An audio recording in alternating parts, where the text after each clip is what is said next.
did not restart the computer. I told Windows to cancel the update, and then I went into the bug and re-optimized it for them. One thing the government is known for is shitty equipment. Let's see if that fixes the game. Now they can track things on my computer better without it interrupting me. You know what the FBI needs? They need good computer hackers to work for them. That's what they need. That's what they're missing. Hey look! The game's gonna load. Yeah, I thought it was. The bug was causing the problem. So, wave hello to FBI agent Andy Drewer, and you might want to put in some type of request for better equipment if I can fix it that easily.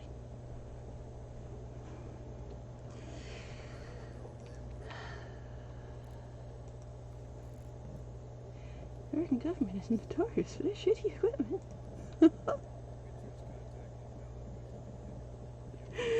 Oh, I've had so many people because they know I know my way around a computer, hardware, software, codes, websites, anything. I've had so many people be, I think the government's tracking me on my computer. Can you find out? I'll look at their computer within 5 minutes. I'm like, no, nobody's tracking your computer. You're good. And they'll have all these conspiracy theories. How do you know? Well, the FBI is actually tracking my computer, and they put a new tracker thing on my computer last night. Okay, nice.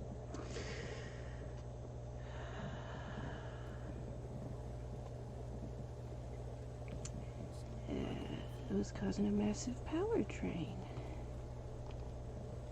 No, it's not. I re-optimized it. Where did we stop? Oh, we're in Hiddle.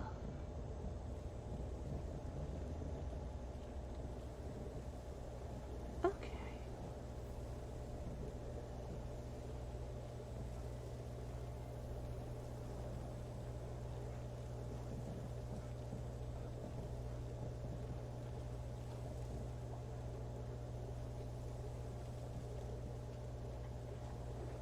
And this is still that rain from that spell we cast, isn't it?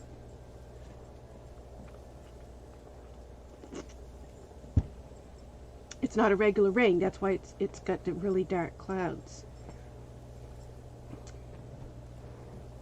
Hi, Rask, you going through?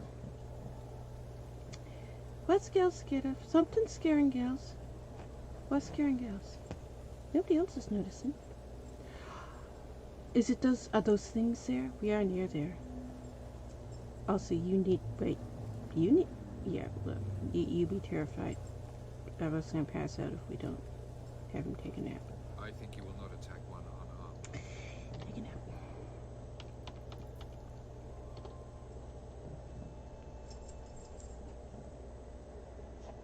Oh, it's gonna pass at sunset. Okay. Hey, the rain stopped.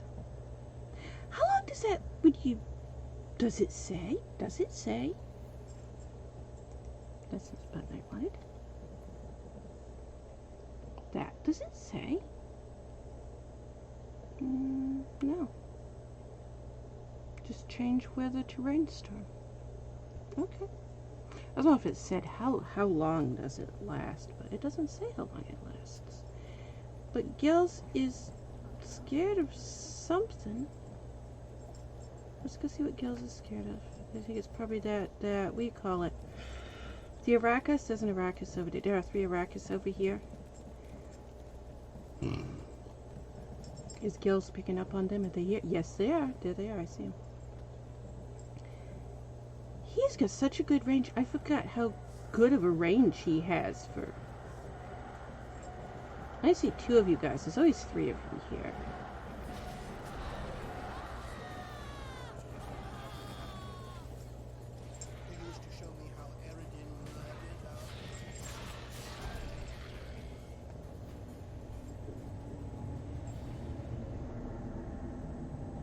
You guys are still trying to fight, meaning the third one's here somewhere, right?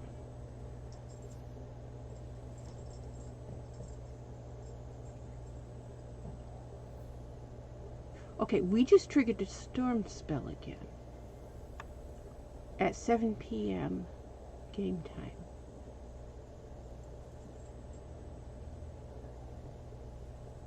For a walk. Or is that not allowed either? Because I couldn't break my leg. So we should be able, if I could remember that. Can I remember that? Do I have something I can write it down on? Do I have paper I can write it down on? I do, but it fell down. It's over there. Can I reach it? Can I reach it?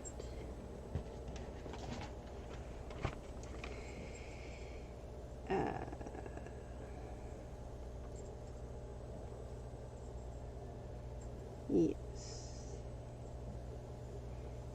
Chief Dana Kelly and Detective Sergeant David Hemingway and Detective Bright. Now I'm going to write Witcher notes on top of the police department notes. Okay. 7 p.m. Sunset. Game time. Rain started. Tone rain started.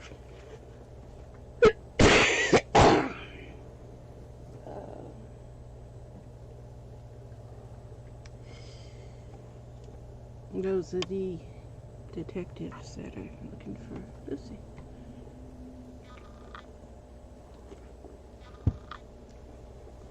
So, now we have a list of the contact information for the detectives looking for Lucy. And a Witcher note underneath it. Let's see the piece of paper I have in there now. I need more notebooks. I've actually got those notepads, those legal notepads that I'm always carrying around that I write notes on. That's actually my last one. Normally I would go to Staples and I get a case of them because I go through so many of them. Is there 144 in a case? They're in like a big cardboard box, and it's those packages. I think there's 3 in a package, and then it's a case of those packages. And it's like for office supplies. If you have an office and you're going to buy more of them.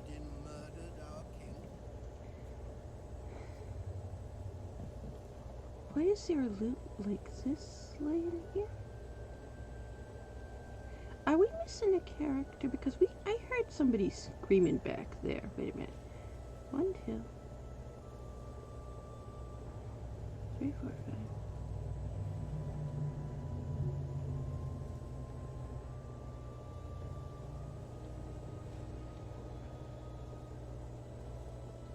We are, aren't we?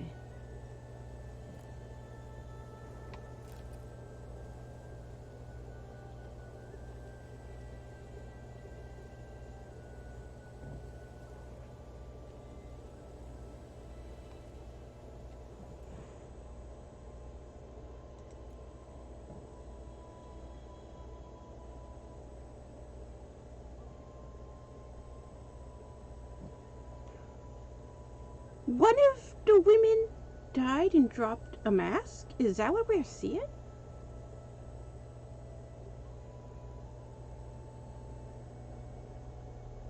Do those masks drop loot? And I'm not going to try and put that on him because he glitches out so bad. If you try to put a mask on him, that's not his mask. There will be where he loses his head. Like I just always put his head back on when we start the game. It'll do a thing like that, but then we can't get his head back on him. But did we lose? How many we got? 1, 2, 3, 4. No, we have all of our girls here. Why is there a mask laying there? We are missing somebody though. We're missing Seeker Butts. We had Seeker Butts.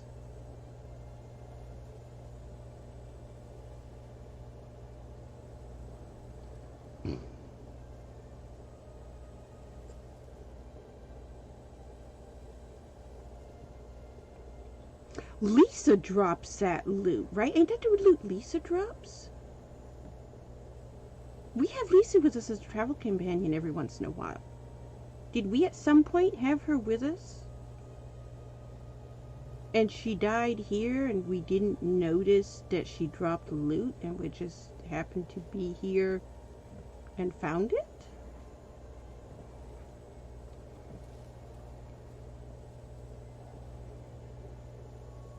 And you know, there's never a point in the game where Lisa dies and you loot her body, so I don't know why she drops loot.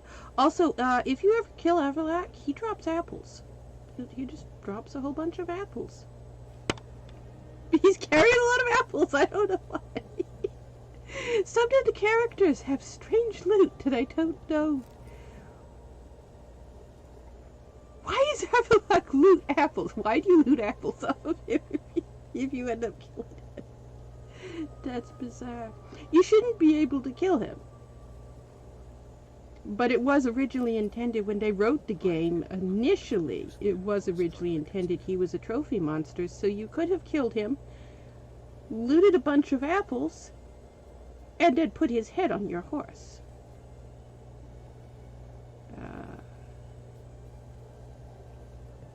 Gives you a bonus against humans. There's 15% bonus against human plus a gold bonus.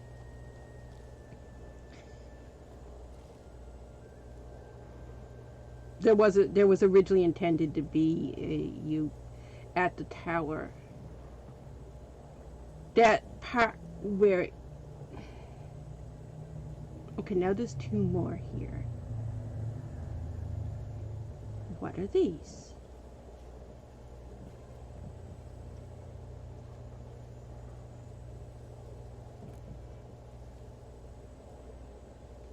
These are bandits. This is bandit loot.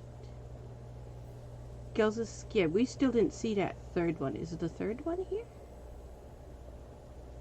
No, you're one of your other two respawned.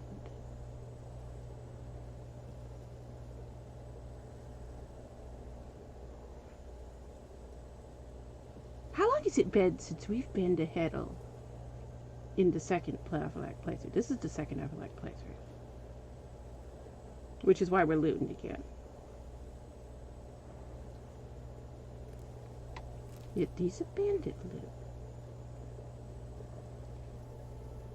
We must have had a random encounters bandit attack here, because bandits don't spawn here normally. I don't have the random encounters mod back on yet. I gotta put that back on because I like using that mod. We don't have it on right now. This new version of it came out, and I was getting ready to put it on. It's... what do they call it? It's Random Encounters Reworked, I think? Something like that. They've got this whole big thing in the description, too, and... anybody who knows how to read mod code or make mods, which is a lot of people on Nexus who are going to read that description, knows that description is a lie. Because all you have to do is open up the game and say, oh, yeah, no, you lied to us. So I just open up the code and it. They made the claim. I can't remember how it's worded, but they have this whole big disclaimer. It wasn't there originally. I don't know when they put the disclaimer up. It showed up in the past few weeks, so apparently somebody complained. But it's got this big disclaimer that says, this is not the same mod. I made a new mod, my own original code. This is not the same mod. I just used the same name because it goes with the same principle and all this stuff. And it is the same mod. Not only is it the same mod, when you open it up and it's all the same code, the original copyright from the original mod is still there. But the original mod maker's name, they didn't change it. It's still there. But then when you go down through the code, it's a custom written code. So it doesn't use the same code as the Witcher 3 game, which is why it's a really buggy mod. Random Encounters is a horrible mod to try to get together and get it working. And it's because it's a different code than Witcher 3 is written with. And they put it into and tried to meld it together. And if you do it properly, you can get that mod to load. It's a nightmare to get that mod loaded. The reason it's like that is because when it was originally made, it's one of the very first mods ever made for this game, when mod making first started for this game. And at the time, CD Projekt Red hadn't made it possible to mod Witcher 3. You had to jump through a huge amount of loopholes to try to make mods for this game before RedKit was released. RedKit was released in late 2015, and the Random Encounters mod, the original one, was made a few weeks after the game released. It's one of the very first mods ever made for this game. And so it's coded different. Most games, most mods for this game, they take the code that's in the game and they alter it and add things to it. So it's the same original code with more. Random Encounters isn't that way. It's a standalone code, and then it uses like a patch to attach it on. It's not a DLC either. A DLC is also a patch style, but this is before DLCs were a thing. So it patches itself to the game and then loads beside the game. It's really hard to get it to run for that reason. Nobody makes mods like that anymore. I mean, you don't have to make mods that way anymore because CD Projekt Red released RedKit, which allows you to mod the game with the original game's code. And so everybody is pointing out, I've seen a lot of it in the comments on Random Encounters Reworked, the fact that we're having a really hard time getting this to load. I mean, it doesn't load any better than the original. And I haven't checked the comments recently, but I noticed when the game was last updated, they had this big disclaimer at the top, and this is not the same as the other mod. It's an all-new code, and it's got this notation. In order to run this mod, you must use Bootstrap, you must use utilities, you must use this, you must use that. It's got this long list of things. These are patch softwares that allow you to attach a mod to a game that is unmoddable. Witcher 3 mods aren't made that way anymore. They haven't been for years. Anyway, so I opened up Random Encounters Reworked and Random Encounters the original. And it's the same code. I know. You'd never let me within 500 yards. They literally copied the original mod, pasted it into a new file, and added new monsters to it. And that's it. The Bruxabug, all that stuff that was in the original, that's still in the new one.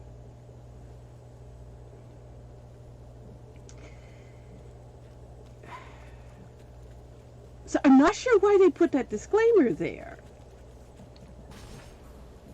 Why did you do Quen? I know why you do Quen.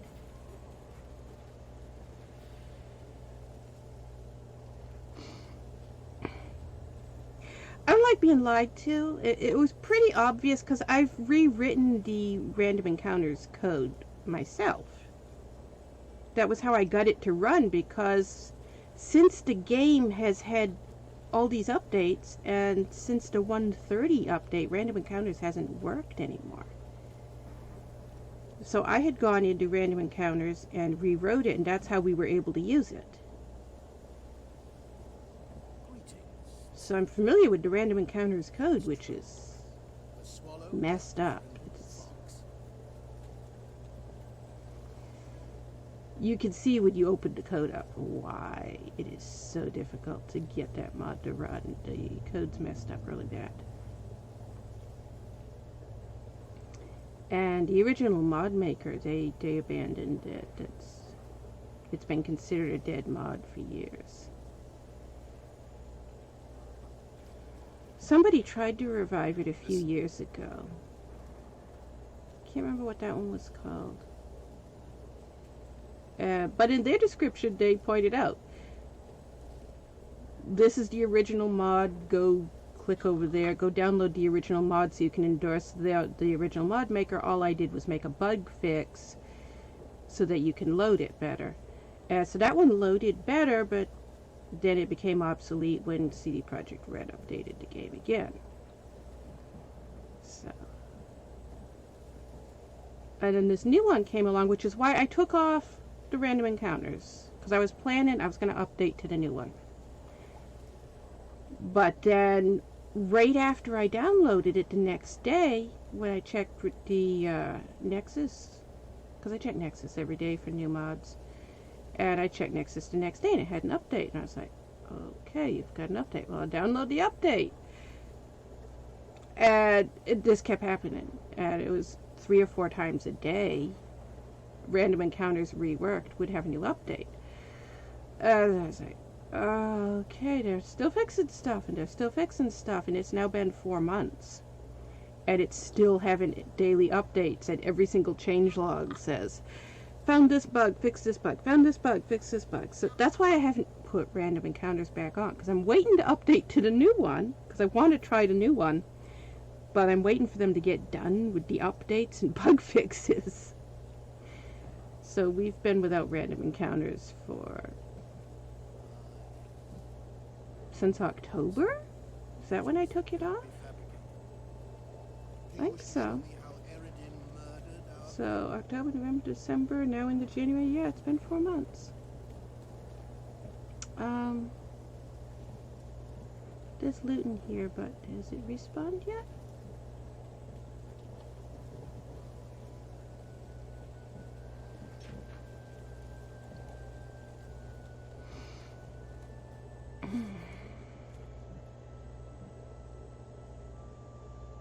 Were you guys attacking?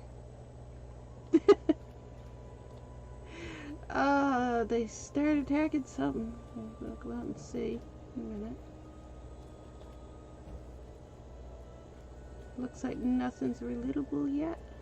Last I remember, I was on the Stelika shore arguing with Wait, we missed a candle. take me somewhere safe. Why can't you light this candle? Ain't this candle lightable? I know we've lit this candle. There it goes. No. One over here? No. Oh, yeah, I always forget there's water on the floor in here. Can't see the water good.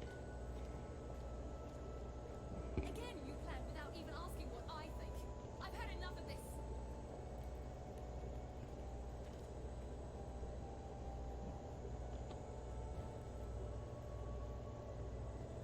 Apparently, the last time we came through here, we had... Wow, we got thirsty. We had Lisa as a travel companion.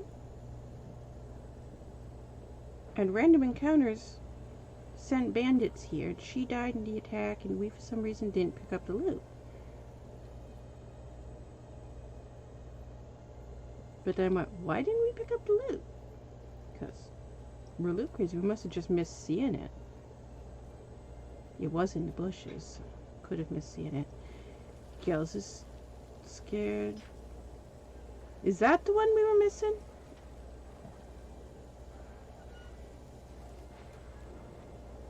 Now it's you again.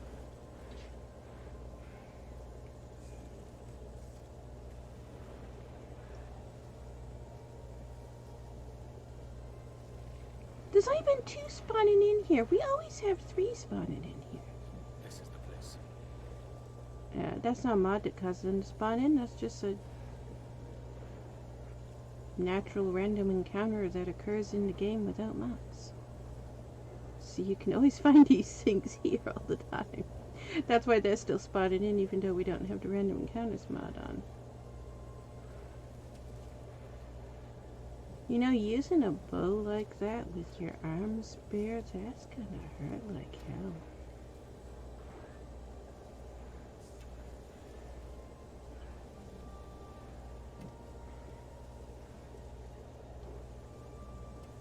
Tyrell Yeah, recognized oh, the look strength of at my close. You can do that.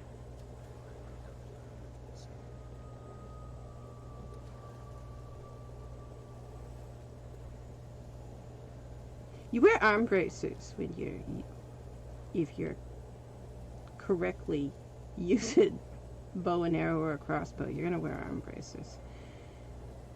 People who don't know what they're doing will try it without arm braces and they're gonna get hurt.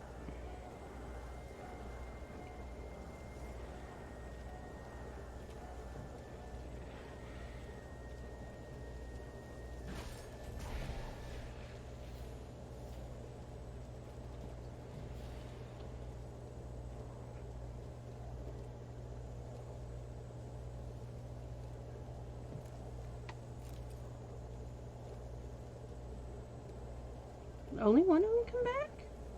No. I hear another one. There's two here. Where's the other one?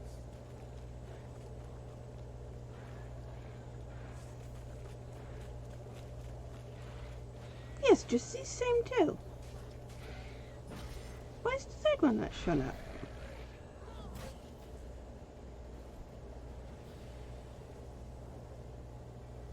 Very well. Have your oracle summoned between. This is the second time that those have respawned with just those two and not the third one.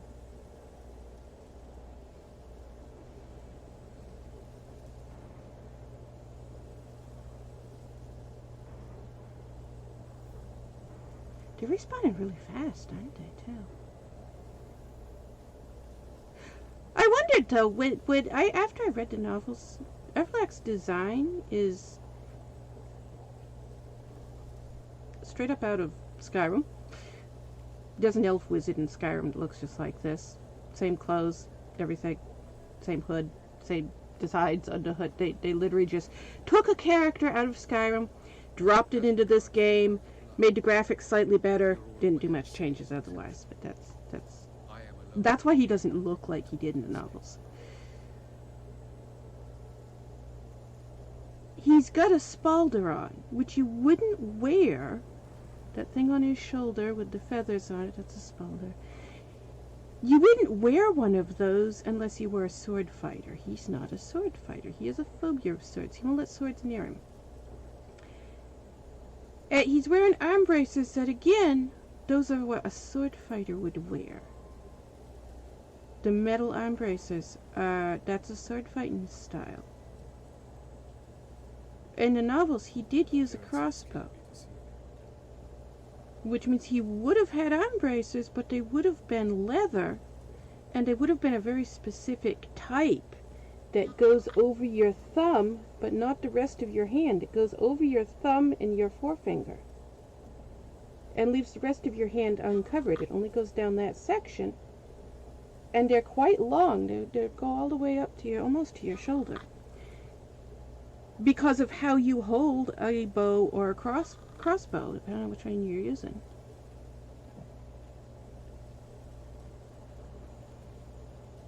So he should be wearing arm braces, but not the ones that he's wearing. He also should be wearing a fox fur coat.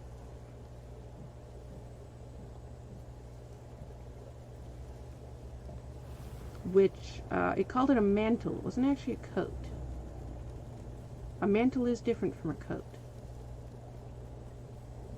Basically, it was a giant square cape that he threw over his shoulders and pinned on. Similar to a great kilt.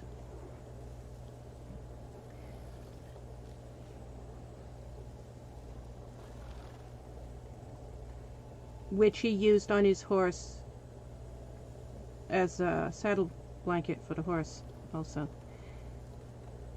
And when him and Ciri stopped and camped, they slept on it. So it wasn't actually a coat. It was more of a blanket that he threw over his shoulders. The one Oberon wore was an actual coat.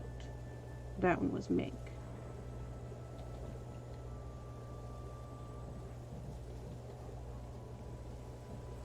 That's why if you see the design for the fur coat, which is over there, it's partially made.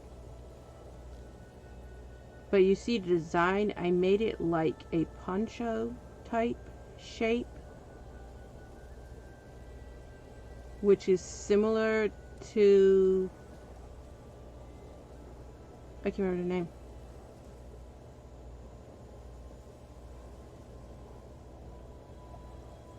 I think if you look up Viking hooded cape, it should come up with the correct name. I cannot remember the name of it. There's a name for it. It's similar to a poncho with a hood. It's kind of almost like a hooded cape. It's a thing that they actually did wear in Poland in this time period. I went and looked up what was the historically accurate design for this type of a coat he was described as wearing, because it doesn't give you that much of a description of it. It's clear from how it was described, it's more of a cape than a coat. But I looked up and there is museums that have, from bog mummies, they've got these capes.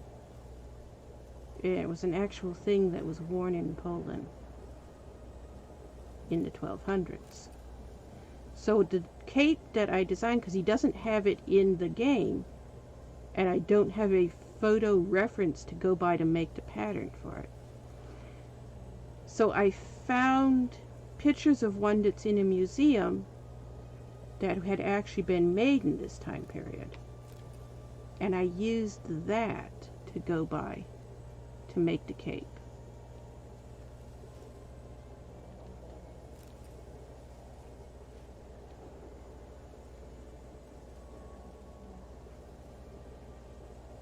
I thought I saw another one, but now I don't see it.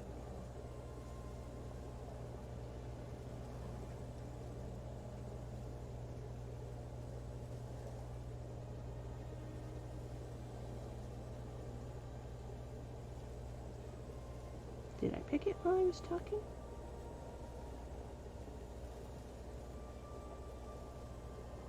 I don't know. I'll see it now.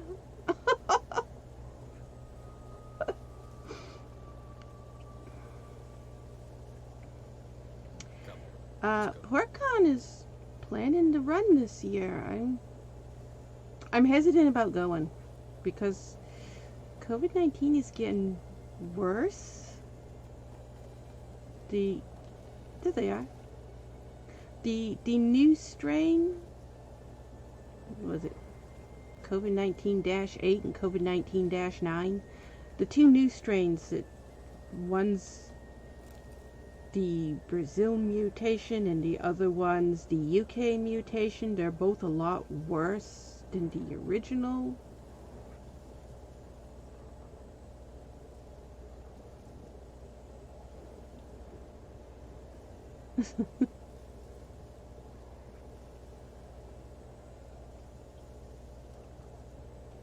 Okay. This game doesn't have bugs.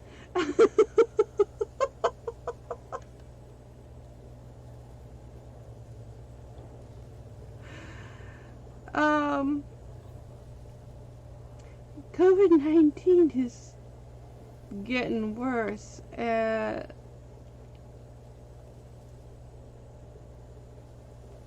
strains are becoming deadlier and more contagious. They're mutating.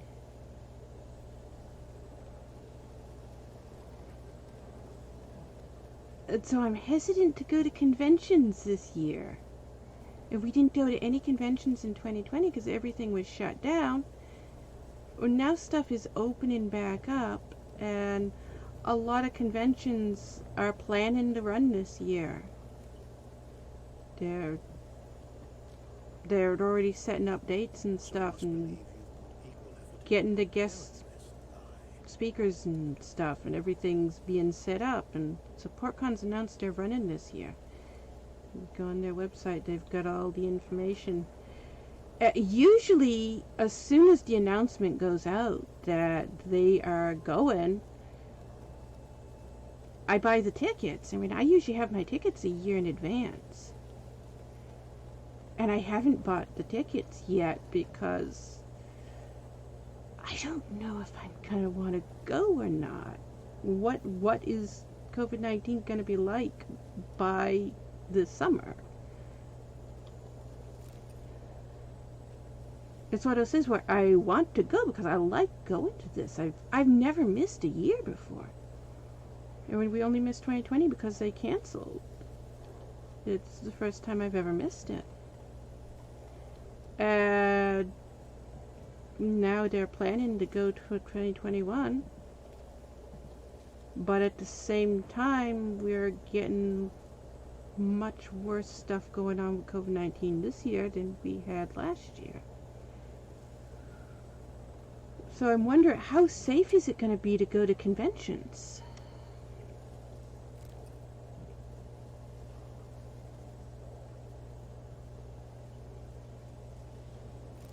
Now, I know people are like, well, the vaccinations, there's a high probability I can't get the vaccination. I mean, there's a reason I'm not vaccinated for most things. I have severe allergic reactions. Doctors didn't dare to give me the vaccinations. I didn't have vaccinations done because just born in gypsy culture, and it never got done because they hate government and doctors and schools and authority. So I didn't get my vaccinations until I was 37. I was 37 when I got all my vaccinations done. I didn't even know that was a thing that I needed to do, or I didn't know if I'd had them or anything. I had no clue. That was when I went to college, and I'm signing up for college, and they're like, we need your medical records. And I'm like, I've never been to a doctor. And they're like, how can you have never been to a doctor? Culture that doesn't believe in doctors. Women have their babies at home. They don't go to hospitals. It's very medieval style where all the women just gather around and deliver the baby, and there's no hospitals involved. There's no doctors involved. There's no birth certificates. There's no social security numbers. It's why gypsies don't have paperwork. So obviously there's also no vaccinations and no medical records. So when I tried to go to college, it was my first time doing anything. I had gone and gotten a GED. I went to adult education night school to get the GED, and then I signed up for college. And I'm at the college and filling out the paperwork. We must let her resolve her grief on her own. And everything was fine until it got to the point of, well, you need your vaccination records. And I said, I don't even know if I've ever been vaccinated for anything. How do I find out? I have no clue.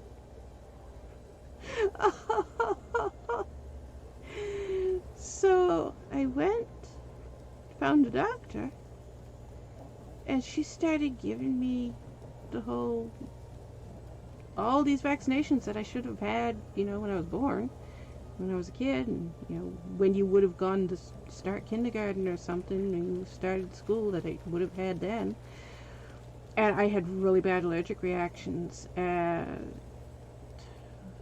Which ones were they? It's like rubella, German measles, something. There were several of them. I had severe allergic reactions.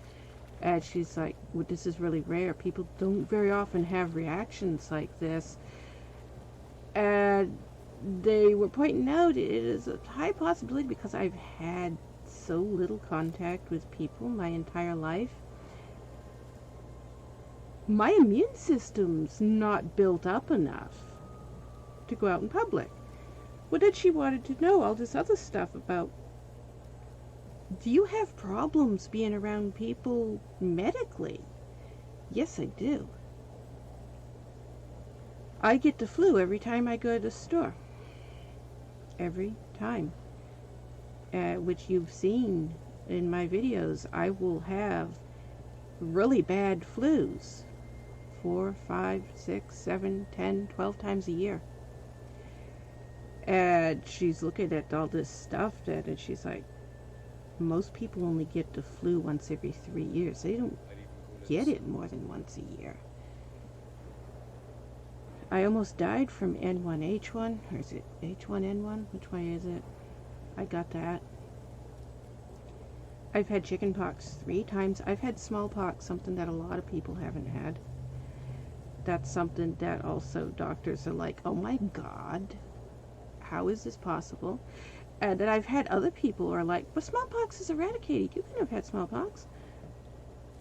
There are an average of 30 smallpox cases every year in the United States since the 1950s. It's not eradicated. Alright. That's a stupid rumor when people say, oh no, there's no smallpox anymore. There's thousands of cases in Russia every year. It's just, it's not on pandemic levels anymore. It's rare. It's not eradicated. It's rare. That's different.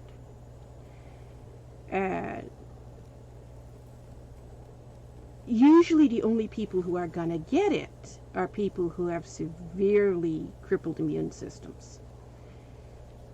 Apparently I have that.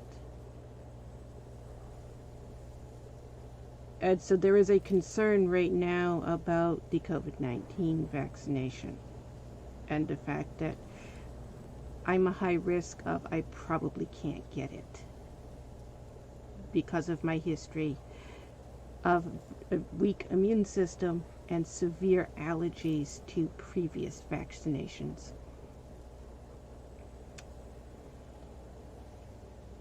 Normally, somebody who doesn't have a history of allergies to vaccinations, they're saying they're not going to have an issue, but there have been people having issues with the COVID-19 vaccination. There have been 21 people have died already from it.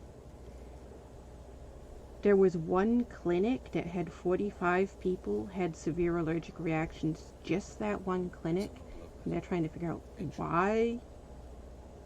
It appears that they did something wrong where the COVID-19 vaccination is supposed to be at a certain temperature and they may have left it out.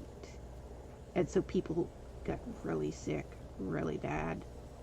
Instead of being vaccinated, they got COVID-19. So they're looking into that. That just happened. That just happened, what, 3 days ago? It was just on the news. They're looking into it because it happened at one clinic. And they're trying to figure out, they must have not kept it cold enough. Maybe it wasn't cold enough in shipment. They don't know.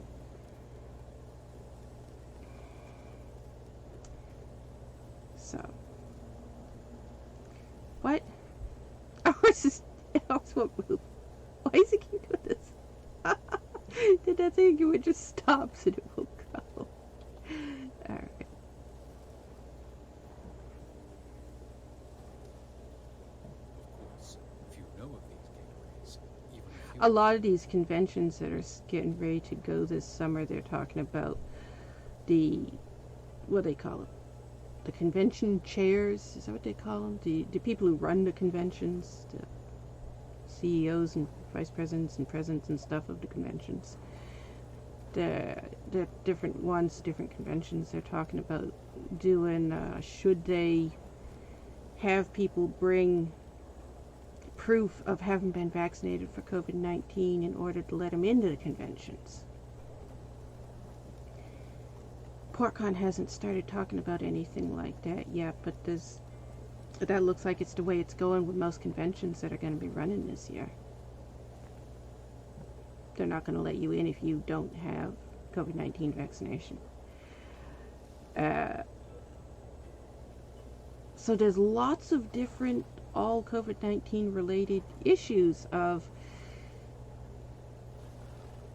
should we go to conventions this year? I don't know. I'm I must admit you appearing on the fence about it right now. quite a surprise. I probably won't have a better decision until we're really close to the convention dates.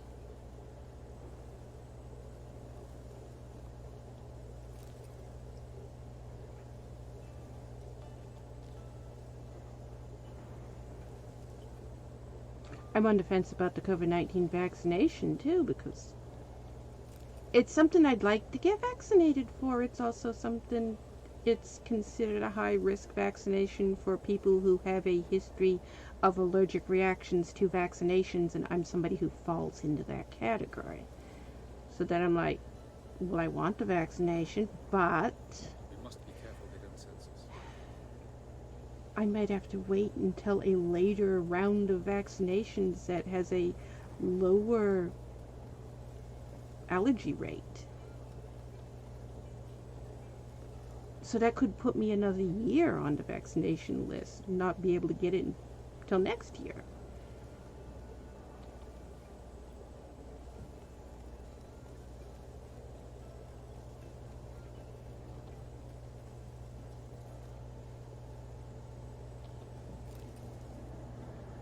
Have you heard the conspiracy theory about the vaccination? It's so crazy.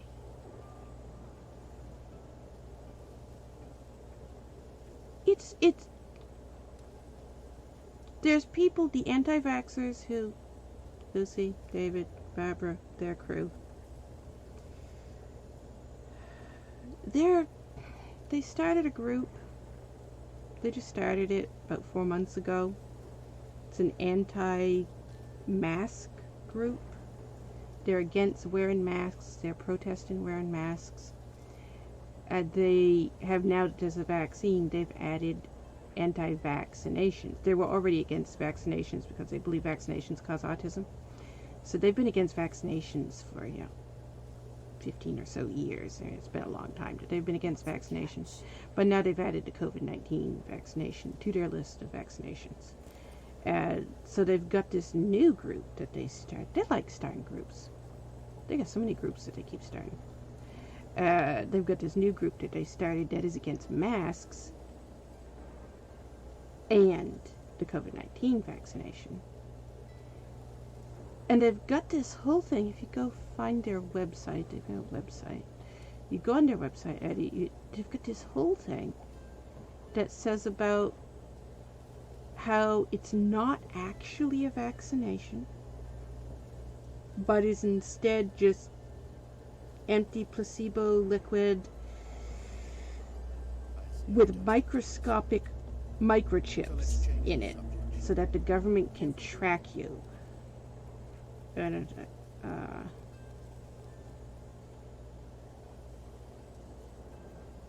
Okay. How did they come up with these things?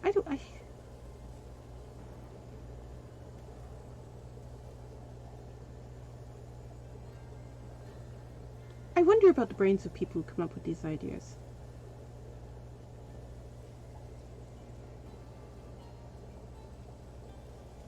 They just constantly think the government is out to get them. Well, right now the government is out to get them because, they threatened to kill government officials, so now the government actually is out to get them.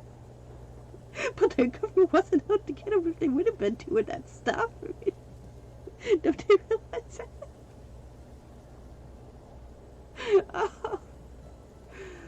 Oh.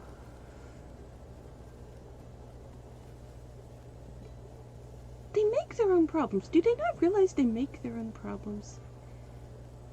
They get into these wild conspiracies about the government, and the government wasn't doing anything against them. There was nothing. They just get so paranoid that the government's out to get them, and the government's out to get them, and the government's out to get them. And they obsessed over it so much, and then they come to the conclusion, well, because the government's out to get them, that they have to go get the government first. Well, now the government is out to get them because they were attacking the government. If they hadn't been paranoid that the government was out to get them to begin with, they wouldn't have had any issues with the government. Ever. Do they not realize that?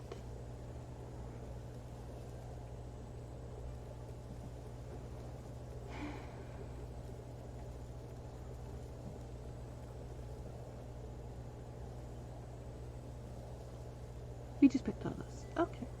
We picked these. Wait, are we near that place? We are, aren't we? Wasn't that near the three Avallac'hs?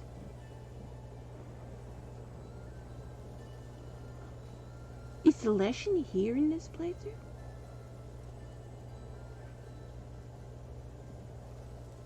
Are our panthers dead? Is Gels dead?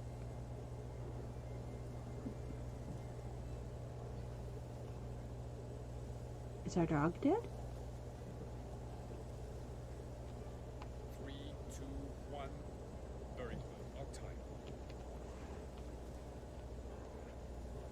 Our dog's dead. Okay. And our panthers are dead. Gils is still there.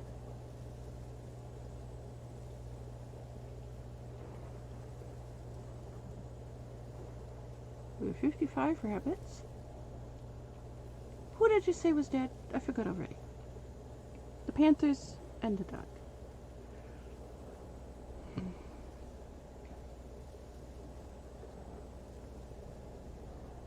Okay, so we need our dog back.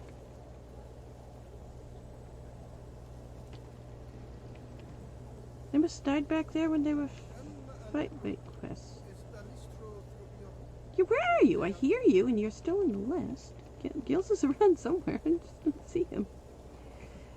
No Man's Land. There's our dog.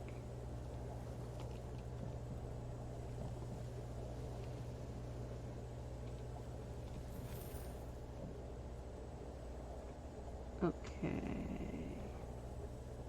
Avallac'h. He told me of those There we go. chasers. The village itself contains scales.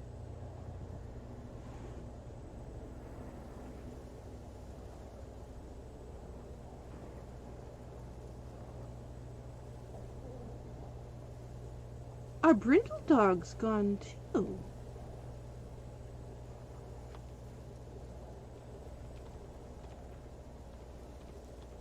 Cyril will wait at a safe distance from the lung. There. No. There we go. There. Now we're back to 3 dogs.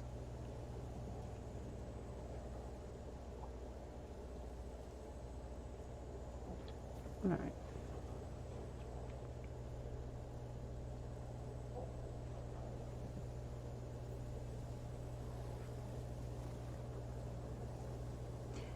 Did our panthers ever load in with us at all today?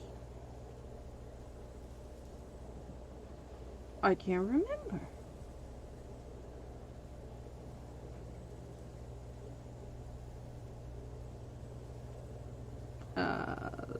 We won't bother bringing Seagulbutts back. It's that when we get too many of them, it starts getting in the way.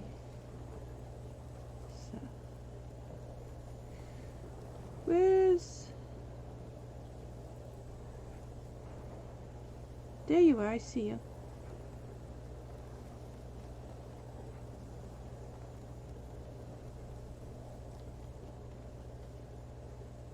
What's scaring you? Something's scaring you.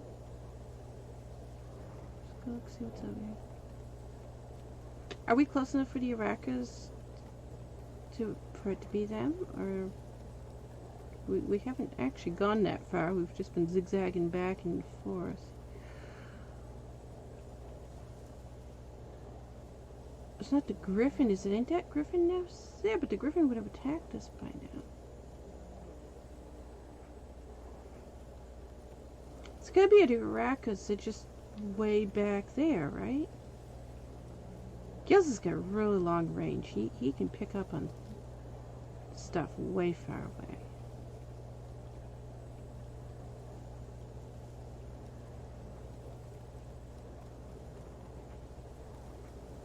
I think he has the widest range distance of being able to pick up on where an enemy is, because enemies are so far away when he starts getting scared.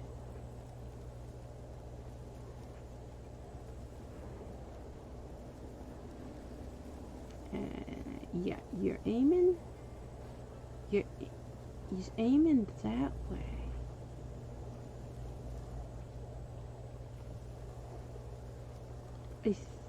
think I think we're in Leshen territory, but I thought, wouldn't this be the save file where our travel companions ran ahead and killed the Leshen? The one I was just talking about the other day when we found this same Leshen in the other save file? And they did it then too? Yes. Dead White Forest. I couldn't remember the name of it. That's it. Okay. This is a Leshen forest. So could Gills be picking up on the Leshen?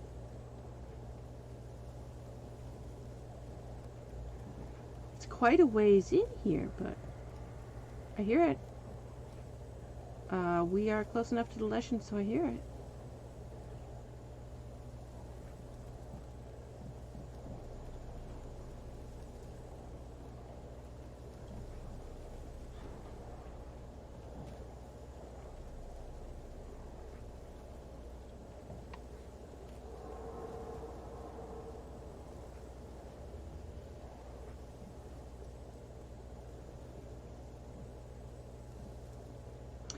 With Leshens as travel companions, but they get into way more than most travel companions.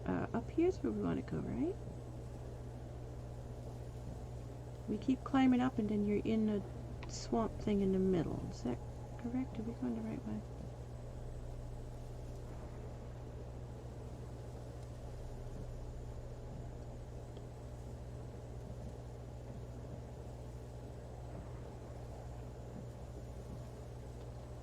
I thought this was the playthrough that they had killed the Leshen on, though. And I didn't think it respawns. 'Cause it's a quest. It's a quest Leshen, not a random open world exploration Leshen. What do they call those? Is it called Random Encounters? I always think of the mod when I think there was a mod called Random Encounters when I hear Random Encounters, but I think that's what it's actually called, isn't it? Have we not picked this up yet in this playthrough? Or if you respawned loot and it's not the quest loot?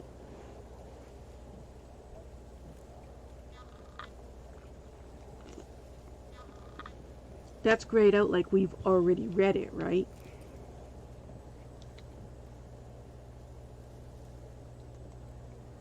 Voidyanai.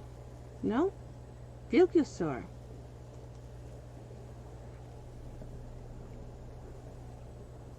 Do we have the Voidyanai thing yet? There's a Voidyanai one too. Let's get the Voidyanai and Vilgusor mixed up when I see the word, because it starts out with the same few letters and my mind immediately goes from one to the other and I'm like, oh yeah, no problem. I like the Voidyanai. I wish the Voidyanai had been in this game. And Bloodsweigers. It's funny, the first time I played any Witcher game was Witcher 1. I played that way back when it came out. And I played it several times. It was my favorite game for a long time until Witcher 3 came out. And it's still a toss-up between Witcher 1 and Witcher 3, which one I like better. I play Witcher 3 more now, but I still like Witcher 1 a lot. They're kind of both tied for first place favorite game, which I know a lot of people hate Witcher 1. The game mechanics are hell. They are. The game mechanics are hell. Game mechanics are hell and the buggiest thing out there. But I like that game quite a lot. I wish they would make a DLC for this game that just took all the quests and characters from Witcher 1 and put them right into this game, so you could replay Witcher 1 as part of Witcher 3. Just because the graphics and gameplay mechanics and stuff are so much better in this game. But when it comes to the story and the quests, a lot of those were better in Witcher 1 than Witcher 3 is. I think The Witcher 1 had a better story. I think they had better script writers. I know people are always like, but CD Projekt Red made all three. Yes, CD Projekt Red, the company, made all three. The game developers who worked on each Witcher game were different game developers. Different. That's why the graphics look so different. That's why the dialogue is so different. That's why the storyline is so different. Each game had a completely different set of game developers. It was not the same crew on all three games. They had better script writers in the first game than they did in this one. The story is a lot much better in the first game, which I think is why that is a large part of why the first game remains one of my favorite games, even though everything else about it didn't age well. It didn't age well in terms of gameplay, how you play the game, combat and stuff. Witcher 1 has some major flaws.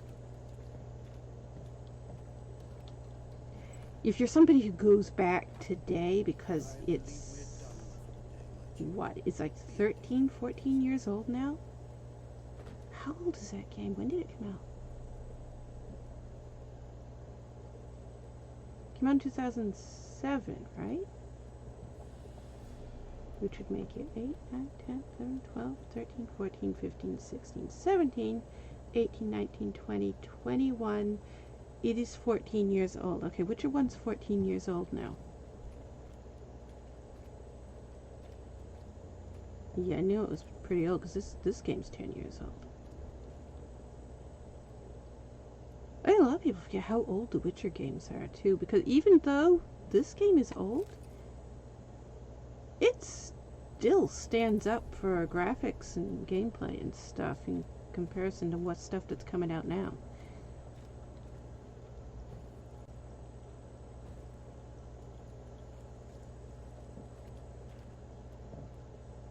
There it is. I knew I just saw sparkles.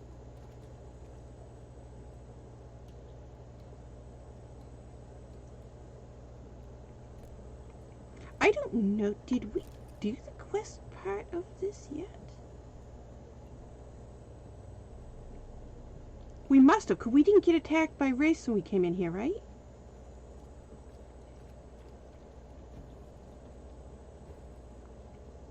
We should have already been attacked by Wraiths by now. They attack you right at the first room. Yes? I'm not sure. I can't remember. We just did this quest in locked. Okay. Yeah, we found the key to come into the dungeon, but we didn't find the key for that yet. I know where it is. We don't have access to that yet because we left Shani in a well. This is the playthrough with Shani's in the well. Geralt, come back. Geralt, come back. They're just, you know what? We're not Geralt. We're not even going to listen to you. We just leave. Poor Shani. No, is this the room with the wraiths? Which room has the wraiths? The funniest part is we just did this a week ago in the other playthrough. Because I'm switching back and forth between save files and we were just here. And I've already forgotten.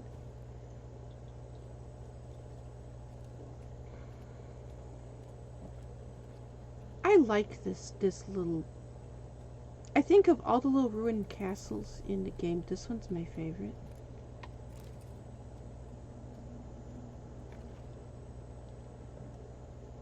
I don't know why. I like this one. And there's water on the floor, isn't there? Yes, there is.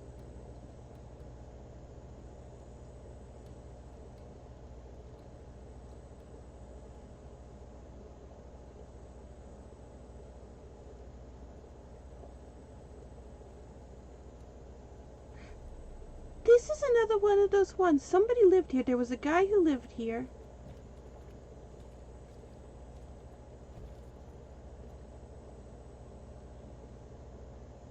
There was more than one. Wasn't it a guy and he's like, he had 2 henchmen or something that lived here as well?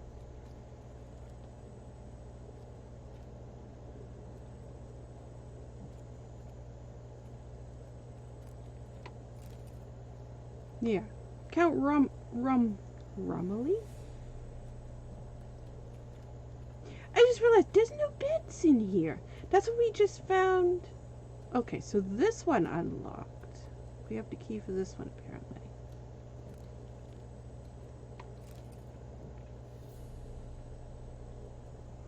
I know to get the other one, you have to have the Maltese Falcon. We haven't done that yet, and we're probably not going to do that for, you know, another year or more, at least not in this playthrough.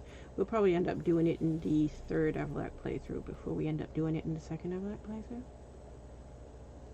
The 3rd Avallac'h playthrough, we're just going through the quests as we get to them, so we're further along in a lot of the quest stuff in the 3rd Avallac'h playthrough than we are in the 2nd Avallac'h playthrough. Even though we've got 2,000 something hours in this one and only, what, we don't even have 100 hours yet in the other one, do we? I don't think so.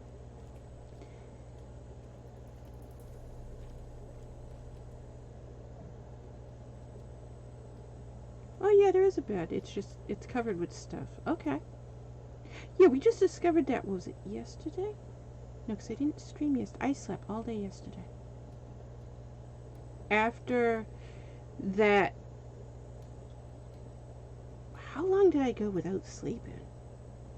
Had one nap that was like 5 hours, and then like that was it. And it was several days.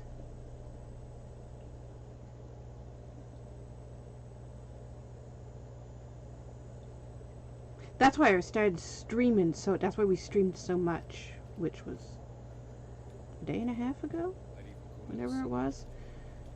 We streamed, what, for 11 hours or more? But it was all in small segments. It was like 3 hours here, and then I tried to go to bed, and another hour there, and then try to go back to bed again, and 5 hours there. So there was a lot of streams with an hour or two between each one. And in total, it was, I think it was around 11 hours of stream total.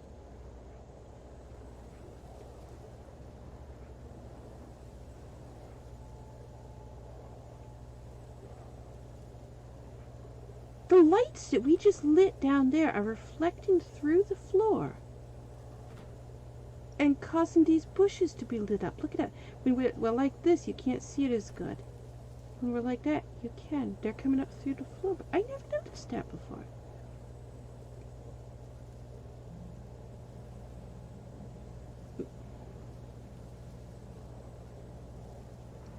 The rain should be going through. Is the rain going through those boards? I need to go back down and check now. Far too great a risk.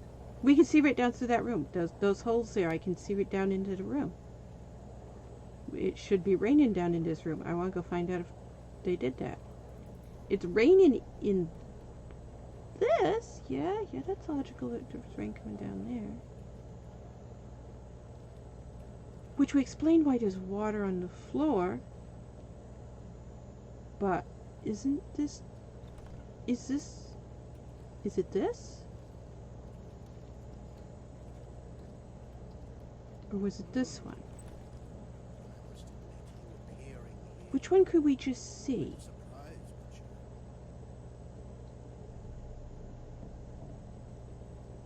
This one's the one we can see. You can see up through right here. But there's no rain coming down through. But there is water on the floor. Okay.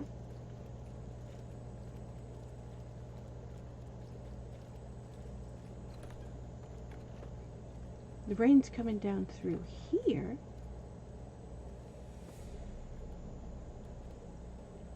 Gills is standing here staring at the wall.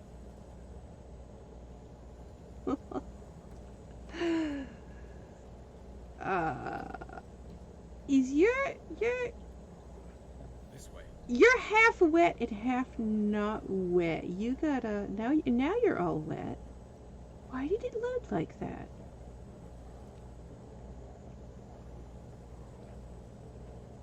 A lot of the clothes and armors for Geralt do that, where like the body of it will be wet when it's raining, but then the sleeves aren't wet, and it's a noticeable error when it starts raining and his whole uniform is got the glossy wet, but then the sleeves don't or something. Almost all the Witcher armors have some type of an error with the wetness layer. I don't know why. Somebody made a mod that fixed it, and I had it on here for a while, but then it started causing issues because of different clothes that we're trying to put on Avallac'h, and because it's not Geralt, the mod was bugging out, so I took it back off. It's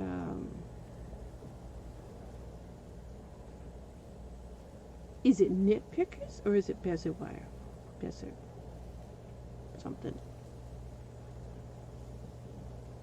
I know I'm saying that word wrong. I have no clue how I'm supposed to say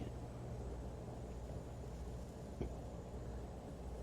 I have a severe amount of trouble pronouncing words if I don't hear somebody physically say it. I don't know why.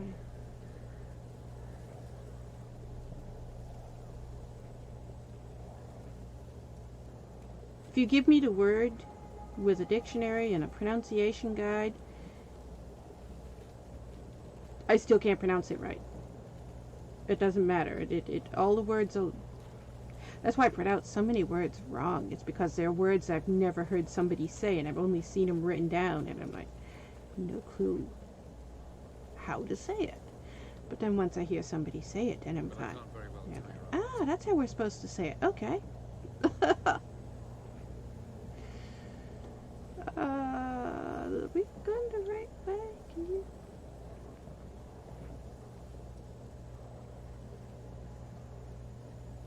I like these big trees. I have a big tree like that in my yard. Big oak tree.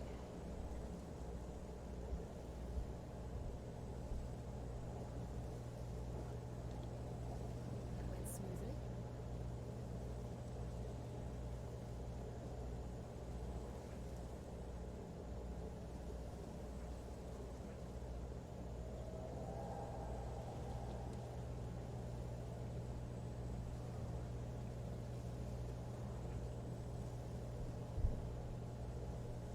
Did we go the wrong way?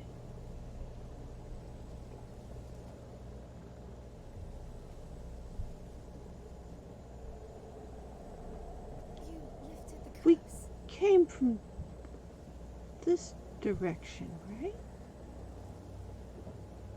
I was trying to remember which path did we come down. I don't remember which path we came down.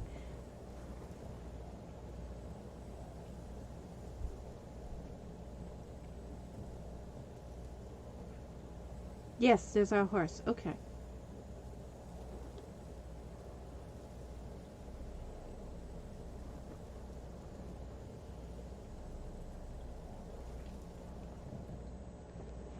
Does this swing around or something?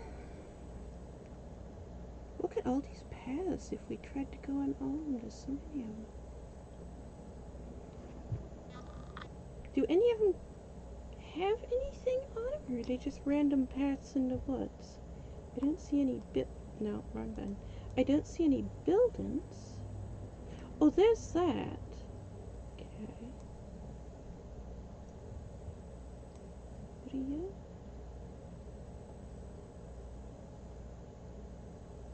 Alright.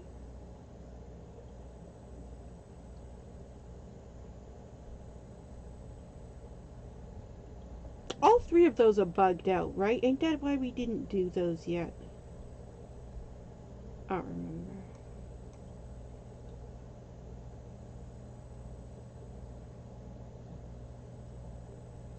Wait, we didn't do that one yet? Really?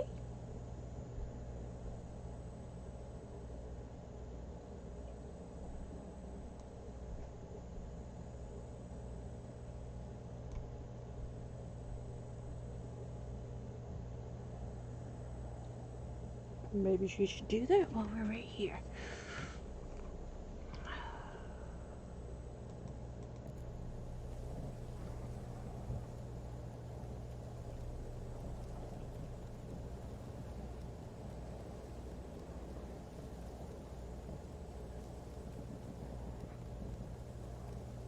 Where is that? We can see that from here, right?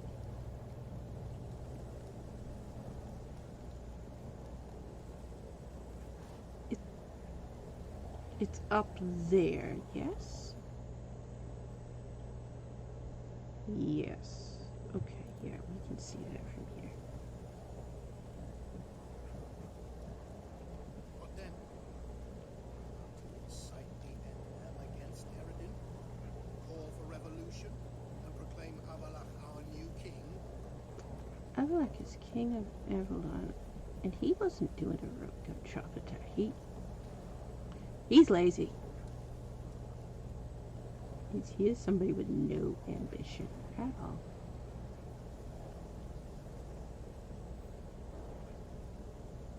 Which again is the opposite of how he is in the game.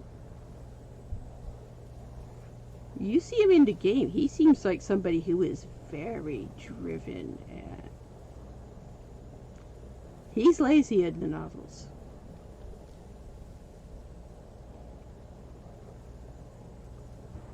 He likes to sit and write poetry, and sit and play the flute, and sit and fish. That's what he does. That's all he does.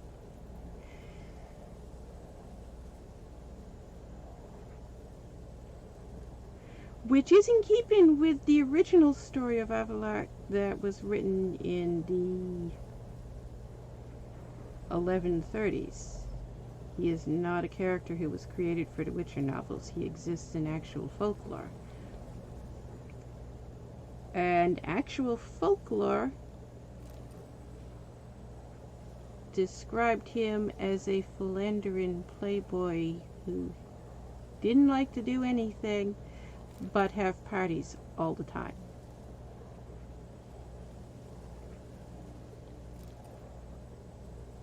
He was well liked by half of the people he ruled and hated by everybody else because he didn't run the country at all.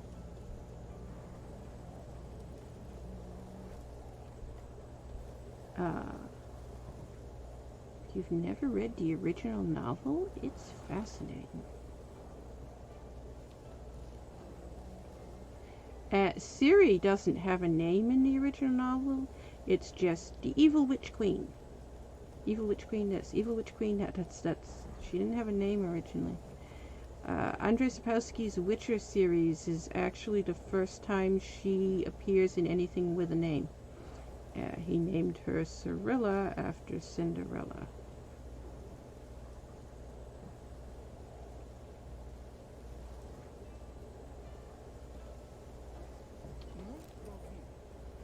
And there's the thing that we're going up to.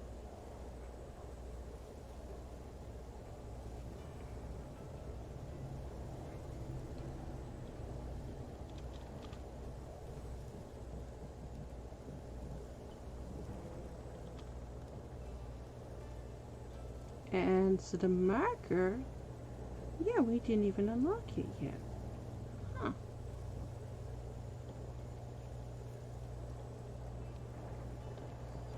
Okay.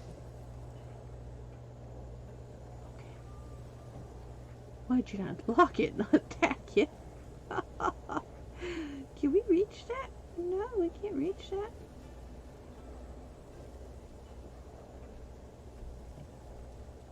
You can probably reach it if you go up here. You can reach it if you go up here, I think. Yes, now we can reach it.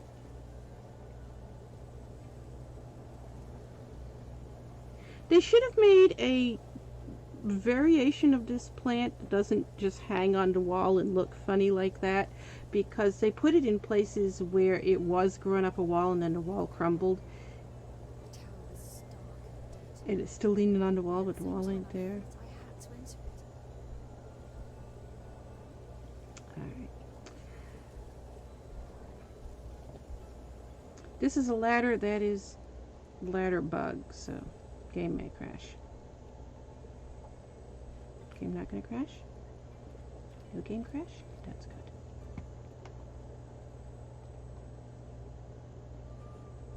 We are tired and thirsty. Okay. Guess we do that while we're down here too.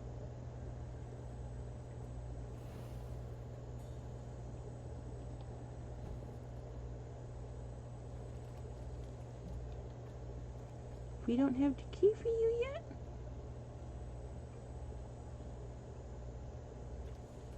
Okay, I think I know where that is. Wait a minute.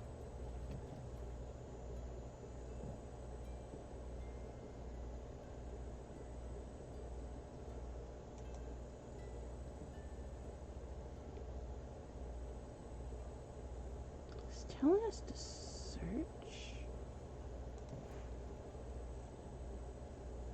Read the notes, we already did. Search.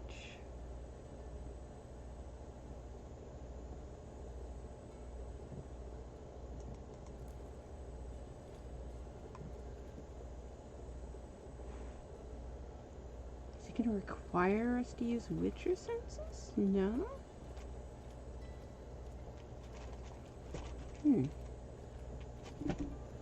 Well.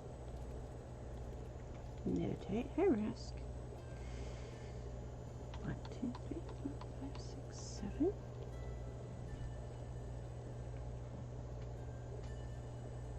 Rascal's on his way through.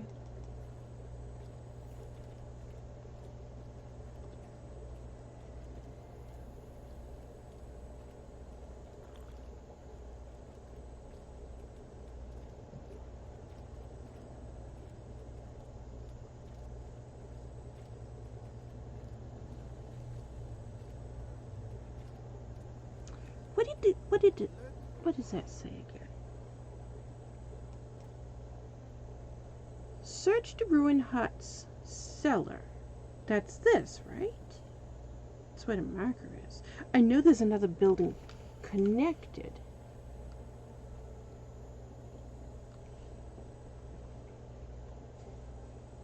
Yeah, there's another building connected because it says so right there. We already got that.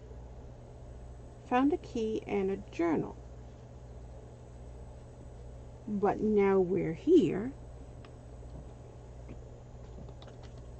And it doesn't unlock.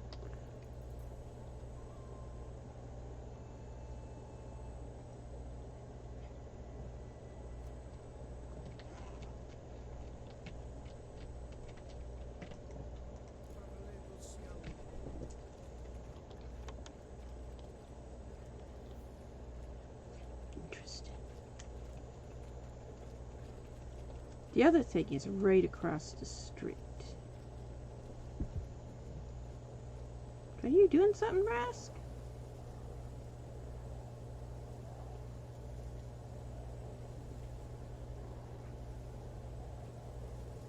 The campsite up there?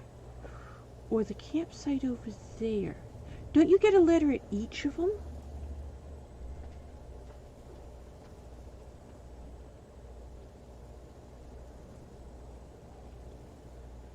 Do we only have part of it, maybe?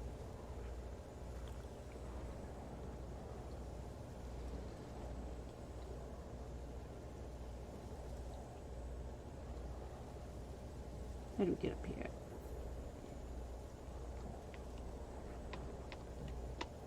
My intuition was correct. This will be interesting. You sick? Okay, you're sick. That's why we're having trouble doing anything. What did we give you that made you sick? What? Only was 11%.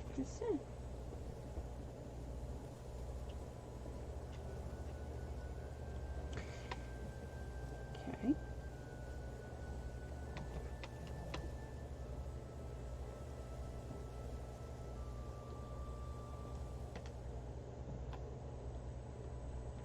So it looks like this is the one that we looted, right? Zirel said the same thing, only at much I have no idea when we would have done it because this playthrough has been going for 3 years now. I don't remember.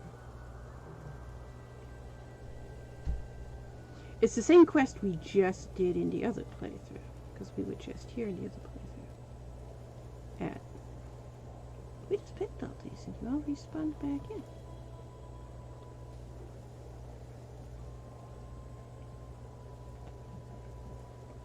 We probably have enough herbs and stuff to go sell to that guy over there, right? Which... would he be... is he one of the ones that's there all the time?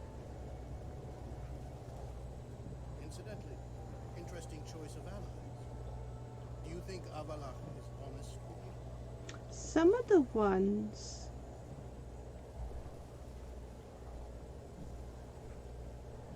some of the ones that are in their own houses are always there. So he might be there even though it's an off time for merchants. But I want to go... there's a place over here. Let's go check this.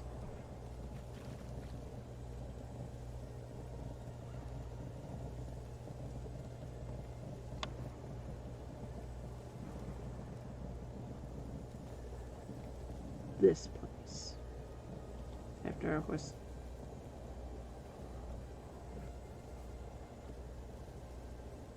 Is weird. Our horse likes being weird. Can we go in this building? Will our horse be in this building if we go in this building?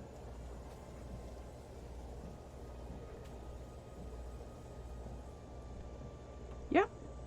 There's our horse.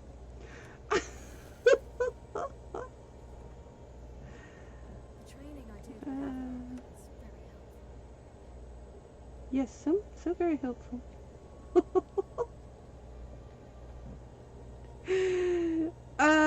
Very helpful for anybody who wants to improve their skills as a prostitute. That's the only training he ever gave her.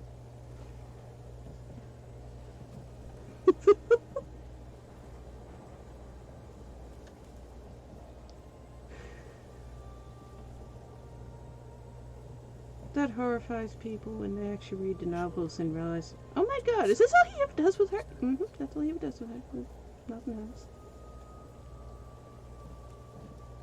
I see a body glowing over here. Do you have the part we need?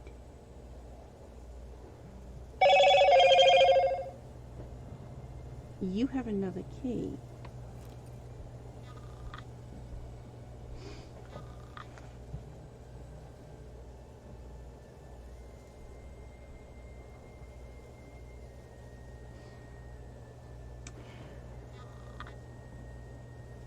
So I think that's the key we needed, right?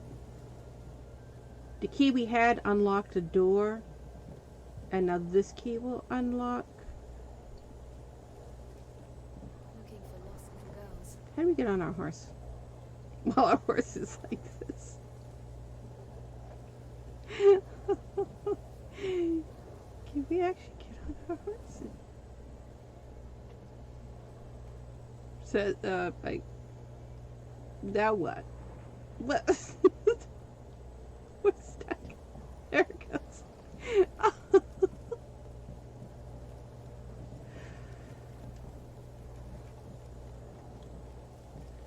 Alright, so we go back over here. I think that's the key we needed.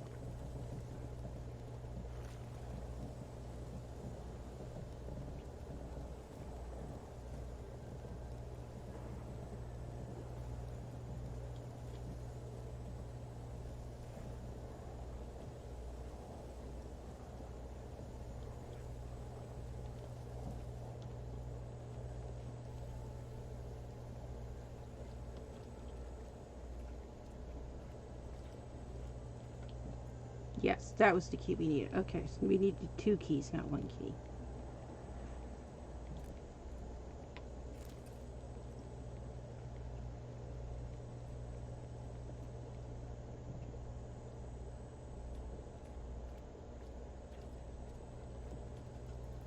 And we're not having the ladder bug issue. We're just going up and down this ladder fine. Alright, should we try to go to Erde? because I know that quest we couldn't do in this playthrough. We kept having ladder bug issues.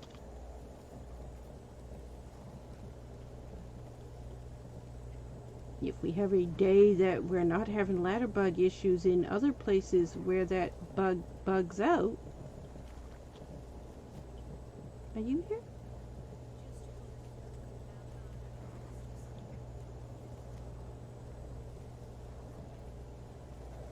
Yes, you are here. Wow, I can barely see you.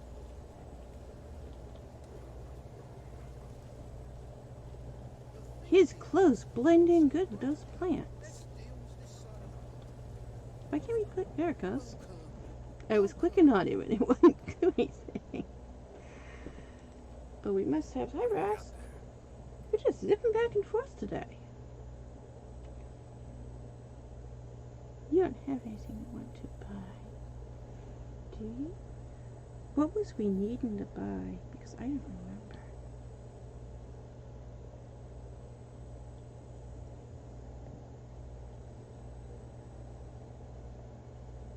Nothing is standing out as anything I remember us needing. It was nothing that he has. I know we needed diamond dust and we accidentally sold all our diamond dust, so we have to get more diamond dust.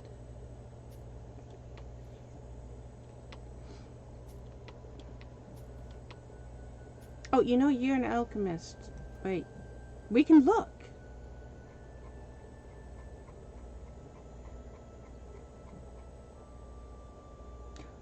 We have the blade diagram?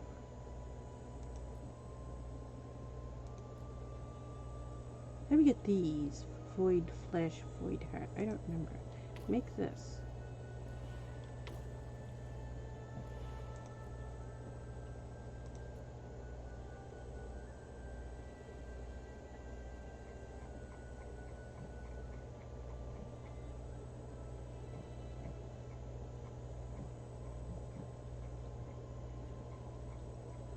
So we have, I think, all of the recipes unlocked in this save file. We only had a few unlocked in the other save file.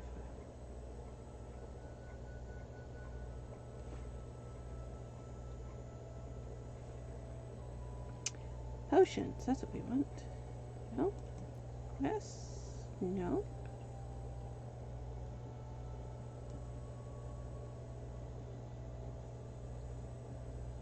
Okay, now you're confusing me.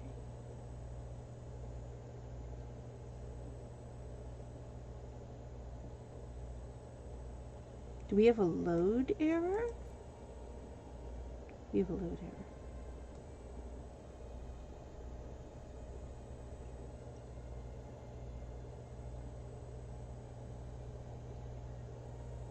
Yeah. We have a load error.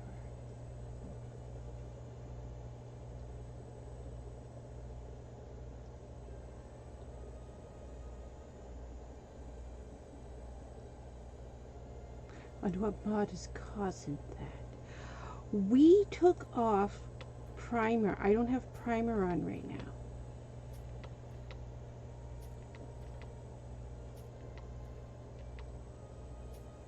What do we use that for? I don't remember. We better not sell it until I look up, find out what we need it for.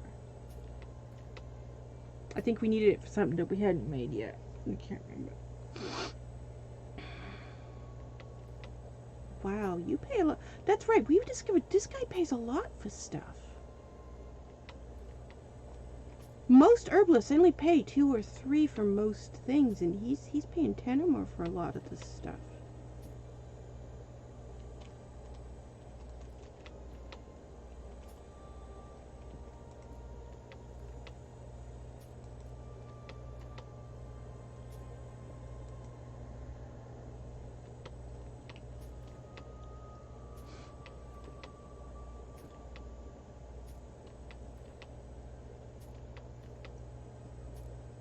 You just ran out of money. Okay. Okay, anything you only pay 1 for? Oh, he pays 18 for this.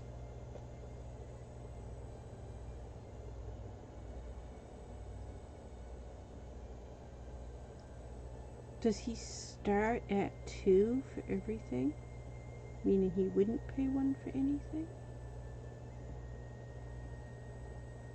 Sort item by price.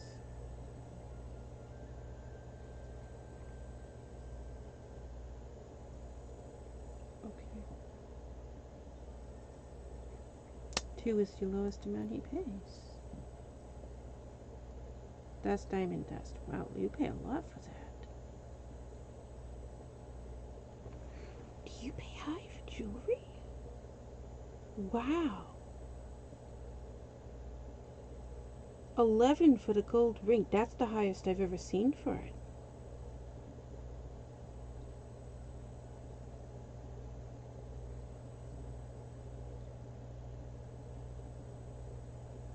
He pays really high for jewelry. We gotta remember to come sell the jewelry to this guy. Can't get your last coin. So long.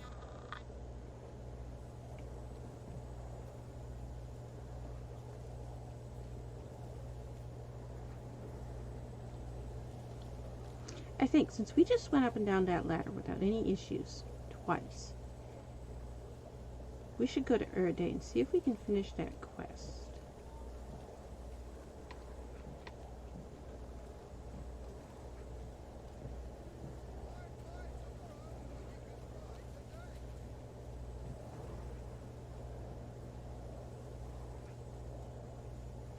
Which way This way. is it? Alright, go stand in the water. I think Gil's is scared of something again. Oh, Gil, something terrifies him. I think we want to go this way, right?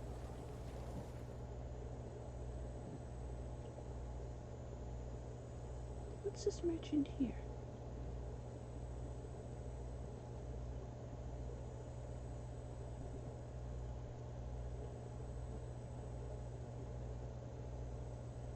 Was there a merchant there?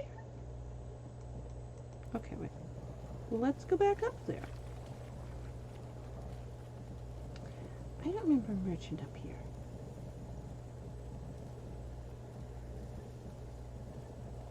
A lot of the outback merchants I end up missing because we just don't go to a lot of them. It's this house, right? Is that what it should? Yes, there's a merchant sitting there.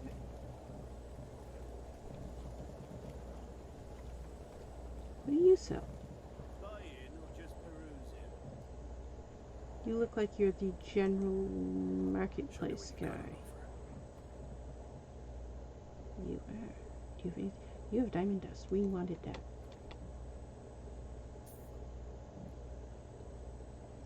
You have diamonds that we can turn into diamond dust. We're going to spend a lot of money on those. Wow. Buy them anyways. We've got the money. How much do you pay for it? See, he only pays 4 for it. Big difference. Huge difference. Definitely need to remember to save all our jewelry to sell to that other guy.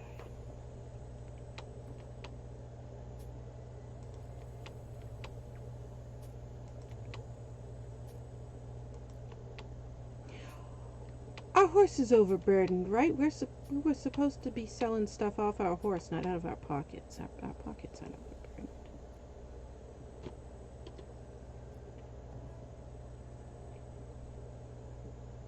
Okay.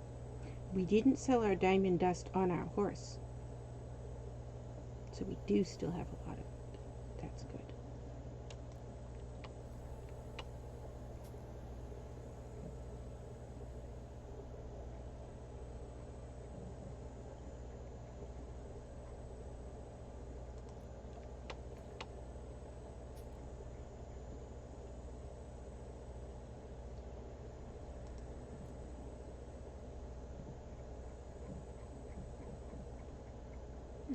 The saddles are duplicated.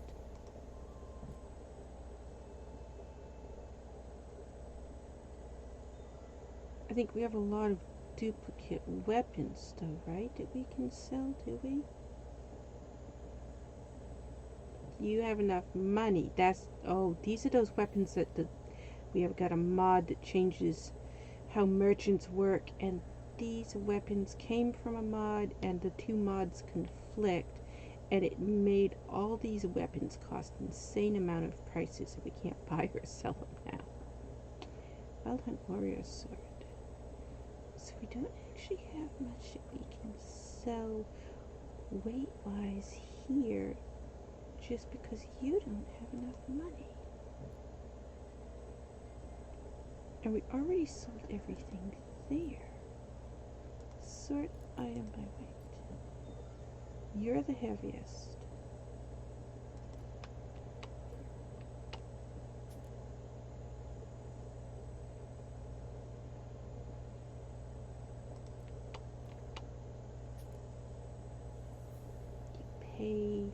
You don't. Yeah, you don't buy any of that stuff.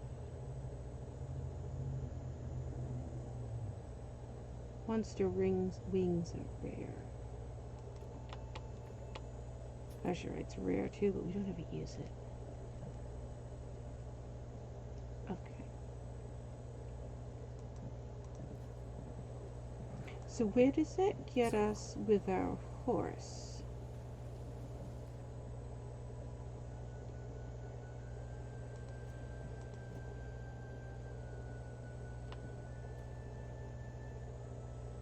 Well, we're down under 9,000 pounds now. I had to change this in order to still use the horse because we were so overburdened. Right now it's not overburdened because the numbers changed. But we need to put it...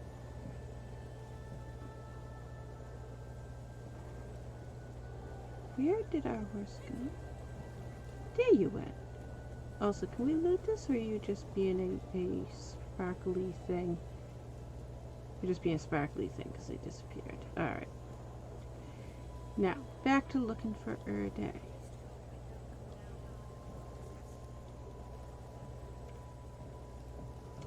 We want to go back and stand in the water again, because I can tell which way we're going if we're standing in the water.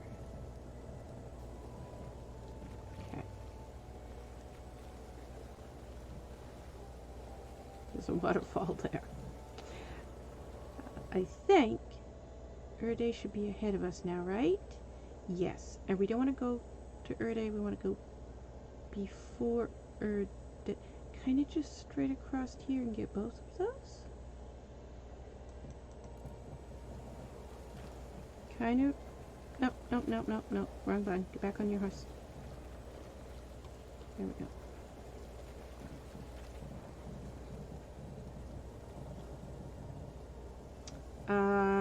There should be a wagon beside the road over here somewhere. Right? This the right road? I think it's the next road over.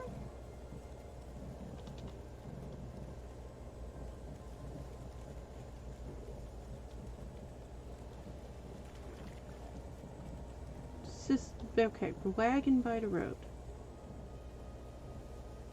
I know this quest was bugged out, so let's make a save file in case we need to go back.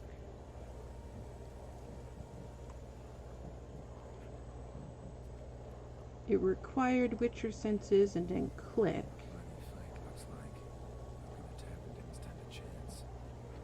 Okay. Can we talk to you? I think we couldn't talk to this guy, right? Okay. And then we had to go follow the tracks.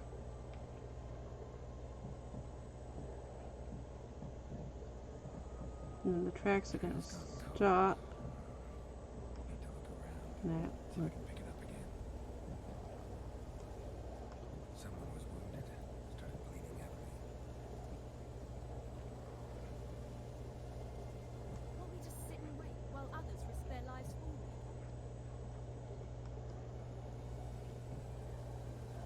Okay, so we have to follow that now, right?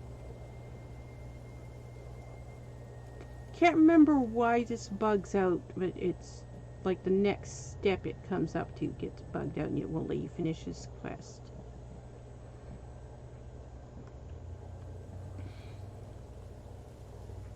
Wonder what this means.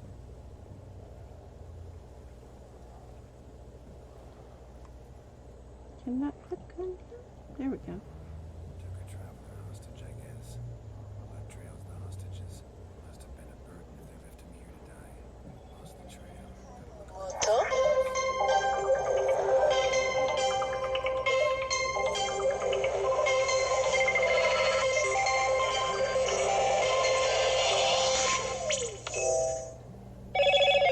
Hello, Moto. I don't know that phone number.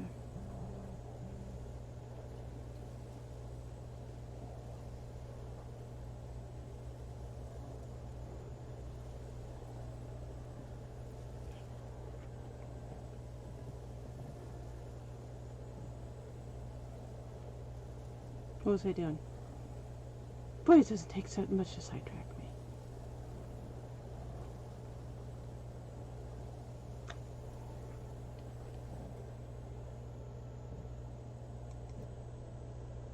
Use with your senses. Okay. I think, isn't this the one that goes into the swamp?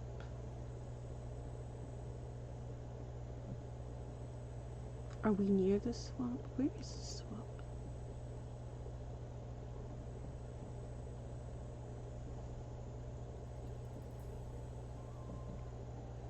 What's this place? Abandoned site. That's okay. That's the place we just were. Vike Tower or Vic Tower. I always call it Vike Tower. I think it's actually pronounced Vic Tower. Where is that swamp? That's over there somewhere. It is Bowden. We were trying to find Bowden the other day because it said something about Bowden. Where was it?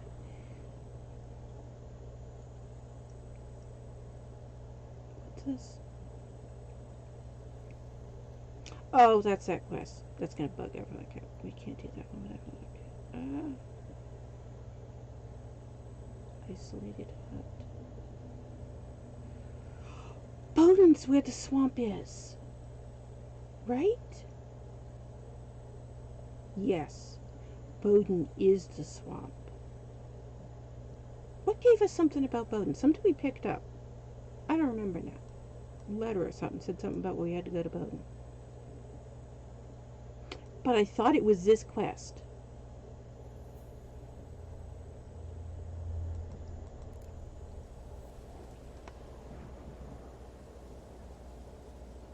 So, Witcher senses again.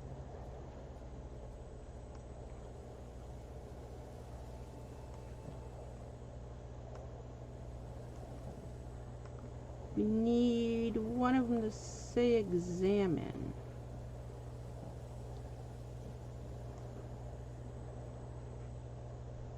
this way.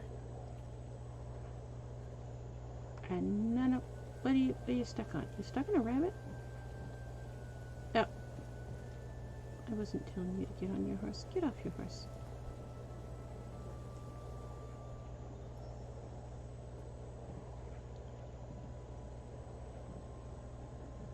I think, wasn't the issue...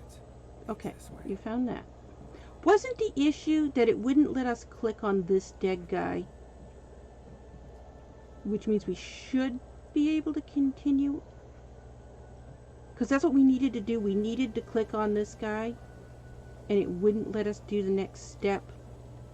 It's one of those quests where you have to do Witcher senses or it won't trigger the quest. There we go. Those always annoy me because it's like, I know what I'm supposed to do next. I know where I'm supposed to go. It's a ladder bug. Okay. I never doubted you would. Why did you? It's one of the ladder bug quests. Save.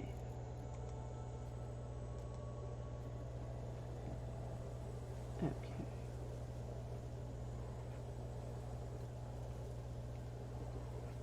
There should be an examine button here somewhere. There it is.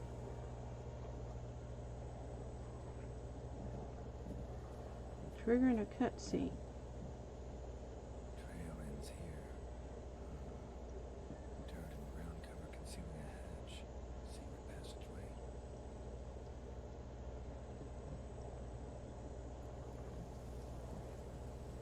Okay.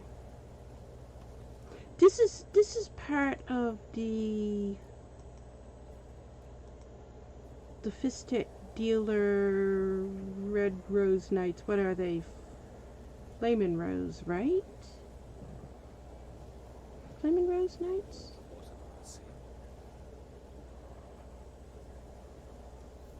That doesn't sound right.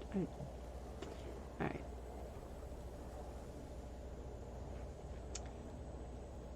Carefully go down the ladder because I remember this being one of the ladders that's bugged out. And it's not bugged out right now.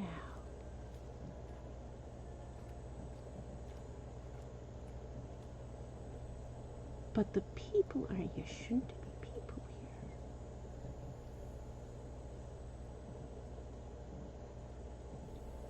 here? There's what appears to be loot from people who were here. Could we have used Ard? Yeah, this is loot from bandits. Could we have used Ard up on the ground attacking a monster and it actually killed them underground here? We've had that happen before. We had that happen once with a Shelmar. I didn't realize we were over. Yes, these are this is Flamin' Rose loot. Yeah, I didn't realize we were over a cave once. We were like in a field. It was in Toussaint somewhere.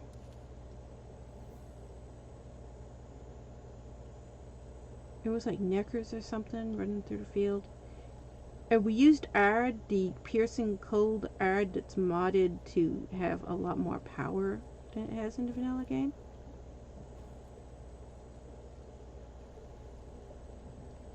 And it killed all the things we were aiming at, but then the bestiary message came up and added a Shelmar because it also killed a Shelmar. I was like, how did we kill Shelmar? Where was there a Shelmar? And I looked on the map and I was like, this is close to a cave.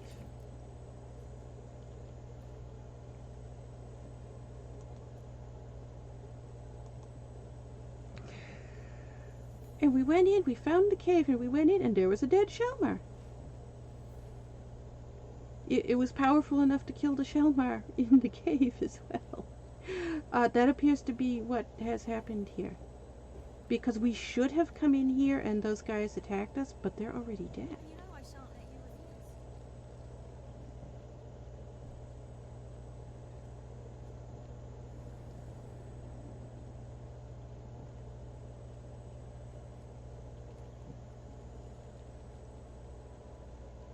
refuse. Who knows when it would have been either, because it's been a while since we've been in this area with this save file.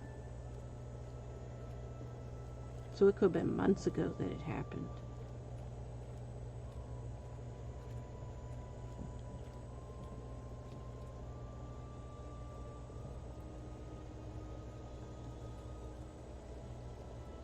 The rabbit's being weird.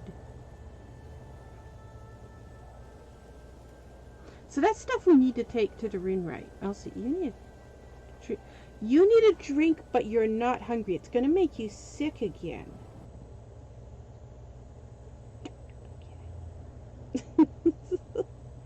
We're standing too close to the ladder for too long. Okay.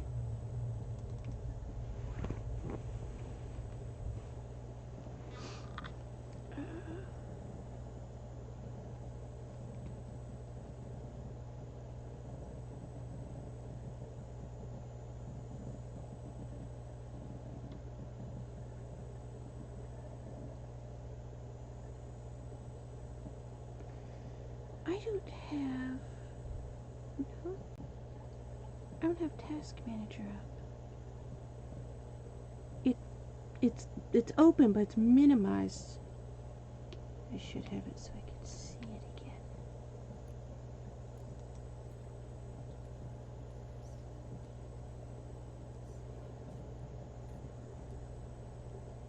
Autosave is still going every 3 minutes, right? Is it? Wait. What is autosave at?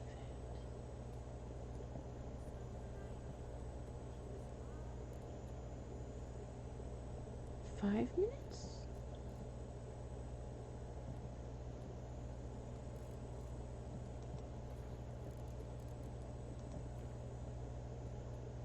That says 3 minutes.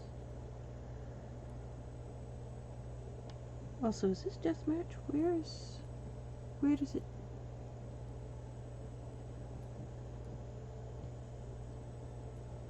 Doesn't tell us whether it's deathmatch or not until we load, right? Okay. Yeah.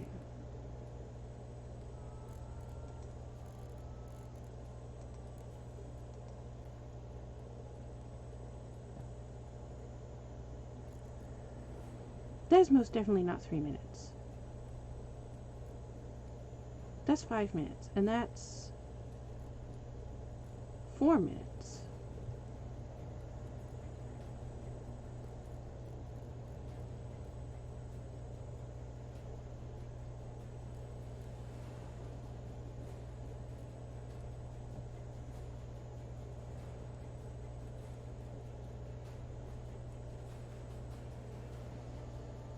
Weird. Okay, I don't know.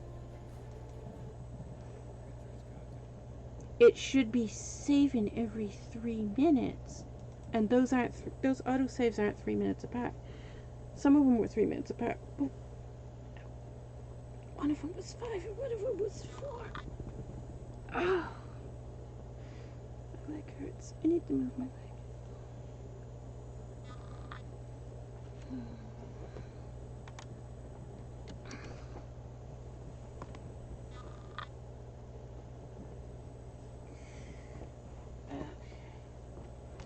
Did you start to learn that not loud? You did. I can see that you did.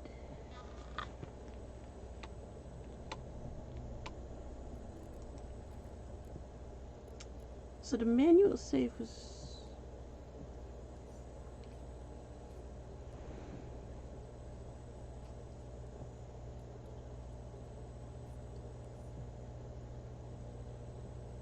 when we came out or before we went down?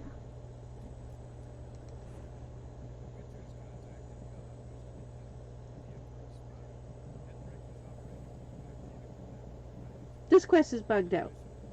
But I know that was why we couldn't finish it.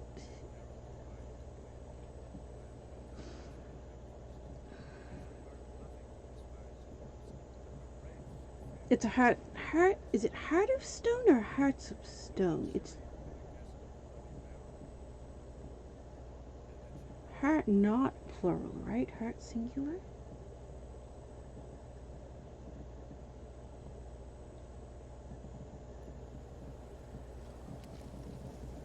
And you probably lost your head. You've lost your head. All right. As I said, this stone was to be united to their Okay.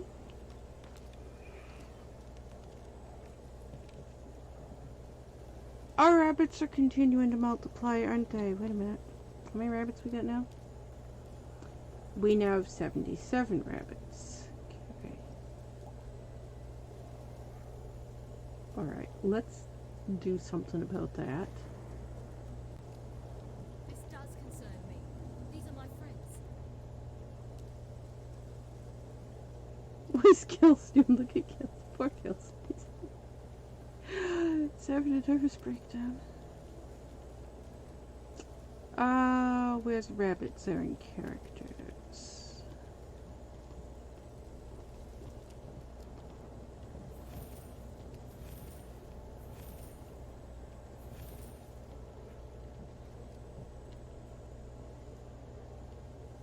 this for? Sometimes I wish I could be like them.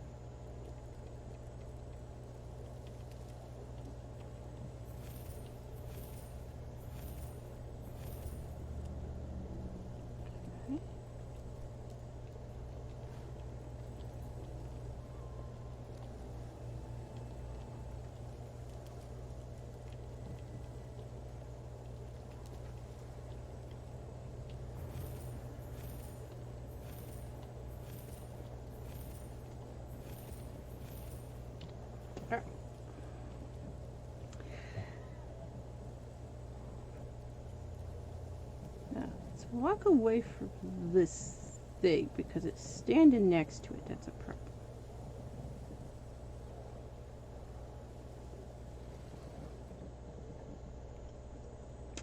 And can we tell?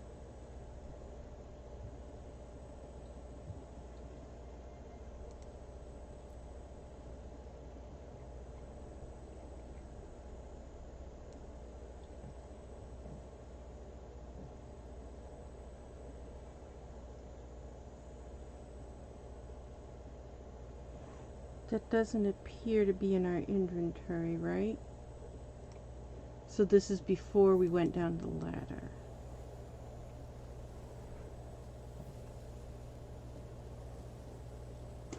Do we want to try to go down again and see if we can do it while we're here?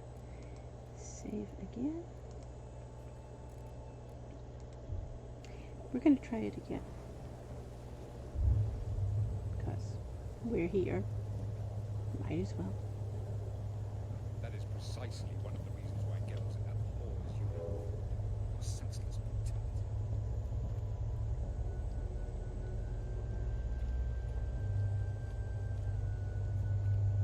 Okay, so it's showing all the same loot.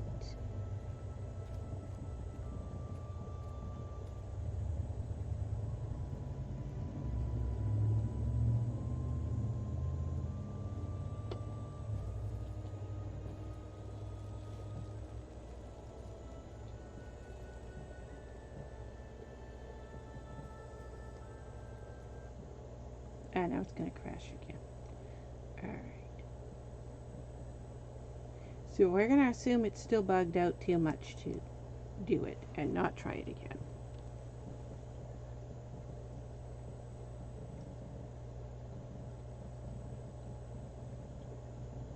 It happens in areas where you have a triple layer. So you go down a ladder and then there's a 2-story inside. So when you go down the basement, now you've gone down a level, but within there is another level. And this is one of those areas where it has that platform that you climb up. So there's a ladder that's really long, but then there's a shorter ladder that also goes up in that same area. I never figured out how to fix it. It only affects the PC version of the game. If you have the game on console, it doesn't. You don't have this bug. And it's only Hearts of Stone. If you don't have the Heart of Stone or Hearts of Stone?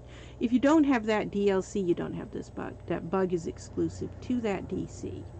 And it's only the ladder quests in that DC that have it. And CD Projekt Red has never made a patch to fix it. They never made a patch to fix it because only 38% of the people who play this game play it on PC, and that's not enough people for them to fix it. That was their answer. That's the official answer they put in their forum for... There's a place in the forum for...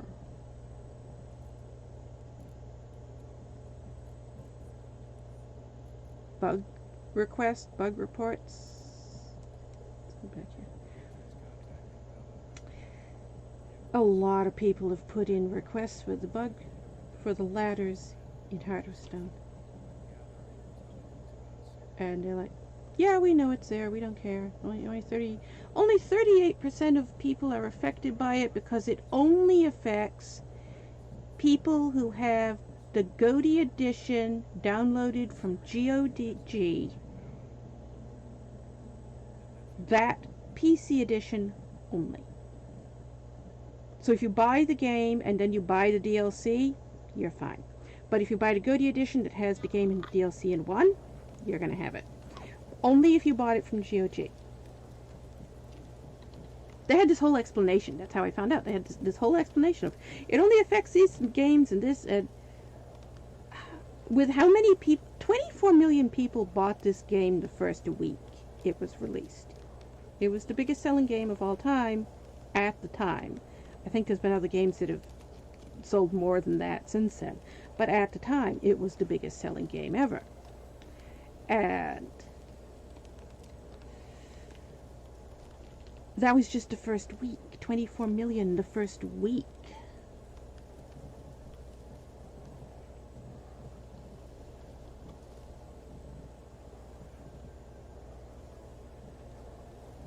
I don't know how many total copies it's sold now. I know before the Netflix series came out, just before the Netflix series came out, like the week before the Netflix series came out, which was December 2019.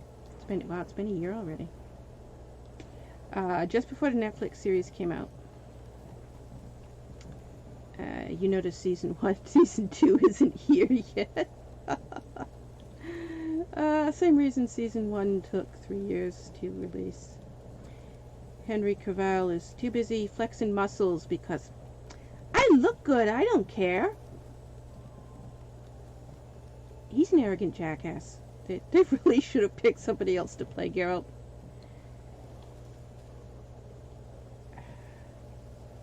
They've run into this problem with every single movie and TV show he's ever been in. He's just like, yeah, I've got a big name. I'll show up in 2 or 3 months. I know you're supposed to be shooting today, but I'm going to show up in 2 or 3 months. I don't care. I'm going to go on vacation. I got a big name. I can do that.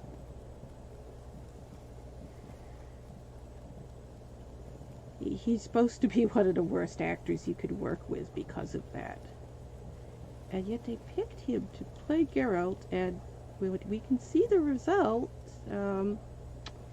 Season 1 came out 3 years late. Season 2 is a year behind at best. And they're supposed to be making 8 seasons. Well, at this rate, it's going to be another 50 years before they get it all out.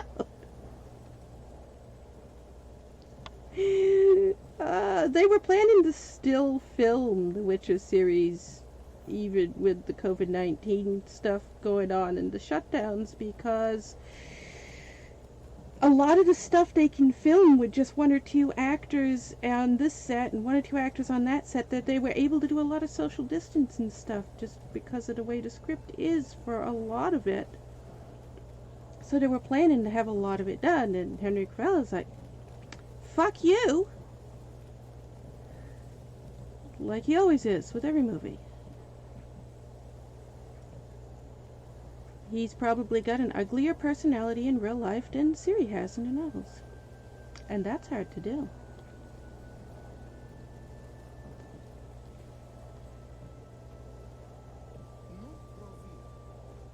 He wasn't their first choice actor. They wanted, what's his name? Nicolas Cage. They wanted Nicolas Cage. And he turned him down. They wanted Nicolas Cage to play Geralt originally, the scriptwriters for the Netflix series. They were very upset when he turned that down.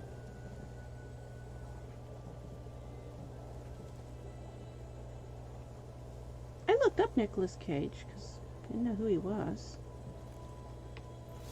He looks nothing like what you would expect for Geralt.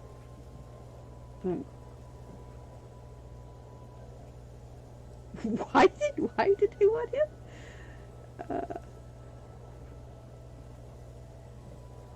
And then the same thing, I'd never heard of Henry Cavill before. Obviously, I'm not somebody who watches movies because I don't know who actors are.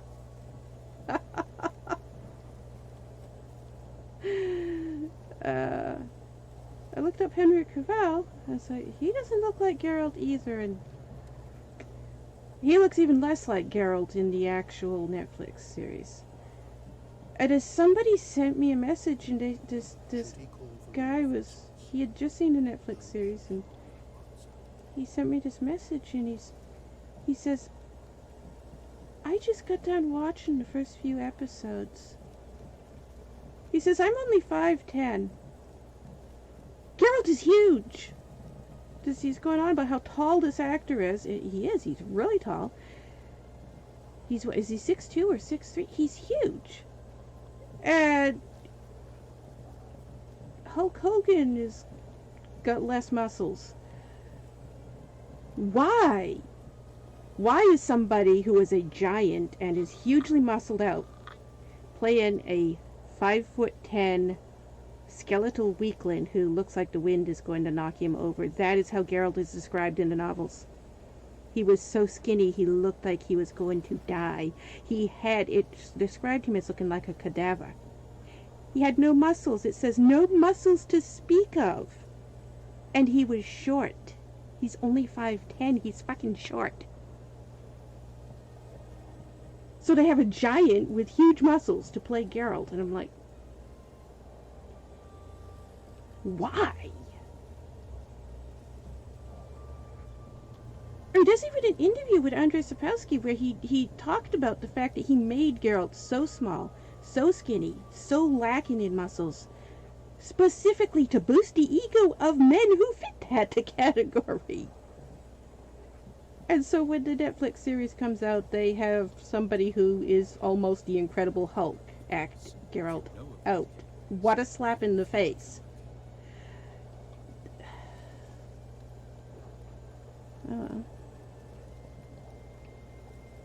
Yennefer's even more laughable. Where's the afro? Yennefer has an afro. It describes her hair as an afro.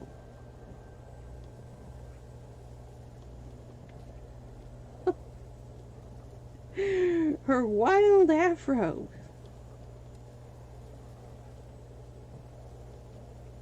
Also, she wears white.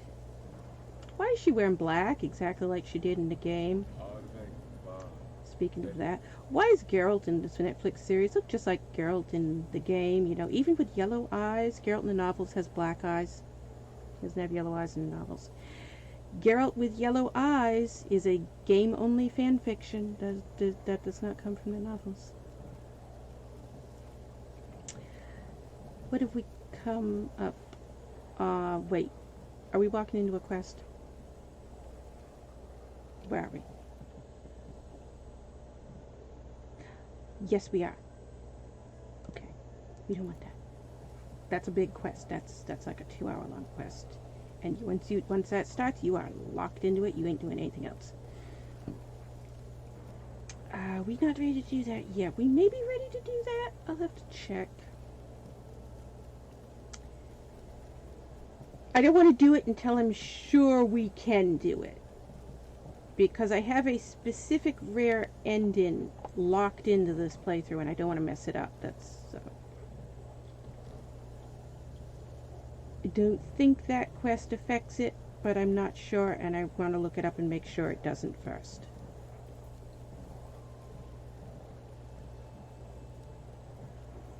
We have both the alternate ending of Ugly Baby and the rare third ending of Family Matters active right now in this playthrough.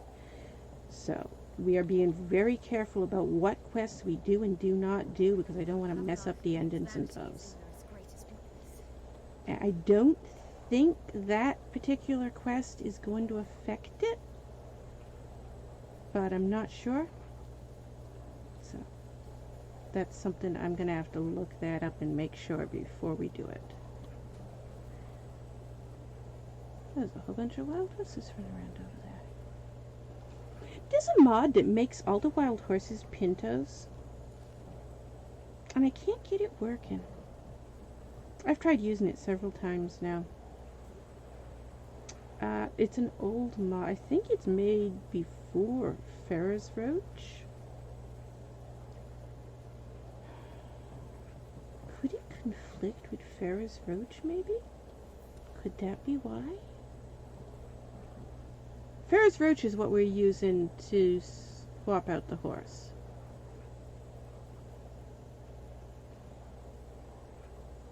If you want to know what mod it is to make the horse look like this. This is Ferris Roach. Took us to a world where Eridan couldn't find us for, perhaps half a year. It's Ferris Roach, War Pony,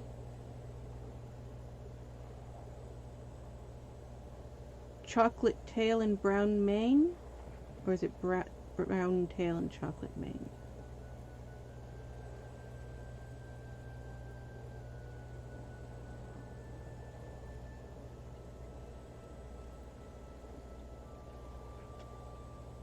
Do I have a choice?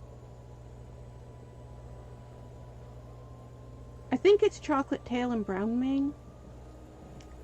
I can't remember.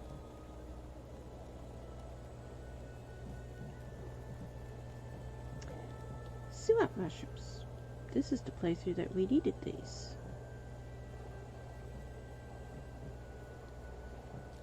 Except I just saw in our thing we had, was it 700 or 7,000?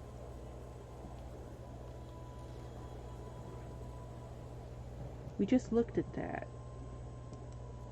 It's in our stash, right? Wait a minute. Clicking all the wrong ones. Yes, I 19 days, so I think it's in our stash where they are. Unless we accidentally sold them. 7,000. Yeah, we have 7,000 of them. And happy eggs, how many do we have? 11. And we needed what, 70? Something like that. I can't remember how many we needed now.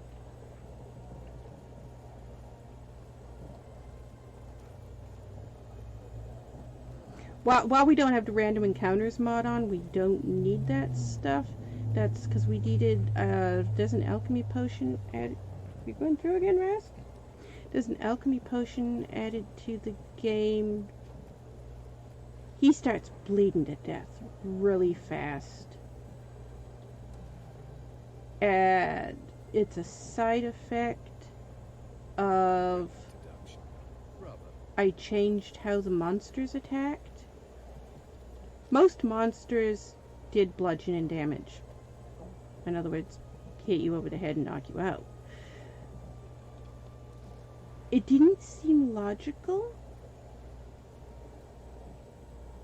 Monsters have claws and teeth, and they should have bite damage. There's a bite damage in the game. There's a slashing damage from claws in the game. And yet most of the monsters didn't have these. So I put those attacks in most of the monsters. But then as a side effect of that, it started causing him to have real high bleed damage. And default to NPC Avallac'h, he bleeds to death really fast. That's a thing that's coded in him already. And I left it there. So when we have random encounters on and we were encountering lots of monsters all the time, constantly, well, then all of a sudden he was bleeding to death and we were having a hard time doing anything because he was dying about every 12 minutes. So I made a potion that cures bleeding damage. But then I made it really hard to make. I made the recipe be these rare items that were really difficult to get. And each time you make a potion, each time you use a potion, it actually uses it. So you have to remake it. That's not what the vanilla game does. This is all stuff that I changed. The vanilla game doesn't do these things. And so I ended up making it really hard to keep him alive, and I didn't realize when I made the mod how difficult I had made it to keep him alive. So deeply. Why didn't he tell me to my face? And what's that building? Where?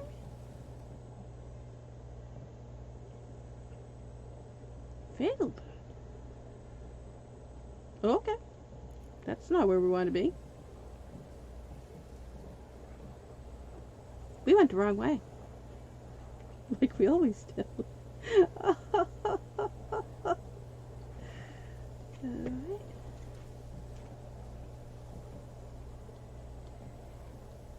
We were going to that marker because it was nearby, and well, now it's nowhere near it. We're on the other side of the map. No, We will go back there. sense me use my power.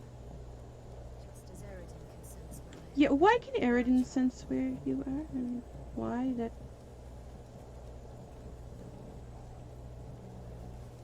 Magic abilities was easier for the elves, but didn't mean all elves were just automatically had magic powers. And it was easier for older elves because they had spent a long time studying it. Eridan was a young elf.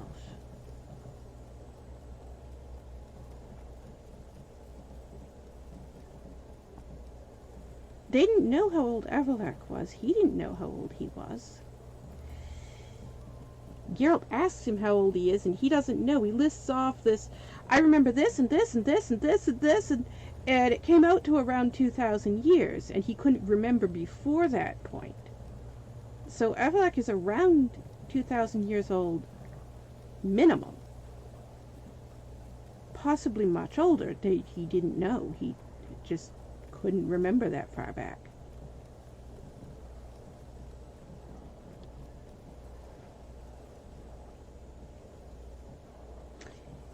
You're a merchant.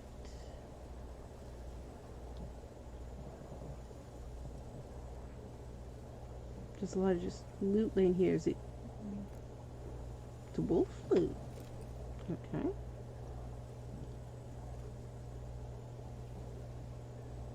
Why is there a lot of dead wolf loot here? There's a pack of wolf. We got our huge pack of rabbits again.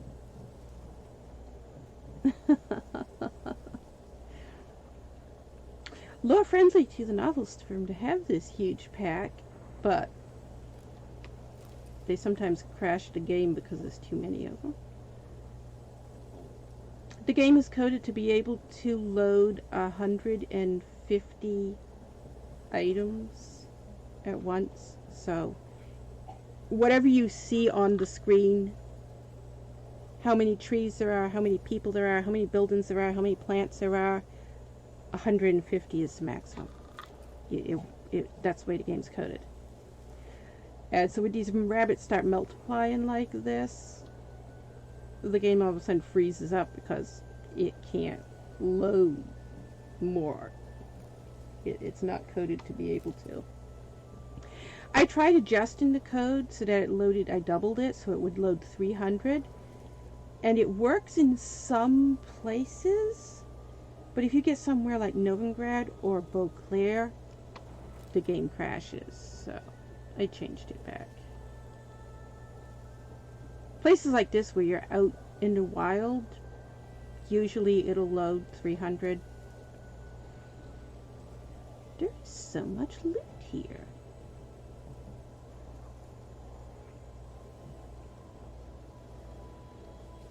Naivety is a fool's blessing.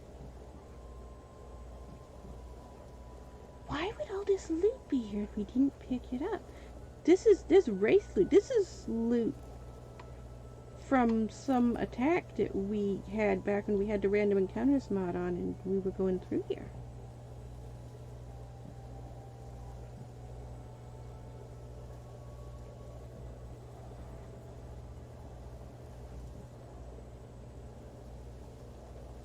Is it just that the things were too far away so we didn't see the loot? Exquisite iron, but what can I do to deserve it? Have I given you cause to doubt my intentions?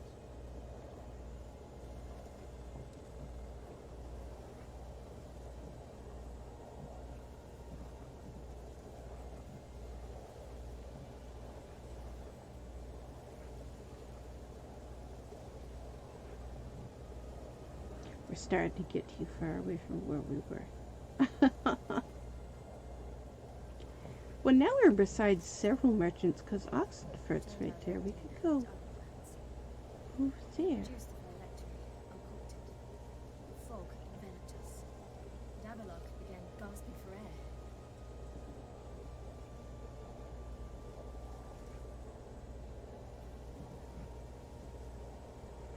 A phylactery spell is what you would use on a lich, and only a lich. It's the only time you would ever use a phylactery spell. And Geralt questions if Avallac'h's a lich.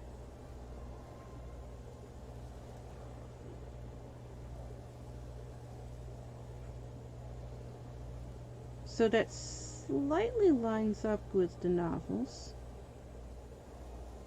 But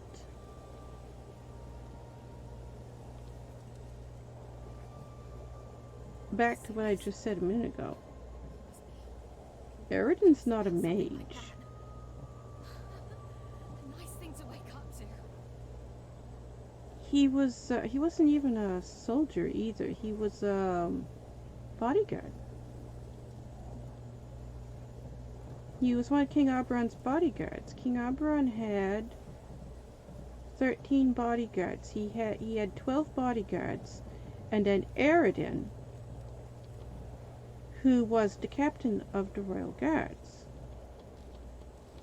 And that didn't mean much. The NL elves did not have weapons. They didn't have metal. So they didn't have swords, and they didn't have knives, and they didn't have metal armor because, hey, they don't have metal. In spite of what you see in the game with their metal armor, which is not what they dressed like in the novels. Sierra, this place is no longer safe. Do not tarry here long. I wanted you to climb the fence while you attacking it. I keep forgetting that button controls the buttons controls the new tones.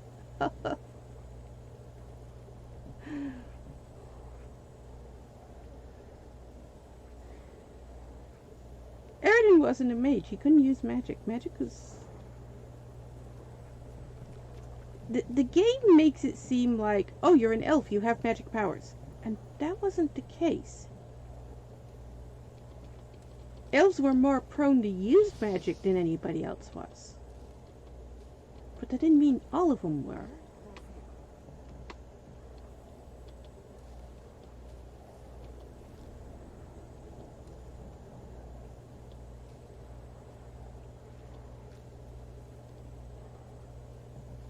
We get stuck in this garden all the time. Doesn't this... the halfling here, doesn't he have a name? Doesn't he tell us his name when you first meet him?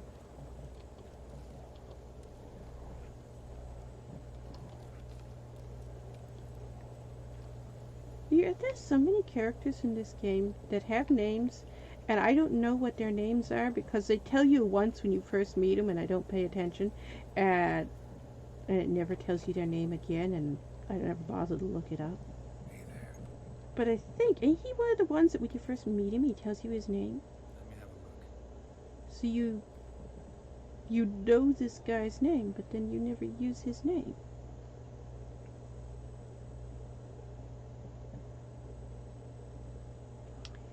So, we will sell stuff that... I think we have enough stuff on our horse so we can just sell all the flowers that we're picking.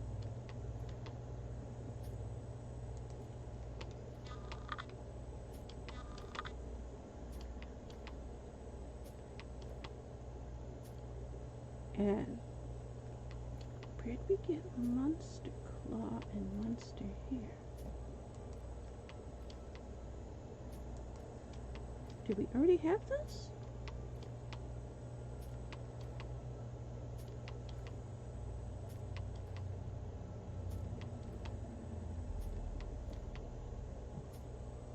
You pay 61 for buckthorn. That's gonna run you out of money.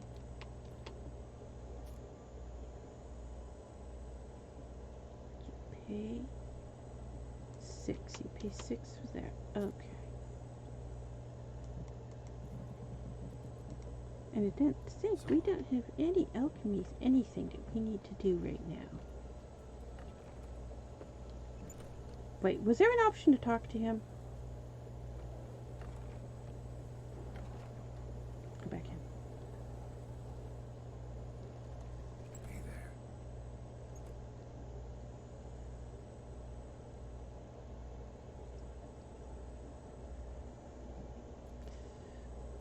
We haven't done that quest? Okay. So long.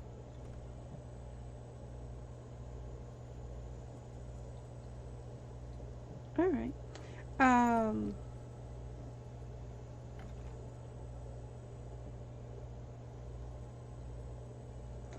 We need to switch out what you're drinking because it keeps making you sick, right? And it's kind of with Yen. Alright, let's do that. He's gonna drink and he can't. You don't have much water, okay?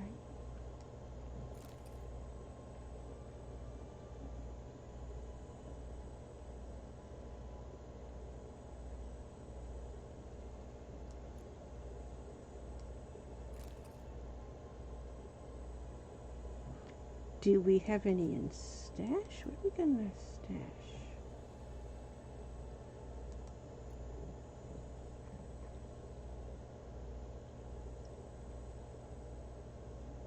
Okay, we have a lot in our stash.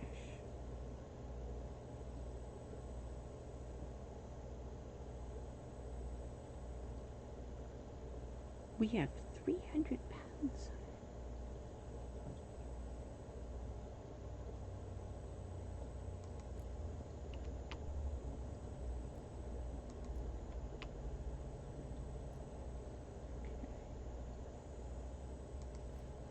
No, we're extremely overburdened. Oops, wrong one.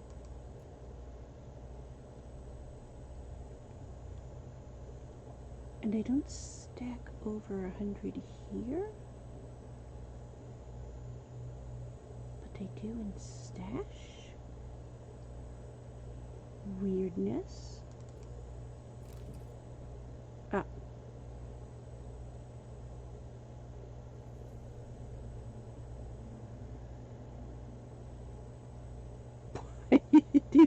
I don't know what we had there. What did we have there?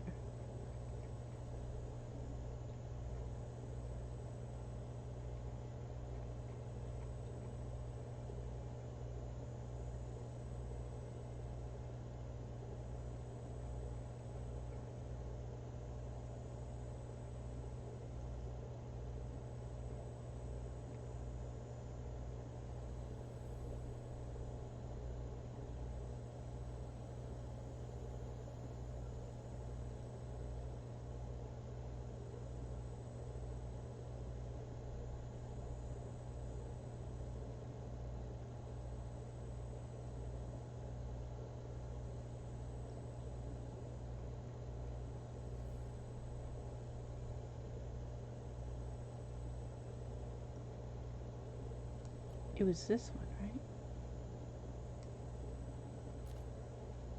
I don't know. Okay. Put that there. That's what I was trying to do. And put that one there.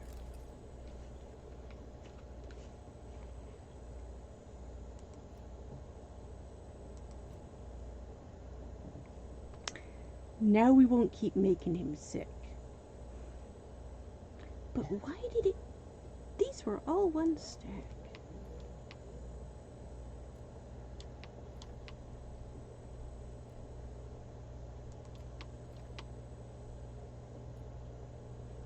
Is it stacking them all at once over here?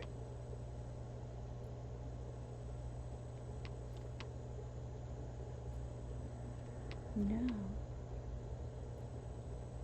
Why is it doing that?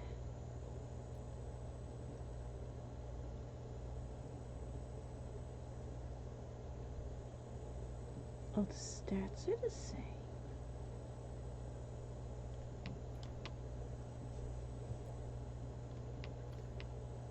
That's weird.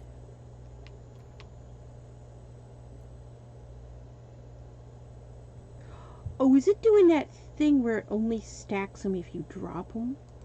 Wait. Is that what it's doing?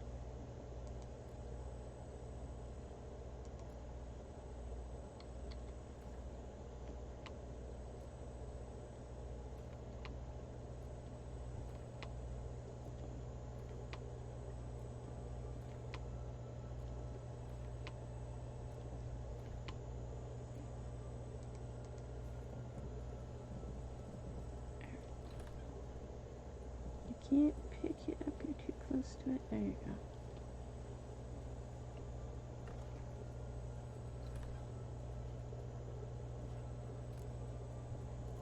No?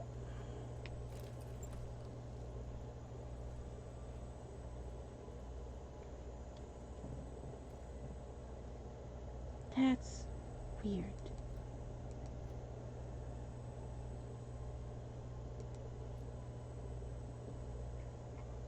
So it just suddenly decided at random to stop stacking stuff.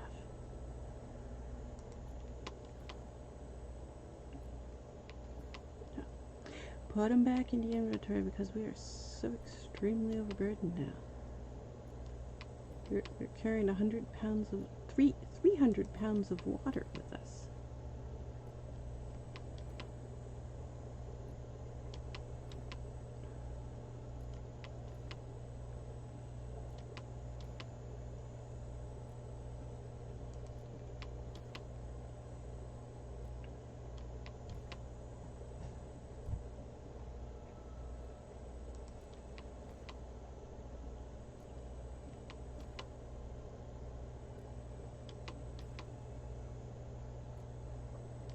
I'll have to check the mods and see. I think one of the mods must have gotten switched load order wise.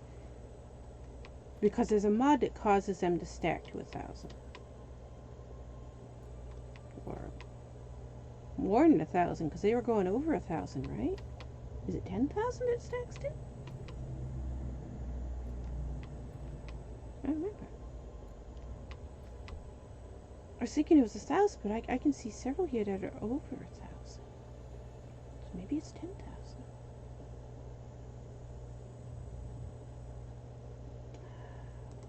Sort by weight.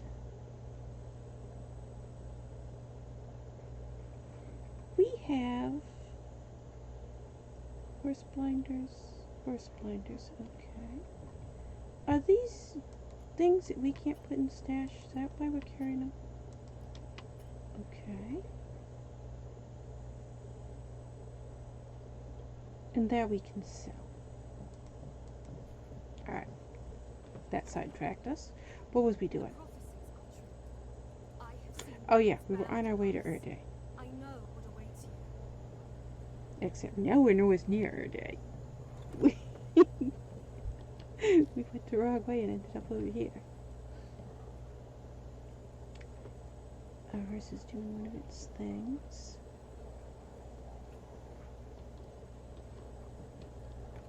Why can't we get on our horse? There we go.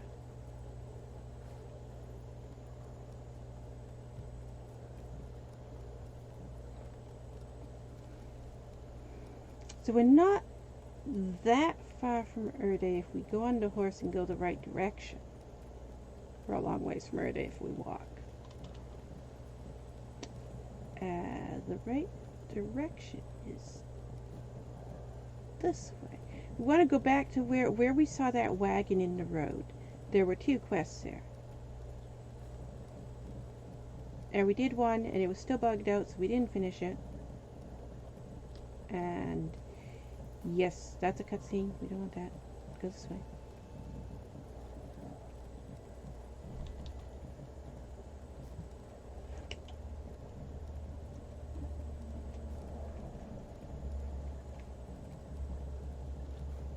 Okay, that's Vic Tower.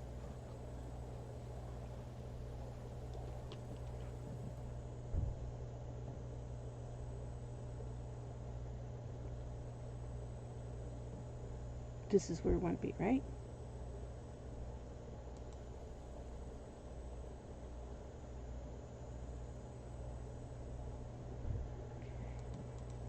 So we want to go slightly this way.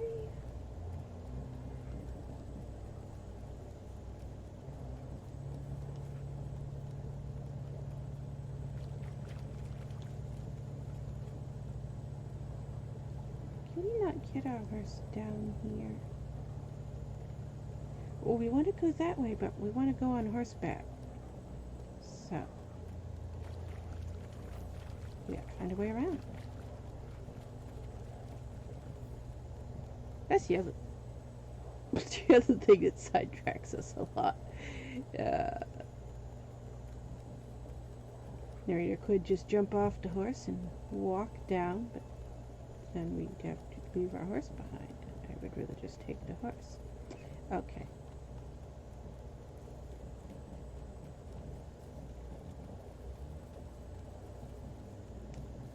We should be near where the wagon is now, right?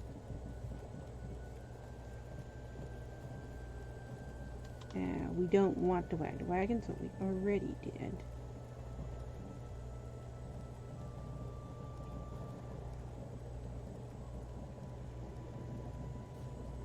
Okay, water. Wait. Erde should be over here, but we don't want to go to Erde. We want to go before Erde. We're back at Hedel. So we're near Erde again. Okay. Follow the path. The water path.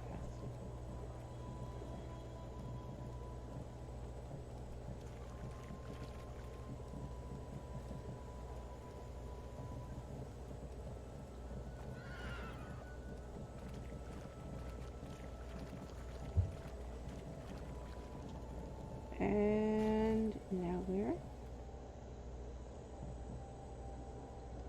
That bridge.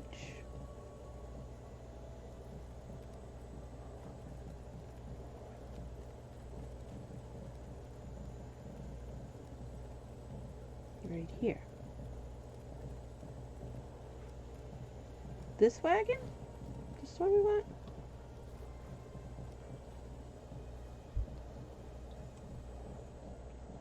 Yeah, okay. Requires Witcher senses, so we have to get it to... There's the examine button. This cart.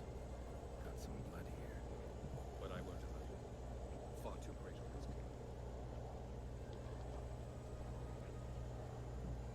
So now it should let us do the next part, but then we got the ladder bug there.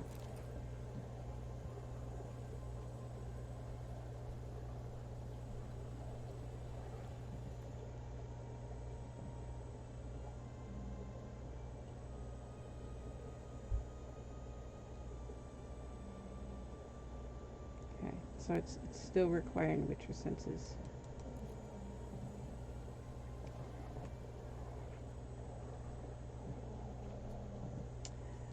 There should be, there it is, there should be, do we have to click on it? Yes, we do. Dried. A few days old.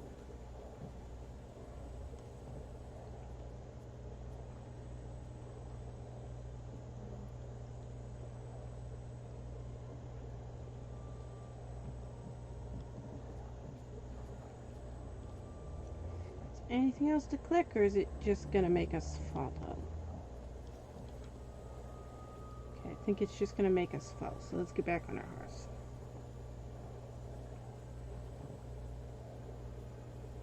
You see, you can see this without the Witcher sentences. You can see the blood stains and stuff, but the quest requires Witcher senses.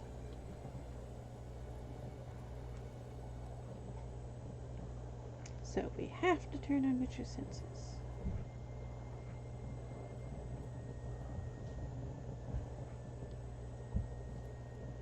And we know we're going to Erde. We know where we're going. See? Erde, here we are, Erde. And Where does the blood trail go? It just stops there? Okay. Is there another examine thing here then? Yeah. Trail's gone cold. Need to look around. Ask. Maybe someone's seen him. Very well. Look around, ask. Maybe someone's seen him in this place that Geralt should remember being in Witcher 1. Yeah, there used to be people here.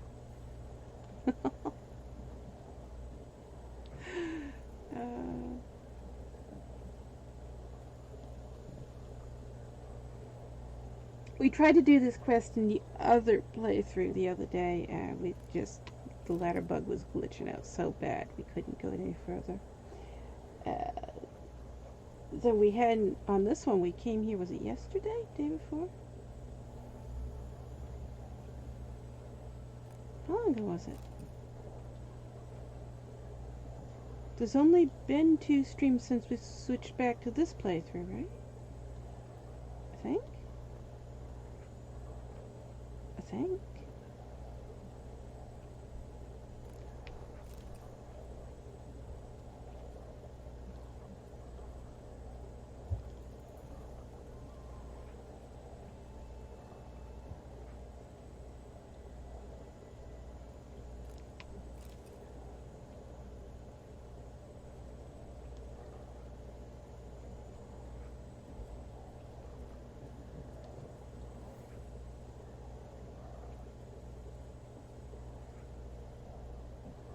So can we talk to you? When we came over here the other day, Gramps wasn't here. Wait, did it say that? It's Loot Sparkles, but no Loot.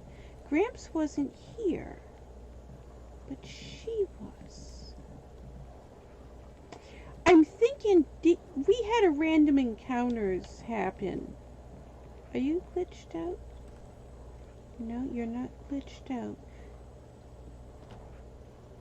I think we had a random encounters happen and we attacked the monsters and it accidentally killed Gramps. We've had that happen with a few quests, and I think that happened. See, you got this on your back now, too.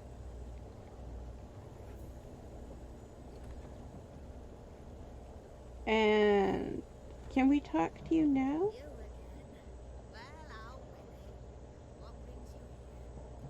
Ah, there we go. That's the dialogue option we needed. Looking for someone named Fulkert. We didn't have it. We didn't have it because we hadn't. And so now Gramps is back. That's weird. Till he got hurt. Ran across a trail of blood. Trail led me here. So this is furthest we've gotten with this quest in all the times we've done it the past couple of weeks.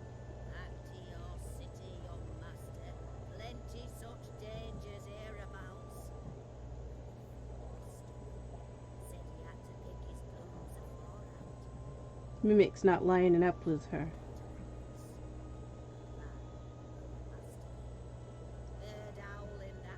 That happens so often in this game. It's annoying. So where are his remains? Wolves would have left something. His boots, maybe. You're looking. He's too old to go traveling about in the woods. The thing is, wouldn't Geralt recognize... Hey, I remember you used to eat everybody. Where's all the villagers? When I left, you promised you weren't going to eat anybody else. There's no villagers anymore. This village is in Witcher 1. There's Gramps. Not there now because the cutscene's over, but this village is in Witcher 1, and that character is in both the novels and Witcher 1. He's a cannibal in the novels who kidnaps Ciri and tries to eat her. So then he shows up in the game. And it's just Gramps. That's just what his name is. Everybody calls him Gramps. We are going to save because we know how buggy this quest is. This is the furthest we've been able to move this quest along.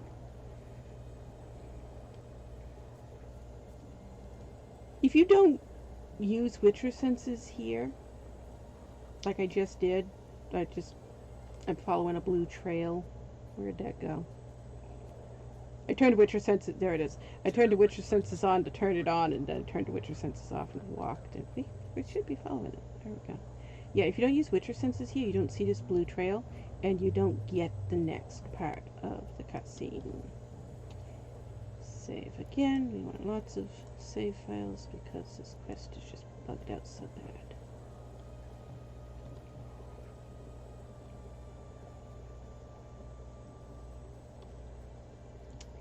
And yep, there it goes.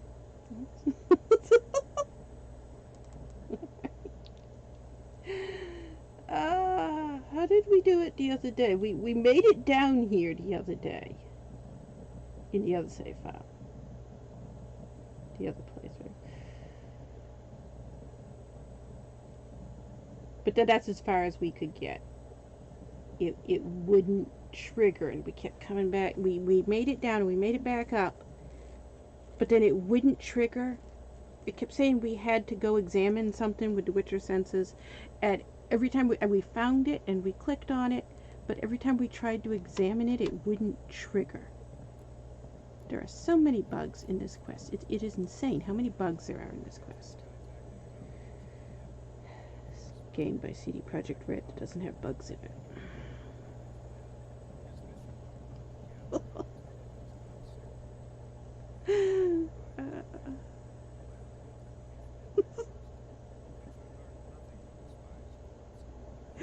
I think this is the worst quest when it comes to bugs. Unless you get the Netheril bug. Oh, you can't even play the main story if you've got the Netheril bug. And then there's more than 5,000 people who posted reports saying this is a bug. We need help with this. Over on CD Projekt Red's official bug report forum for this game. You know, it has so many bugs, they have a bug report forum. This game that doesn't have bugs.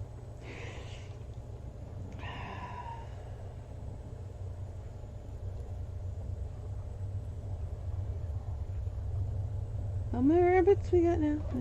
How many rabbits we got? 98. Okay, we're close to 100 now. Let's remove the rabbits. Okay. That also removed one of our dogs too, right? Alright. Save again. We'll respawn the dog back in and the rabbits when we get done with this quest. I'm wondering the possibility of maybe we should take off all the travel companions, and that's right, we need Witcher senses. Game doesn't acknowledge that we did this if we don't turn the Witcher senses on. Even though we know what we're doing and we don't need the Witcher senses on.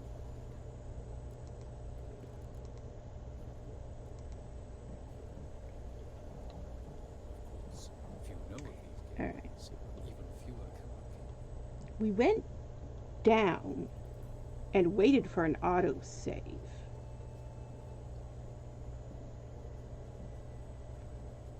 Gils, you came down the ladder. It's okay.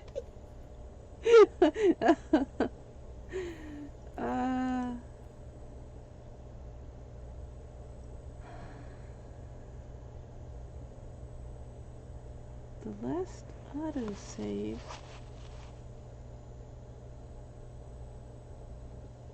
There should be another autosave coming up. I'm going to make a manual save while we're here.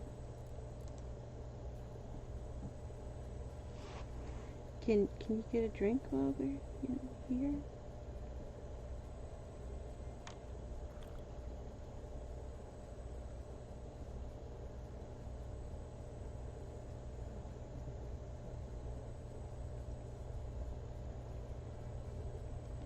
You guys coming down the ladder could cause an issue.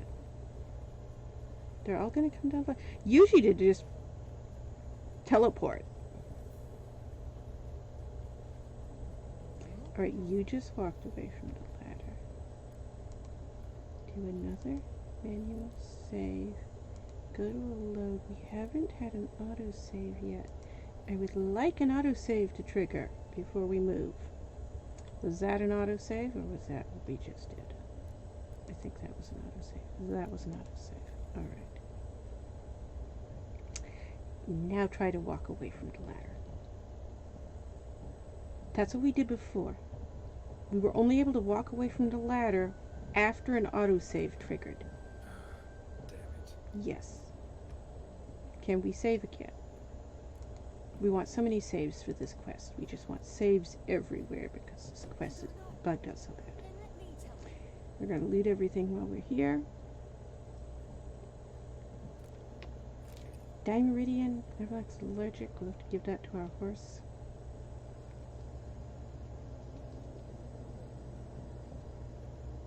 Since he's riding the horse, it doesn't gonna do much good though, does it?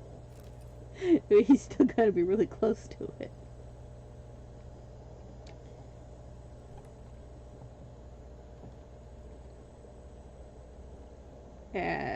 It crashes when you get near the body, so we need to save before we go over there again.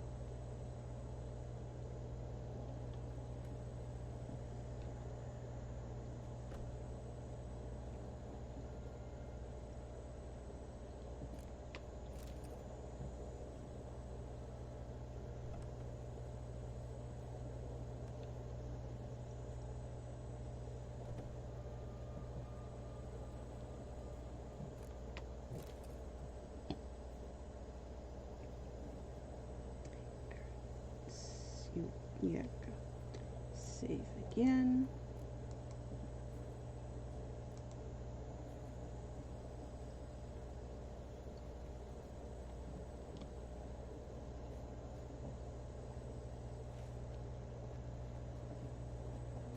You know, if they were starving to death, why are they leaving all the dead animals just laying around rotten? That's another question.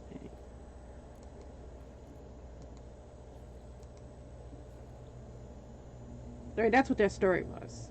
That's what they're going to tell us. Alright, Witcher senses. There we go. Nine-haired halfling. Must be Fulkert. Ripped open, gutted and drained. No way to determine the cause of death. Okay. That would have given us a checkpoint, but we want a manual save as well. Now getting back up the stairs. Ladder. It's another issue.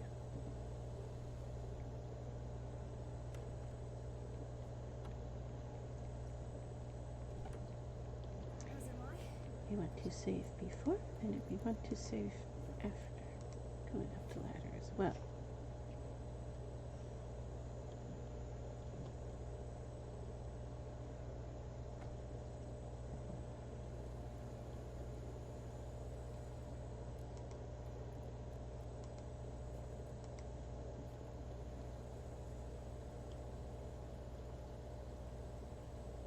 I think we don't need Witcher senses anymore now, right? It's just go talk to them now. And it hasn't crashed again. So, This is the maybe we place. can finally finish it? Also, if you use the HD graphics mod, and these bug out, these logs that are standing here, there's another mod, 4K Ultra Graphics, something like that. Take that mod, take the texture file out of it, make a separate file just for the texture file,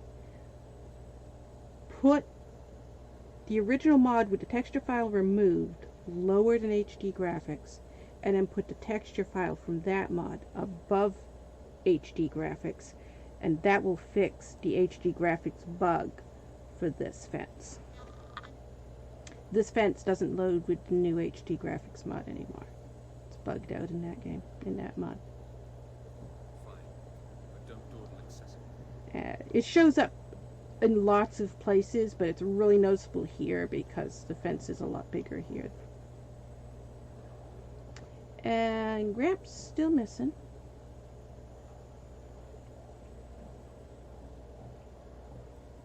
And see, this happens when we come back. Now she is bugged out. Alas, this awaits us all at different stages of our existence. There are so many bugs with this quest. It is insane how many bugs there are with this quest.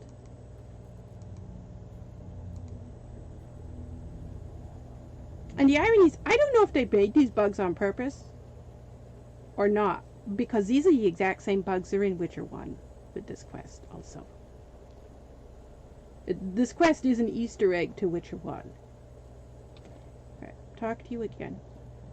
See, she's half there now. Larder, meat-rich diet. That what you like? Master, not at all. Tain't like that. Best hope not, or you'll be next to get a hook through your neck. The Avallac'h would have already ripped your neck off, actually. Gather the bodies. That's the truth.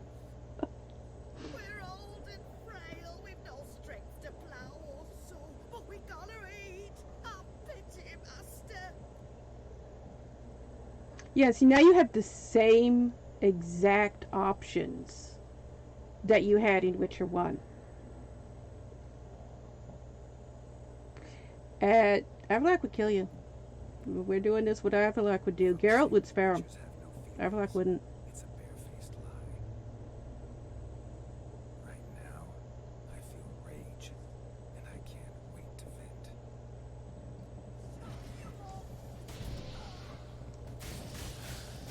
Humans.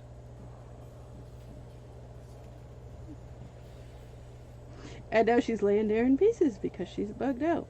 Yeah, Geralt would spare them. If you wanted to do this quest lore friendly, Geralt would let him go.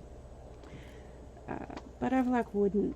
He's very, very against killing humans. He was extremely against it. He's very vigilante, extremely. Which is why there's confusion, and you see characters in the novels who have confusion over it. And we already alluded to this? Okay, we already alluded to this. But you see characters in the novels have confusion over the fact that monsters weren't scared of him, and it says monsters weren't scared of him because he never shed innocent blood. And then characters, especially Ciri, translate that to, oh, he's never killed anybody. Didn't say he never killed anybody. So he's never shed innocent blood. There's quite a big difference. As you later find out, he's been killing a lot of people quite routinely. He just massacres people. He's a vigilante. You're murdering people, he is going to kill you.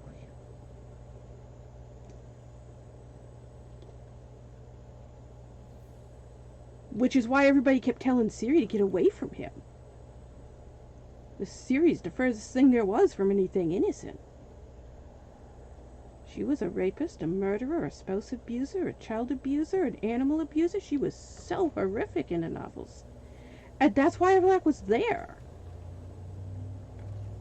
He had this thing stuck in his head where he couldn't kill a woman unless she was pregnant and going to have an abortion.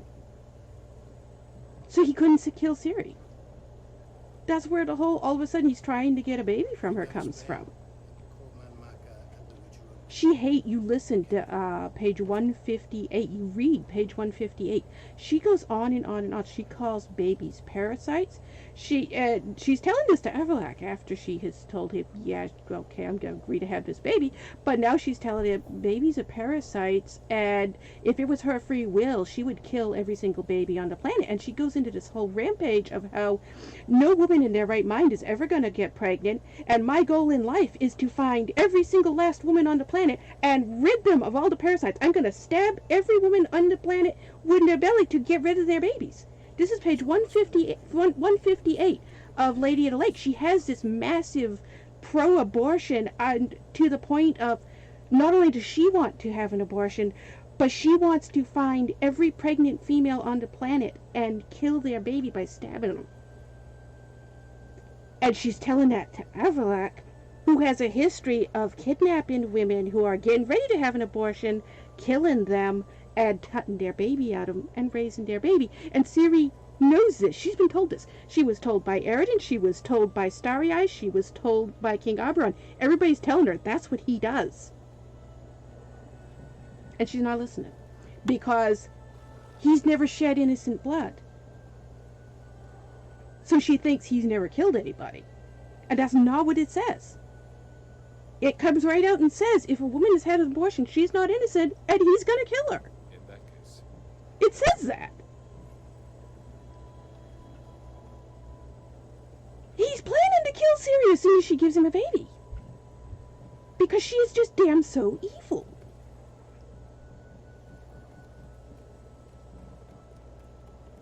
As I said, people when you read the novels, they find out what he is and the stuff he's doing. They're like, oh my god, how can you like him?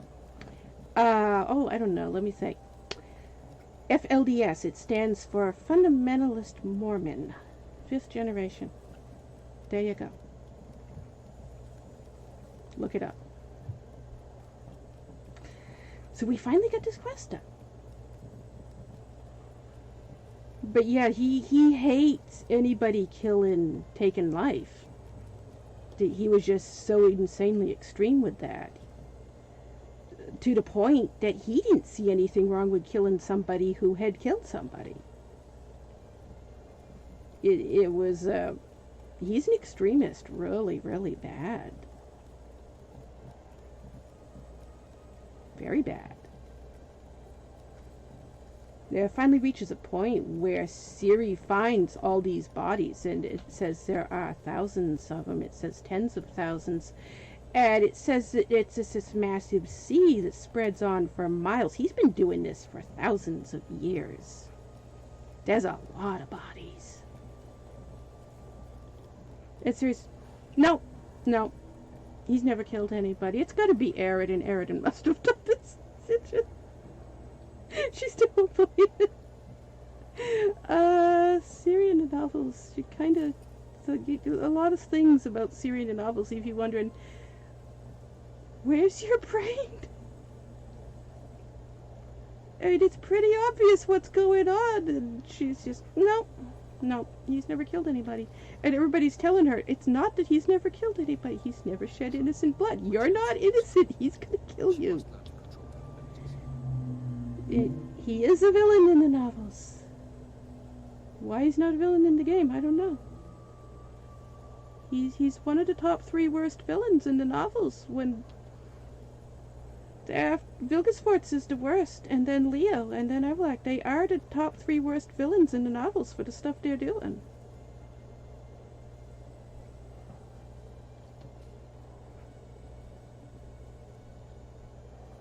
But people who haven't read the novels and they don't realize Avallac'h's like that in the novels, and then they see these people in my chat, which doesn't happen anymore because chat's turned off. I've had so many people just lash out in my chat, go wild, crazy, and they're like, you'd hate him if you read the novels. It's like, I've read the novels many times. I reread the novels frequently. I am addicted to rereading the novels. I'm well aware of what he does in the novels. And then other people who haven't read the novels, they'll see these people who are so mad at the fact that I like Avallac'h, and they're like, what did he do in the novels? He was going to kill Ciri. That's where the issue, where Ciri looked like Laura Darren, and then he couldn't kill her. He was very conflicted with that, and then she lives with him for a long time, and he falls in love with her, and now he's even more conflicted because she's evil, and he can't stand evil, and he wants to just destroy everything that's evil, so he wants to kill her, but he's fallen in love with her, and he can't kill her. You see, Avallac'h's a very complex character, because you see this stuff that he does, and you see that he both wants to kill Ciri and he doesn't want to kill Ciri, and he's just torn apart by it.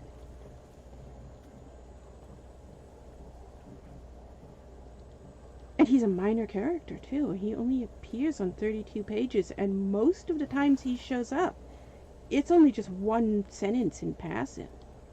He's an extremely minor character.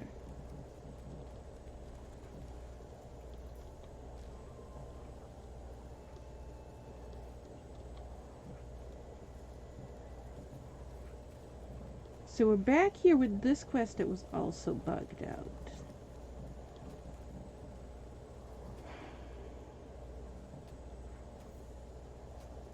But this one kept crashing after we got down there. We did it twice. We got down there and we got the stuff, and it crashed after we came back up the ladder.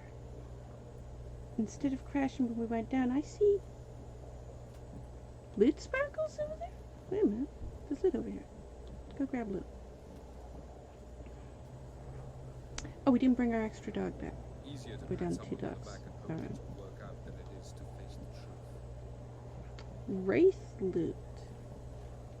We must have missed this when we had a random encounters wraith attack.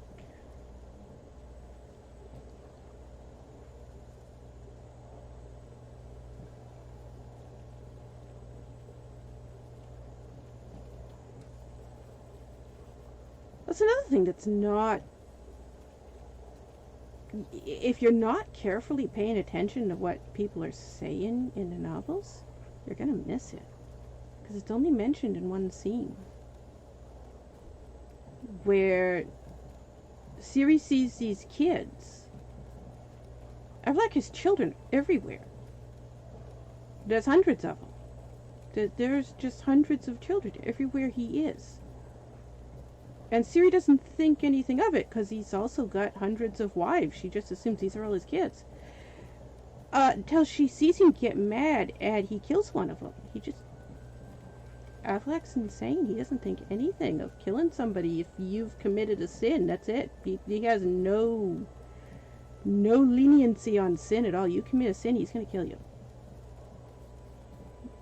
He requires innocence in everybody. And so she sees him kill this kid.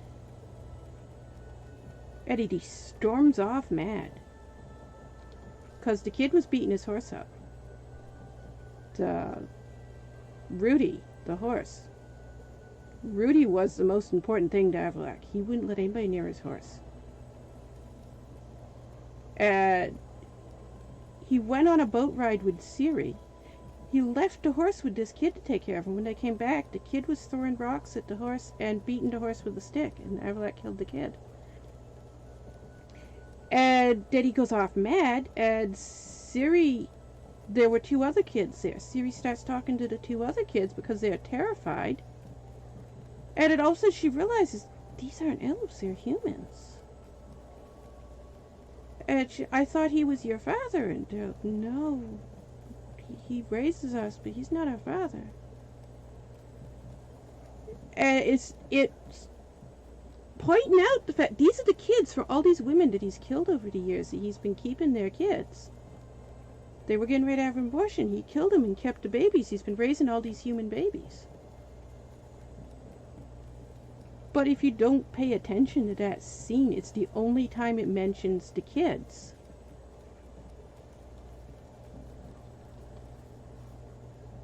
And it's a quick scene. I mean, it's a single paragraph. It doesn't even take up a full page.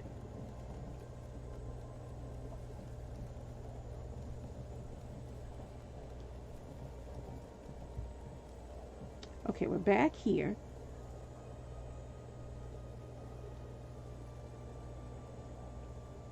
Do we want that?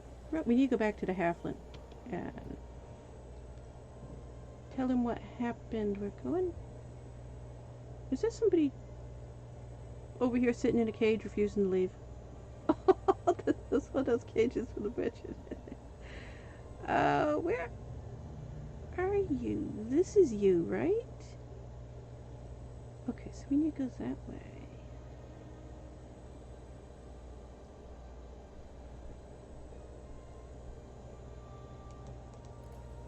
So, that path down here, right?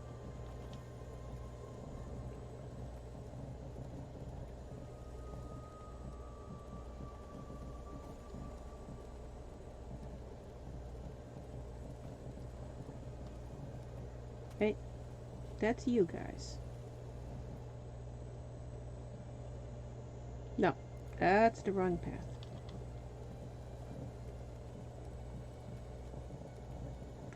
You'd think with all the hours I have in this game and how many times we look at maps, eventually I would learn how to read maps. I have so many thousands of hours in this game and I still can't read the maps in this game. It's ridiculous how my brain just completely doesn't want to read maps.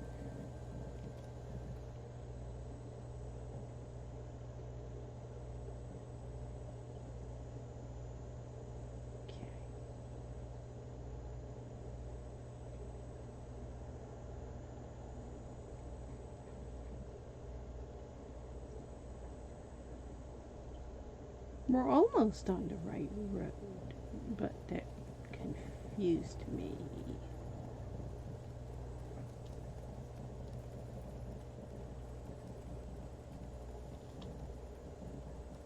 When you get away from this section where there's all these little points that are connected to each other, that it's just confusing my brain too much. I have so much trouble reading maps. Alright, this is the right road now, right?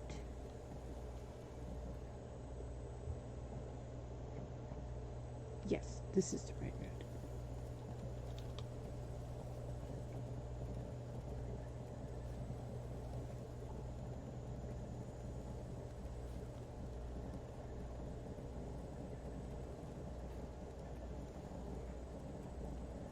There you are.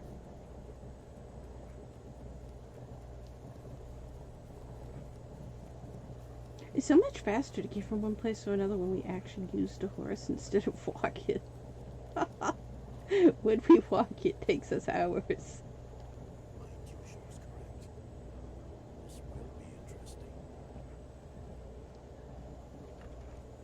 Alright, so you should have another dialogue option now. Yes, you have another dialogue option now. Volkert, your apprentice. I know what happened to him. So we finally got this quest. I've gone near daft worry. Ah, cannibals ate him. He was... Maybe no gentle way to put this. Cannibals ate him. Cannibals. A short ride from Novigrad. In Velen, that would be one thing, but here. We're closer to Velen than we are Novigrad. You slew them, right? Tell me you killed them. I did. He's been avenged. If you don't kill them, he gets really, really mad too. We've done this quest both ways before, so. Please. There's 3 endings to this quest, right?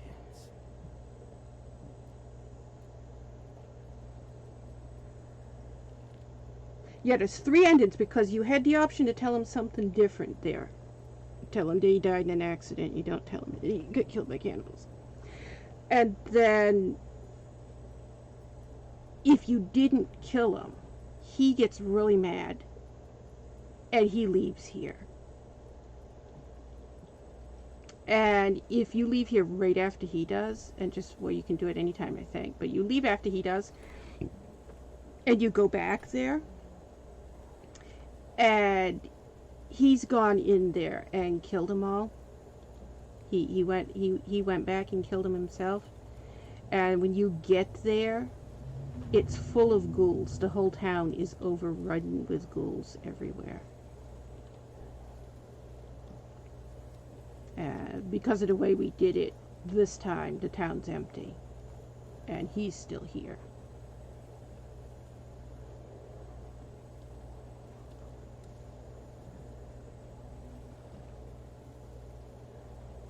Lore friendly to Geralt, Geralt would have spared them and made them promise don't kill anymore. Which would then trigger this guy to get mad and go kill him himself.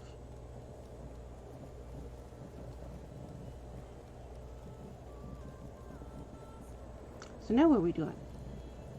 That wasn't what we were planning on doing. We just happened to be here and did it. What time is it that we have been streaming? We've gone over 3 hours.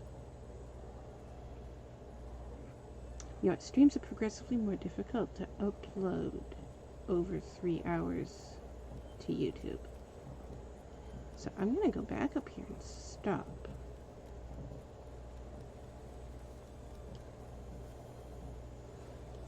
If we go the right way. My sense of direction is terrible.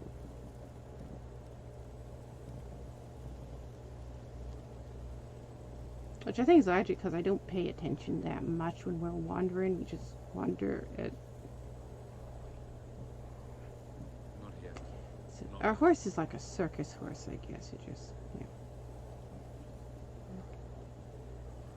do weird things.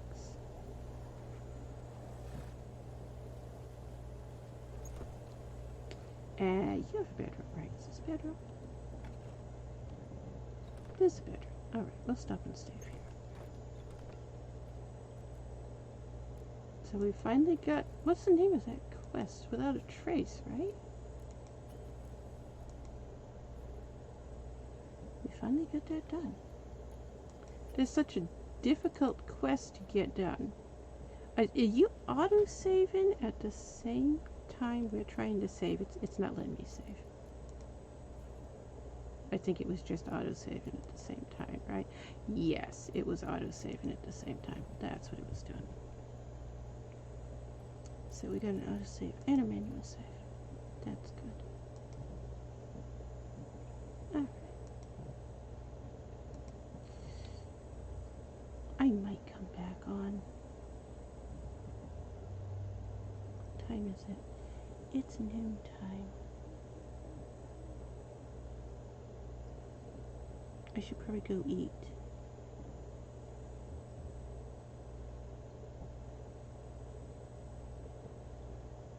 Yeah. I haven't eaten yet. I got up and I was doing all my editing stuff and I was like, you know what? Let's play the game. I feel like playing the game. So. And then the computer had all its trouble loading. I forgot about that already. But that should continue to be fixed, I think. I told the Windows Update thing to do it later. Apparently at some point the pop-up had come up to tell me to do a Windows Update, but then for whatever reason I didn't see it and it got minimized or something. So I told it to remind me later and then it was okay. You back? What are you doing?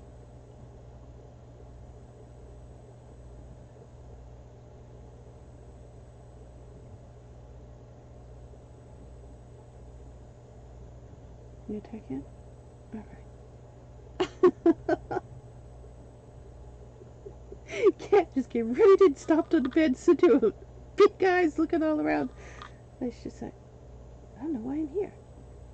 And now she's curling up on the bed. Alright.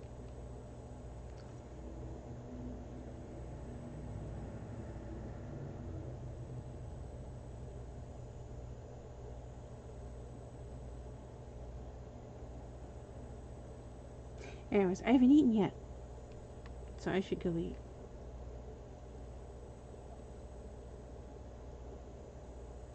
I was going to continue doing the fish tank, because I told you about the other day. The fish tank's got a crack in it. And it's been there a while, it's been there a few years, and it's up near the top. So it doesn't cause a problem, I just don't fill the tank an inch less from the top and it's fine, I don't leak. But it's slowly getting bigger and now a second crack has shown up on the bottom. So there's a crack on the top that is growing down and a crack on the bottom that is growing up. So that means at some point the whole side of the fish tank is just going to explode out. Because it's so much water putting pressure on the glass, it is slowly pushing that out. So we had to get a new fish tank. And because they needed a bigger fish tank anyways, they're still good in this one for another year or two, but they're going to need a tank at least twice as big within probably the next year. So since we have to replace this one anyways because it broke, and we need to, within next year, upgrade to a bigger tank, we just go ahead and upgrade to the bigger tank now. So that's what I'm doing. I have, this tank is huge, and it's going to take up more than half of that wall. It's going to take up 3/4 of that wall, just this one tank. So it's an all-day project of everything has to come out.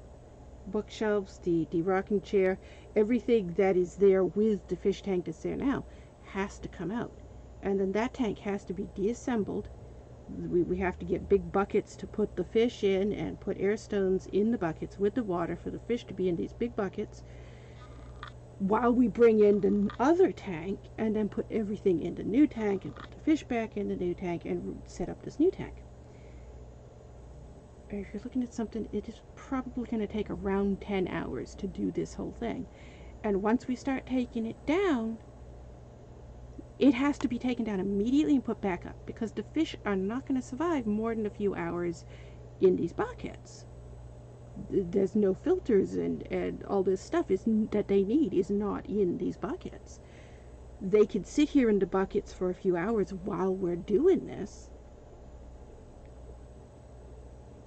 But if something interrupts us and we have one tank down and the other tank not yet set up, and the fish stuck in these buckets, the fish will die.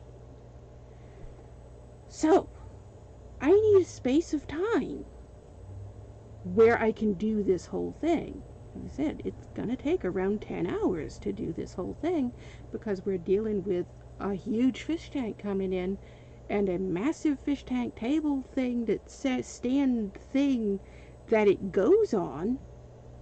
And you've seen that thing. I've had that in other videos before.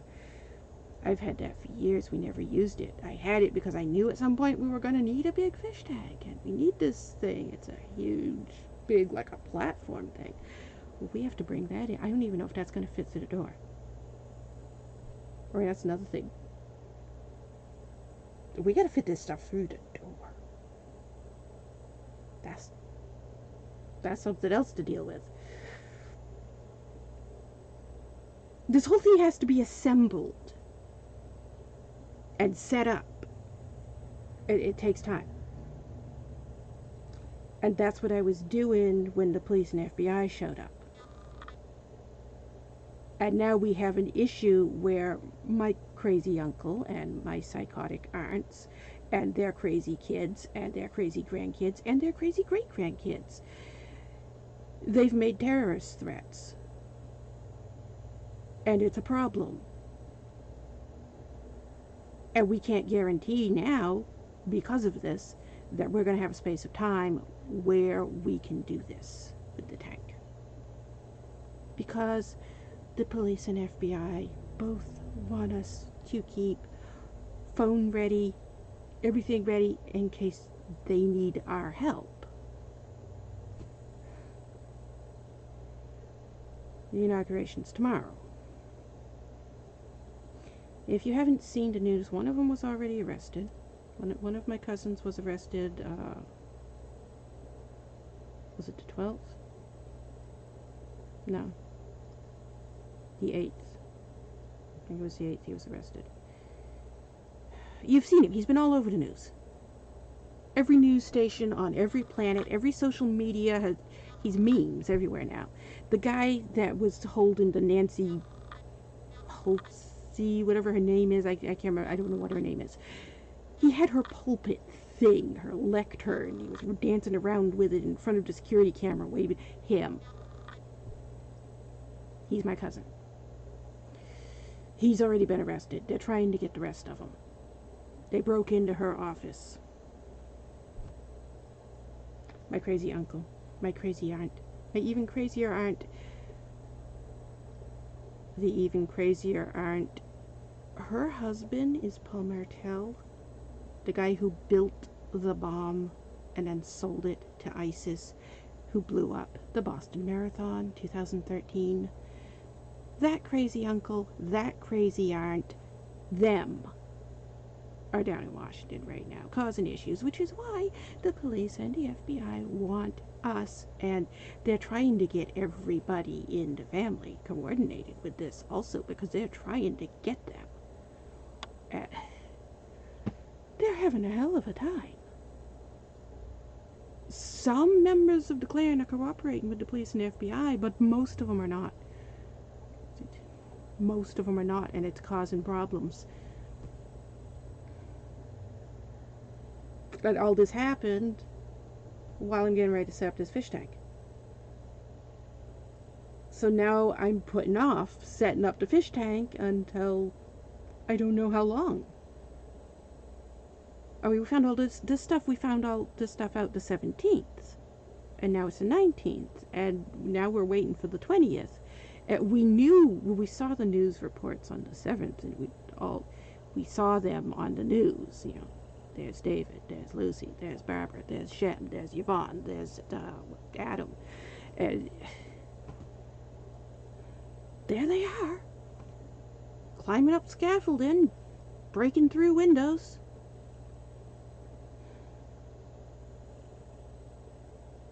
Well, so we knew they were down there the 6th, because, you know, it's all over the news. We've seen them all over the news. But now they've gone back down there again.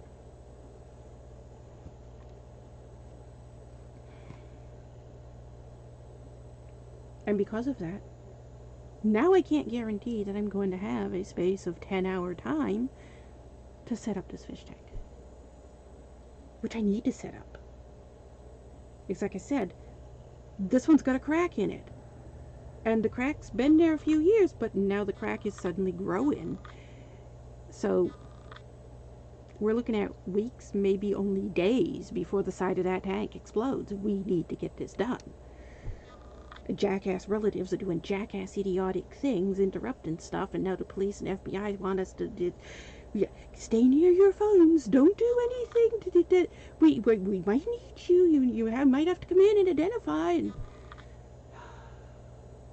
great, lovely.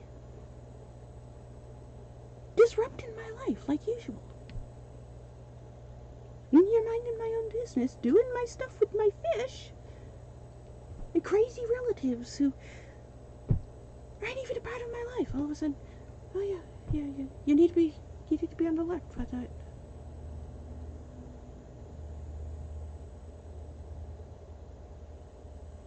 Why?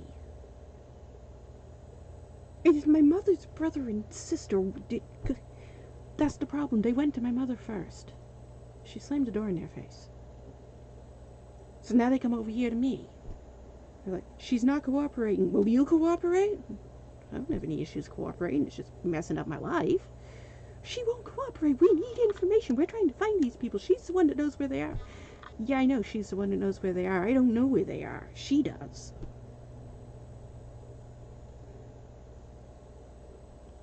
My mother's causing a really big problem right now because she's the one that has the information. She is the one that knows where they are. She's the one that knows where they are and when they're doing stuff.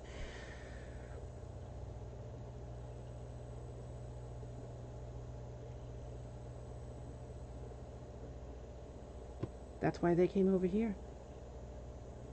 They went over there and got the door slammed in their face, and they came over here and you tried to talk to your mother.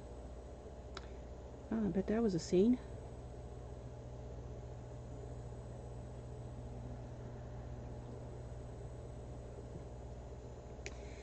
Everybody in the old Ocho Beach Police Department knows my mother, that's for sure. Boy, do they.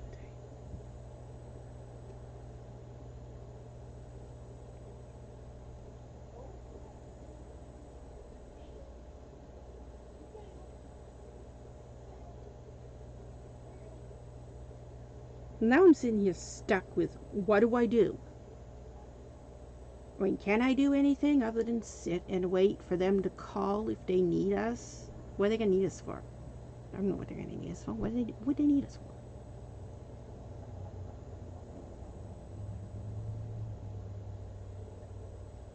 I mean, that's what I was doing this week. I've been telling you about it. I've been spending this whole week getting the room ready for this.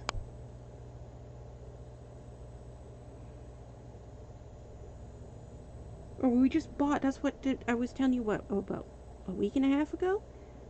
We just bought all new filters and stuff and everything because everything has to be upgraded because the new tank coming in is twice as big as the old tank. So now instead of one 350-gallon canister tank, now I need two 350-gallon canister tanks. The canister tank filter goes underneath it.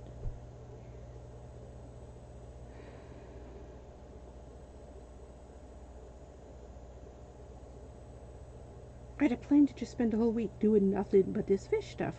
And I can't now. And it's so damn disruptive of my schedule. Which is why I've been streaming more than usual the last few days, because I'm like, what else can I do? I can't do the stuff. I can't do my job. I can't do anything because all of that takes too much time. And it's all stuff that if I get started, I can't quickly stop without several hours of putting stuff away. It's not possible. So I can't start any of these things.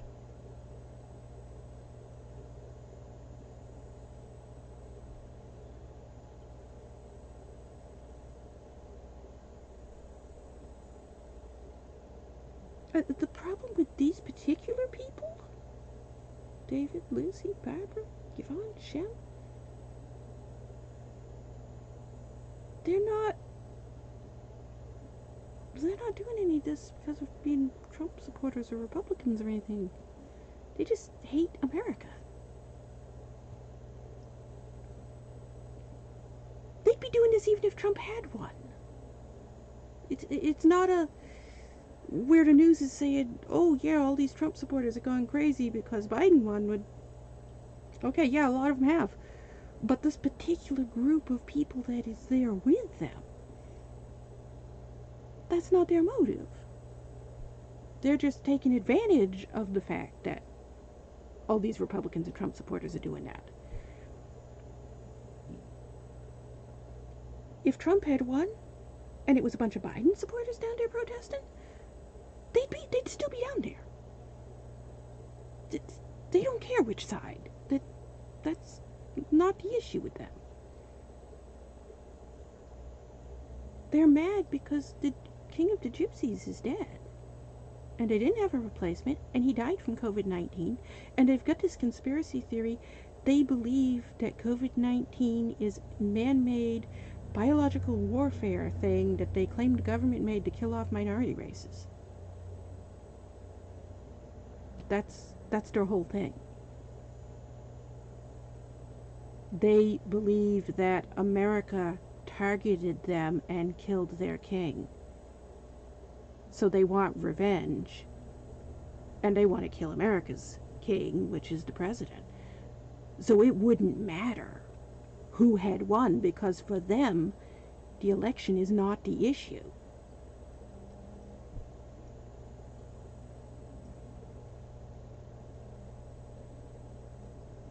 So I don't know. I mean, the inauguration's tomorrow, and the FBI are thinking, well, after the inaugurations, everything's going to be okay. Then you can go back to your normal life then. Really? You're dealing with a gypsy clan that is so far extreme. They don't live in American society. They live several miles into the forest. They haven't had contact with other people in decades.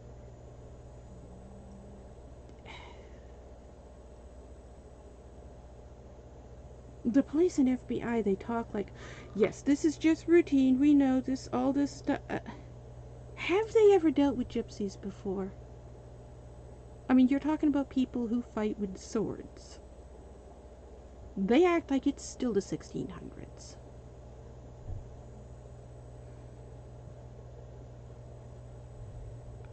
I really don't think the police and FBI fully understand what they're dealing with. Because they are looking at it as, oh, well, after the inaugurations, everything's going to be okay. They'll calm down after the inauguration because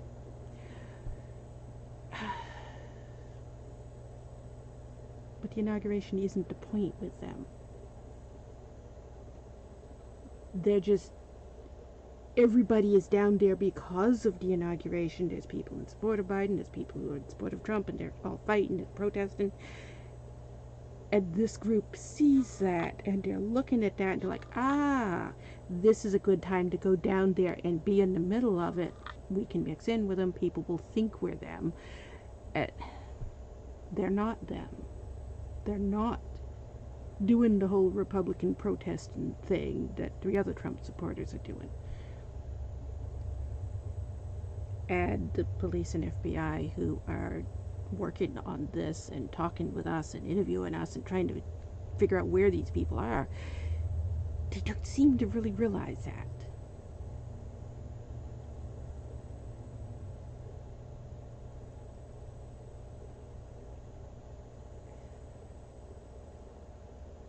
They kind of need Will Watson. They really do. Will Watson is trained in how to deal with gypsies. He knows gypsy culture really good.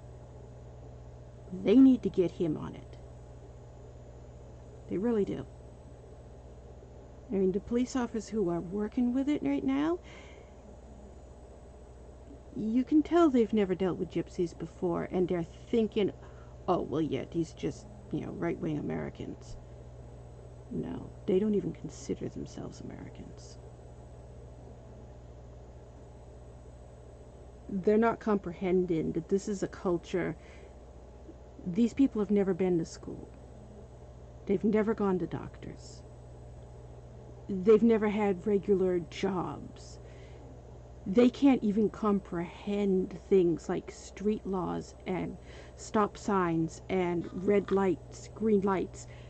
They've never used those things. They don't even know if they drive anywhere into a town. They don't know how to react to those things because they don't know what they mean. It's like these people have walked out of another time period, and the police are not understanding what they are dealing with. They don't know how to deal with this type of a culture. Now you see people who are pointing out, some of these people that they're pointing out on the news, a lot of people on social media, they'll post these clips and they're like, look at these people, they're acting like crazy wild cavemen. Yeah, they are. They have no comprehension of how to interact with other people. None.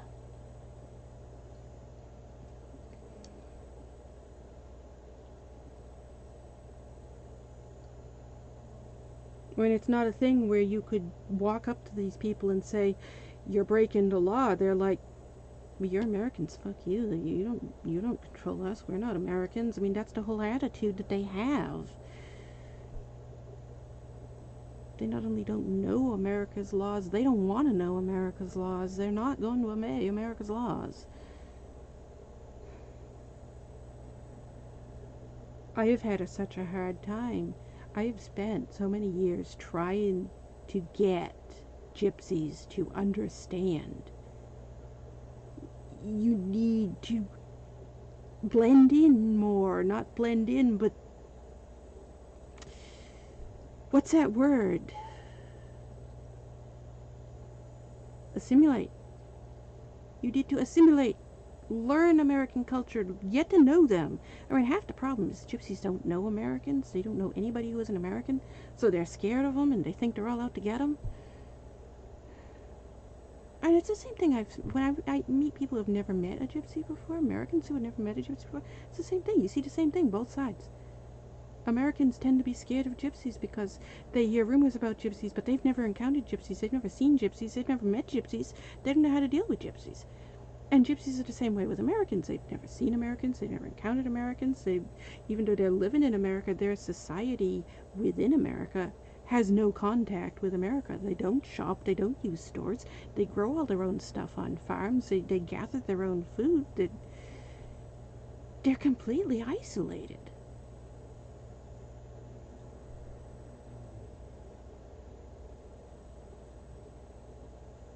And you've seen a lot of the younger ones leaving that lifestyle and getting jobs and getting their social security numbers and getting birth certificates and going out and getting an education, going to college, getting their GEDs. But the older ones, they won't. I mean, everybody my age and older, they don't. I've had such a hard time trying to convince them that Americans are not the enemy. You have an idea how hard it is to convince them of that. Just, Americans are not the enemy. Stop being paranoid.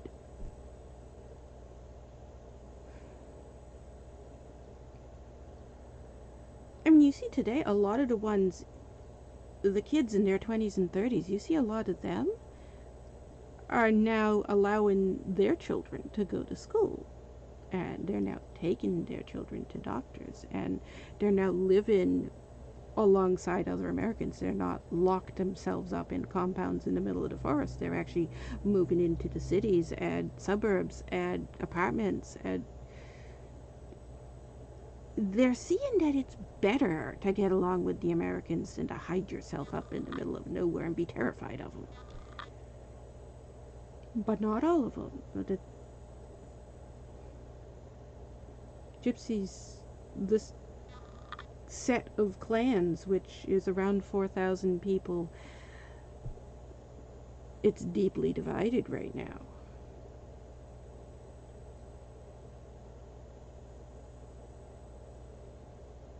I mean, there's some of them, you try to tell them that women should be allowed to go out and get a job, and they'll point a gun in your face. They'll just immediately point a gun in your face and tell you that they're going to kill you if you try to tell their women to get jobs. They hate allowing women to have jobs that much.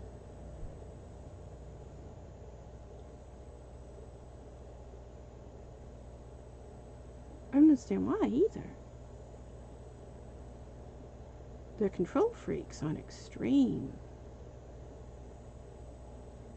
Children aren't allowed to go to school or go to doctors. No one's allowed to go to doctors. Women aren't allowed to get jobs. Women aren't allowed to have driver's licenses. Women aren't allowed to drive cars. Women aren't allowed to vote. Women aren't allowed to have a say in anything. You know how you see stupid things like Disney's Hunchback of Notre Dame, that gypsy girl in that. The portrayal of gypsies in that is how most people see gypsies. Slut-assed whores running around dressed like the Americans with their boobs hanging out. If a woman in real gypsy culture dressed the way Esmeralda does, her father, her husband, or her brother would beat her to death. And most people, that's what they think of gypsies. Most people think gypsies are belly dancers who dance around dressed like prostitutes. Or look at how much of a whore Esmeralda is. She's a total piece of trash. And everybody thinks gypsies dress like that. Gypsies dress like the Muslims. Modesty is a big thing. Women always have their heads covered. I mean, I wear like a scarf a lot of times, which is what you see me doing right now. They give me hell for that all the time. Or a lot of times you see me also wearing a hijab or a veil, but I don't do it all the time. Sometimes I'll just like I'm doing right now. I just have like a scarf or a headband. They see that as a huge offense. Me doing this, they say that makes me a whore. Because you can see my hair. And Also, I don't wear the high neck collars. I mean, I'm still wearing modesty dress, but it's not the extreme high neck collars. I wear short sleeves. Most women don't. And it's not that the women are allowed to choose. They're not allowed to choose. They get beaten and starved if they don't. Men force them to do this. Gypsy culture is insanely extreme.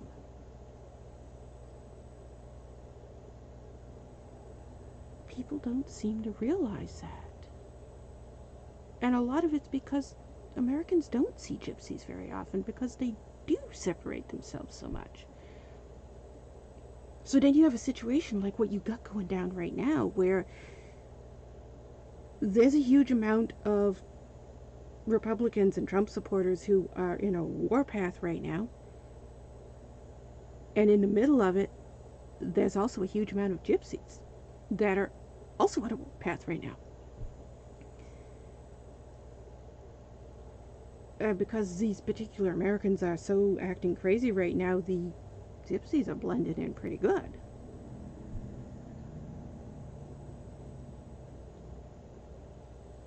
And then you have the police and the FBI coming over and they're like, we're looking for these people. They're making threats. They were posting threats on Facebook. Lucy was posting threats on Facebook, according to them. And all this stuff. And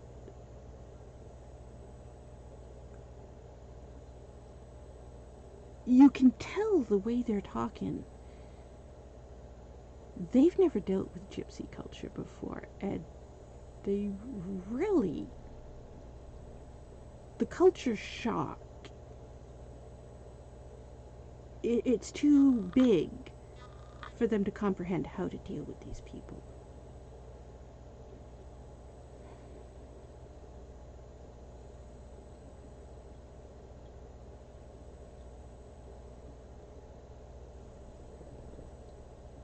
And they want to know, can you talk to him? Can you calm him down?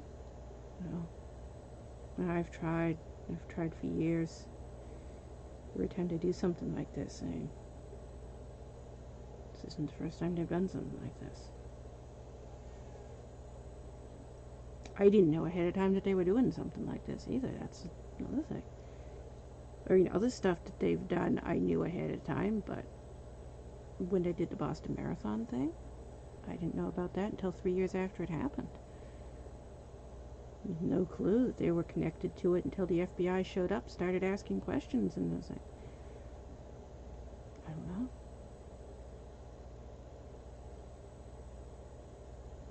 At Heaven's Gate, we knew they were connected to Heaven's Gate. We knew they believed it, we knew they followed it, they talked about it all the time, but we didn't know they were getting ready to kill all those people. We found out the same time everybody else did when all the news reports happened. Oh my God, all these people got killed. This is the thing. I rarely know when they're getting ready to do something. And the police are like, but you're the queen of the gypsies. And you can tell just that alone that they have no clue what gypsy culture is. Because they hear Queen of the Gypsies and all of a sudden their mind defaults to, oh, well, it's some type of royalty. You're like the first lady to the presidency. You can make laws and rules. And then, like, that's not what it means. It means I'm a priestess. It has nothing to do with royalty or monarchy, nothing like that. Voodoo priestess. They're called queens. That's the word that is used. Therefore, a gypsy queen is a voodoo priestess.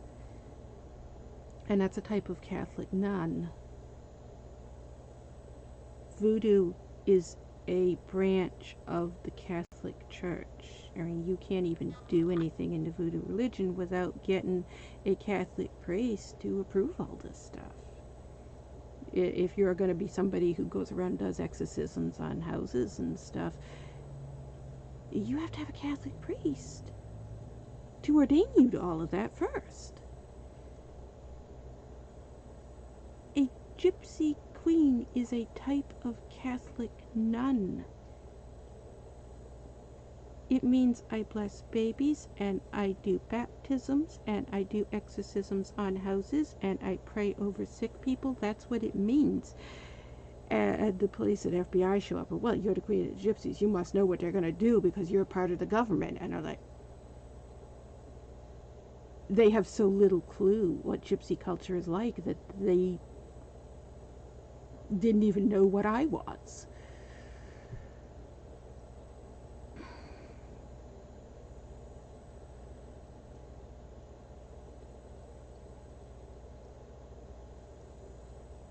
This whole thing is very frustrating.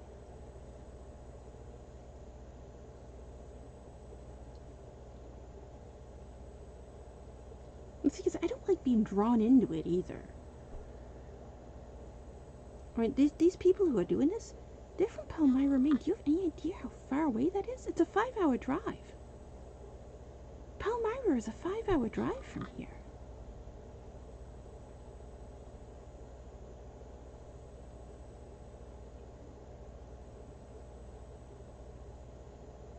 Last time I talked with these people was right after Heaven's Gate. That was 1997. I haven't had contact with them since 1997. And the police and FBI expect me to know anything, and it's...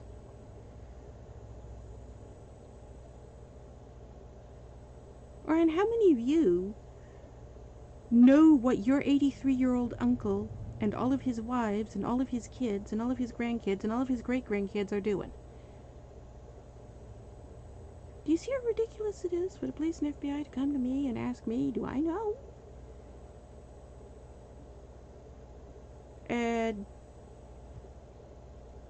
it's obvious I was more of a last resort thing, because they did go to the others first.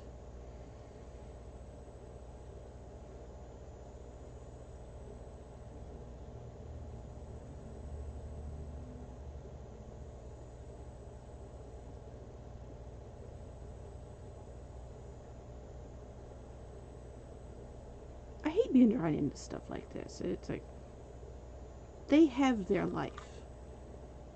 They want to be criminals, that's them. I'm not a part of them. I don't even have contact with them.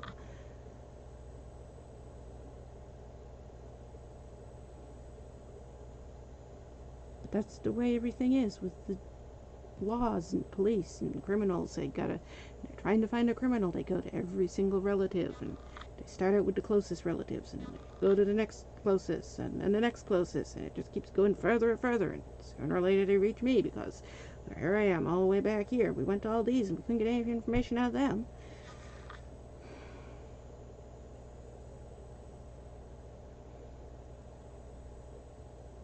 It must be frustrating for them too, actually, if you stop and think. I mean, how many people did they talk to and get nowhere? Door slammed in their face, door slammed in their face, door slammed in their face before they got to me, and I'm like, oh, well, I don't mind letting you in, but I don't have any information for you.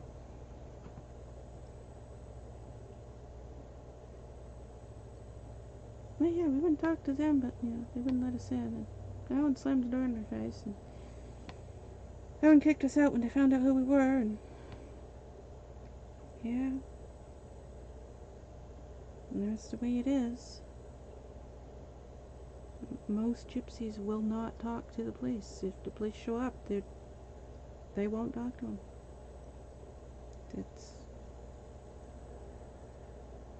That's been an ongoing problem I've had for years, where I've just, something will happen, and they're like, the police showed up, and I'm like, what happened? Did you talk to them? And I'll be like, nope, I shut the door to this, and I'll tell them, the police are trying to help you. They're not your enemy. Talk to them. And they'll come up with this whole conspiracy. No, the government's out to get us. The police are out to get us. Oh, conspiracy, conspiracy, conspiracy. Paranoia all over the place. And I'm like, it's their job to help people. They're trying to help people. Talk to them. I can't convince them. I don't know how do you get them to realize that the police are not the enemy? But no, see a police officer, I slammed the door.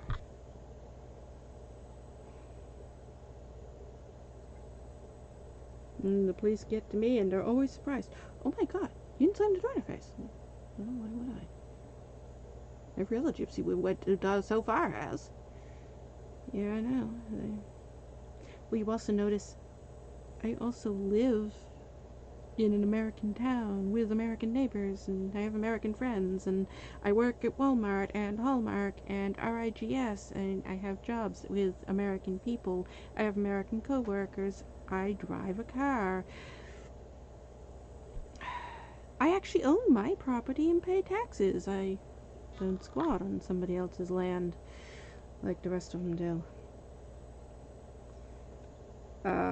So yeah, I don't have an issue opening the door and talking to the police when they show up. And police are always surprised by that every time they get here. There's, wow, a gypsy that actually talks to us.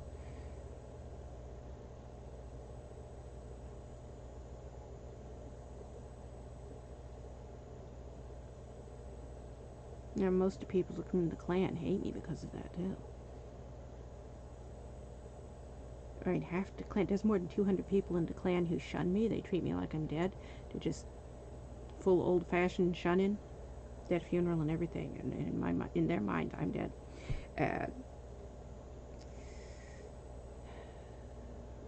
Why? Because I got a GED. That's why they did it. I went to night school. I got a GED so that I could go to college. I'm a female. That makes me evil. Trying to get an education so that I can get a job. Those are all evil things. Females aren't allowed to do that. So they all shouldn't be. But that's another thing where the police, they're like, well, can't you talk to them? They don't even acknowledge that I exist, half of them. Right? They shunned me and had a big, massive funeral of, look, now she's dead. Now we don't ever talk, because you don't talk about somebody after they die. So I was like, oh, erased.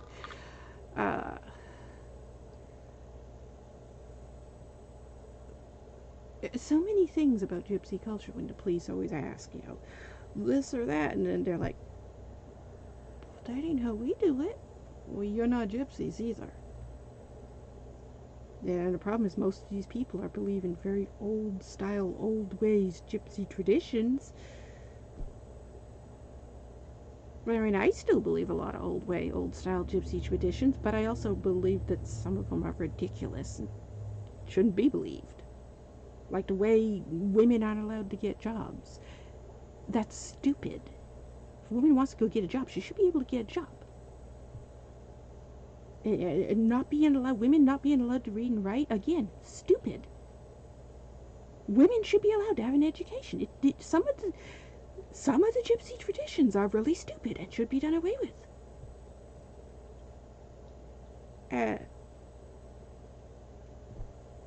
There needs to be a balance.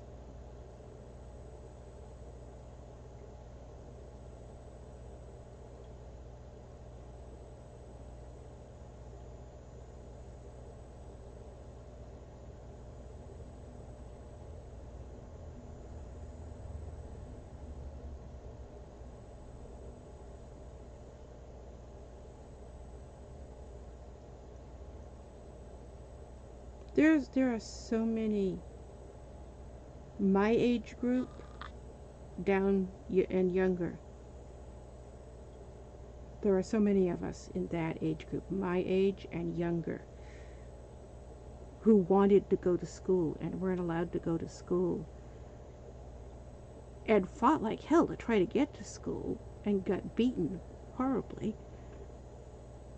And then even as an adult were treated like shit. Even after they left the clan and had nothing to do with the clan, just because they wanted to learn to read and write. One of my brothers, he wanted to go to school so bad, and he got beaten the hell out of him because of it. If you know my brothers, you know which one it is. He talks about it all the time. Or he puts it on all his social networks. I was homeschooled and I hated it. That's what he puts. It wasn't homeschooled. That's the thing. It wasn't homeschooled. But that's what they called it. They're like, oh yeah, we homeschooled. And there was no homeschooling. They didn't even teach their kids to read or write. There was no homeschooling. But that's what they say. If anybody asks them, oh, you've got these kids, why aren't they in school? Oh, we homeschool. And everybody, oh, okay. And nobody looks into it to see, did you actually homeschool your kids? Or are you just saying that so people won't do anything?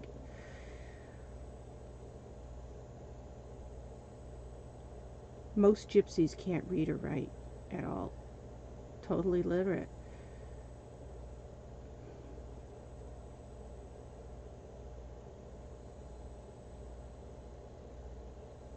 The thing is, when they're young, a lot of kids and teenagers and young adults in gypsy culture want to learn to read and write. And the older generation won't let them.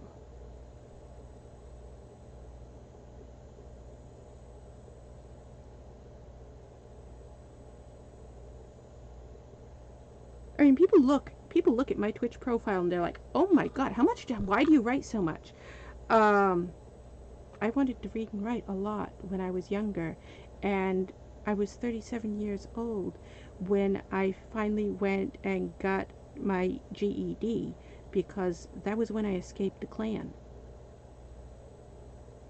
My childhood and teen years and young adult years, I didn't have access to this stuff. I had no access to education, and once I finally got away from the Klan, which is a really hard thing to do, the men don't let you leave. And we're talking about a thing that is closed in with barbed wire fence. You can't get out. They stand around the corners with guns.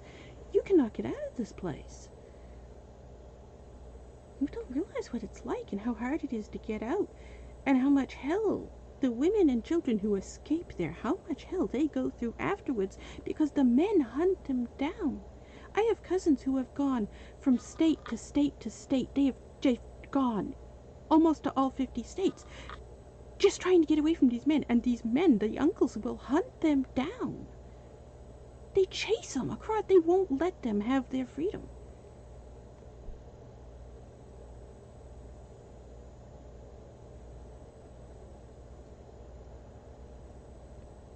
One of my cousins, Cindy, she escaped, and she married an American, and they got this little house. It was just this little tiny, like a cabin. They went to church one day, and when they came home, there was no house. She's one of David's daughters. David put a bomb in the house and blew it up because his daughter married an American. And he's the one that's in Washington, D.C. right now. He's the one the police and FBI are looking for right now. He did that to his own daughter.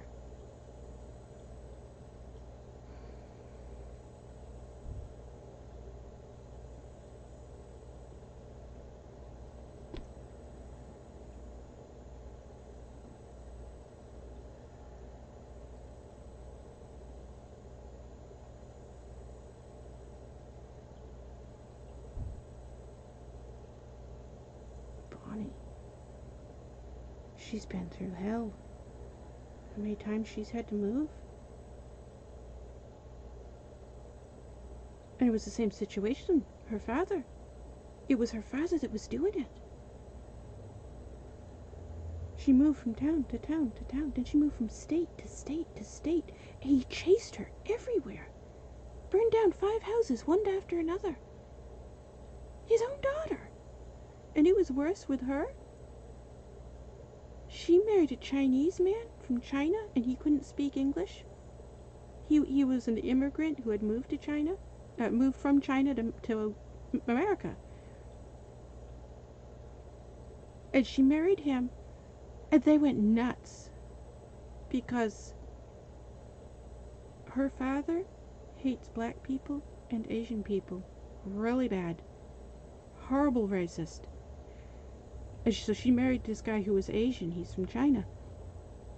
They've been fleeing for years. Every 4 or 5 months, they have to uproot and leave because her father chases her across the damn country and sets fire to every single house she has been in.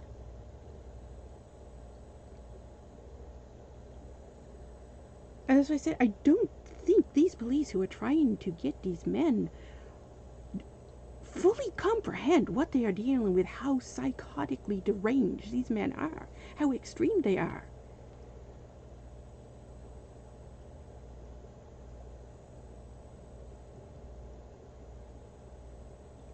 The older men in gypsy culture, they're crazy.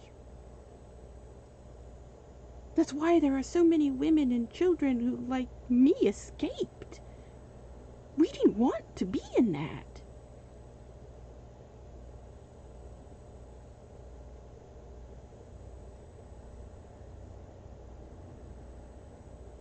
I mean, every few months there are women and children trying to escape.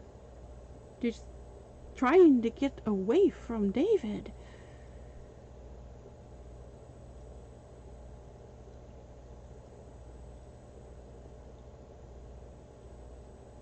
February 14. If you scroll down my Twitch profile, the link to the news reports is there. February 14, 2020, just before all of this stuff started with COVID-19. One of my cousins, male cousin, and his wife were leaving Walmart, getting in their truck. And a 4-door white pickup truck, we all know which one that is, 4-door white pickup truck drove into Walmart. Passenger side, hanging out the window with a machine gun, gunned them down. It was less than a year ago. Because he, a male gypsy, escaped the Klan and married a female American.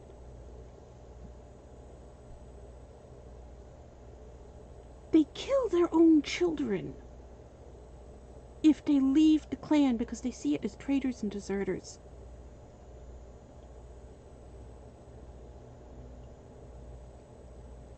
My cousin Murphy, I was driving home from work. I was coming home from work, and I get to the crossroad of the street I live on. He was my next door neighbor. He lived right next door to me. He also had escaped the Klan. He was the same age as me. We were only a couple of weeks apart from our birthdays. I live right here. He lives right there. I come home from work. The road's closed. There's police cars all over the place. I stop, get out, because I live 5 houses down. So I get out and ask the police officer, is there a way I can drive through here? I live right there. I can see my house from here. I live right there. And he's like, no, we got a situation here. And I can see the situation. Oh my God, I can see the situation.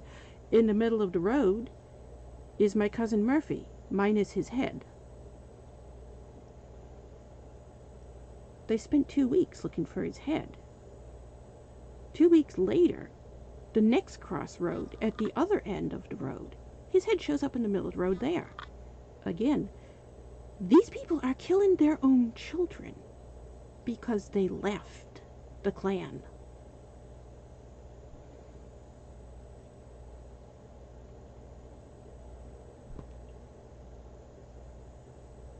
Americans are clueless to what gypsy culture is like.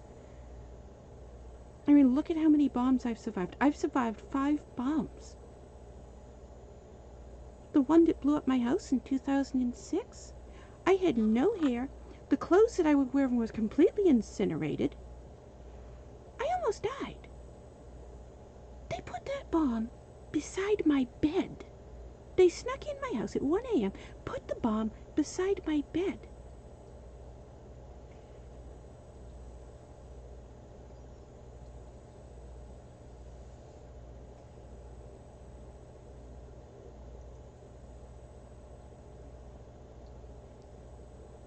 I wish the Americans knew what we women have to go through in gypsy culture and what we are trying to get away from, and how hard it is even after we get away. We got away. They said I escaped in 1997, and that bomb, that was 2006. And if you followed me a long time, you know this is a routine thing. It happens every few weeks, every few months, something else happens. Because these crazy uncles of mine can't get it through their head that the women really don't like how they're being treated, and they really don't want to live in the gypsy clans anymore. Women want their freedom. They want out. We wouldn't want to be with them. And they can't accept that.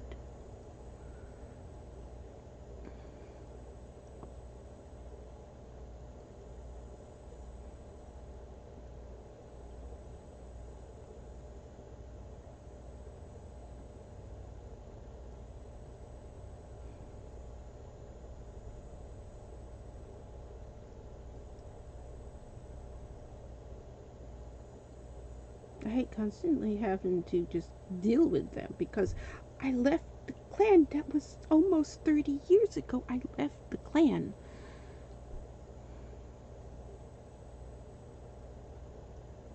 I mean, I left because I didn't want anything to do with them anymore. I want my freedom. I want to live my own life. I don't like having them constantly harassing me.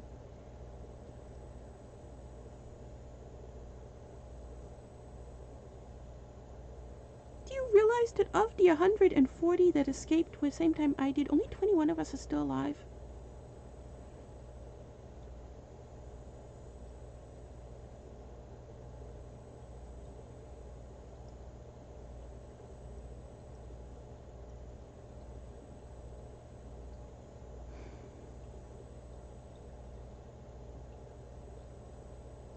I need to go eat. I'm hungry.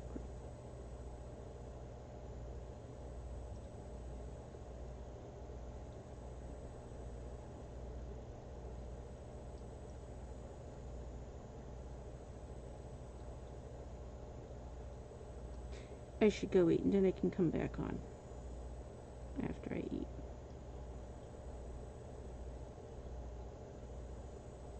I haven't eaten yet. I didn't eat last night either.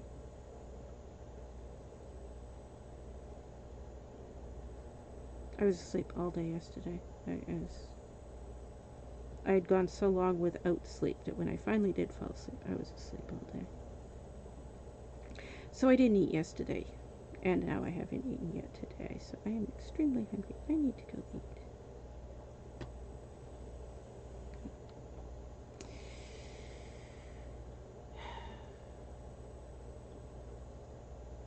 That Harper will be back on later this afternoon. I don't know.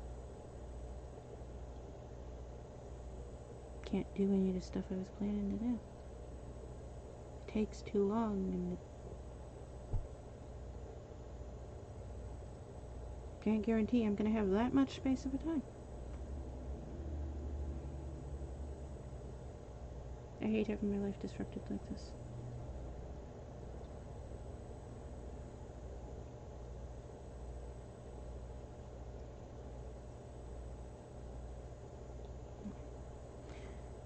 I'm gonna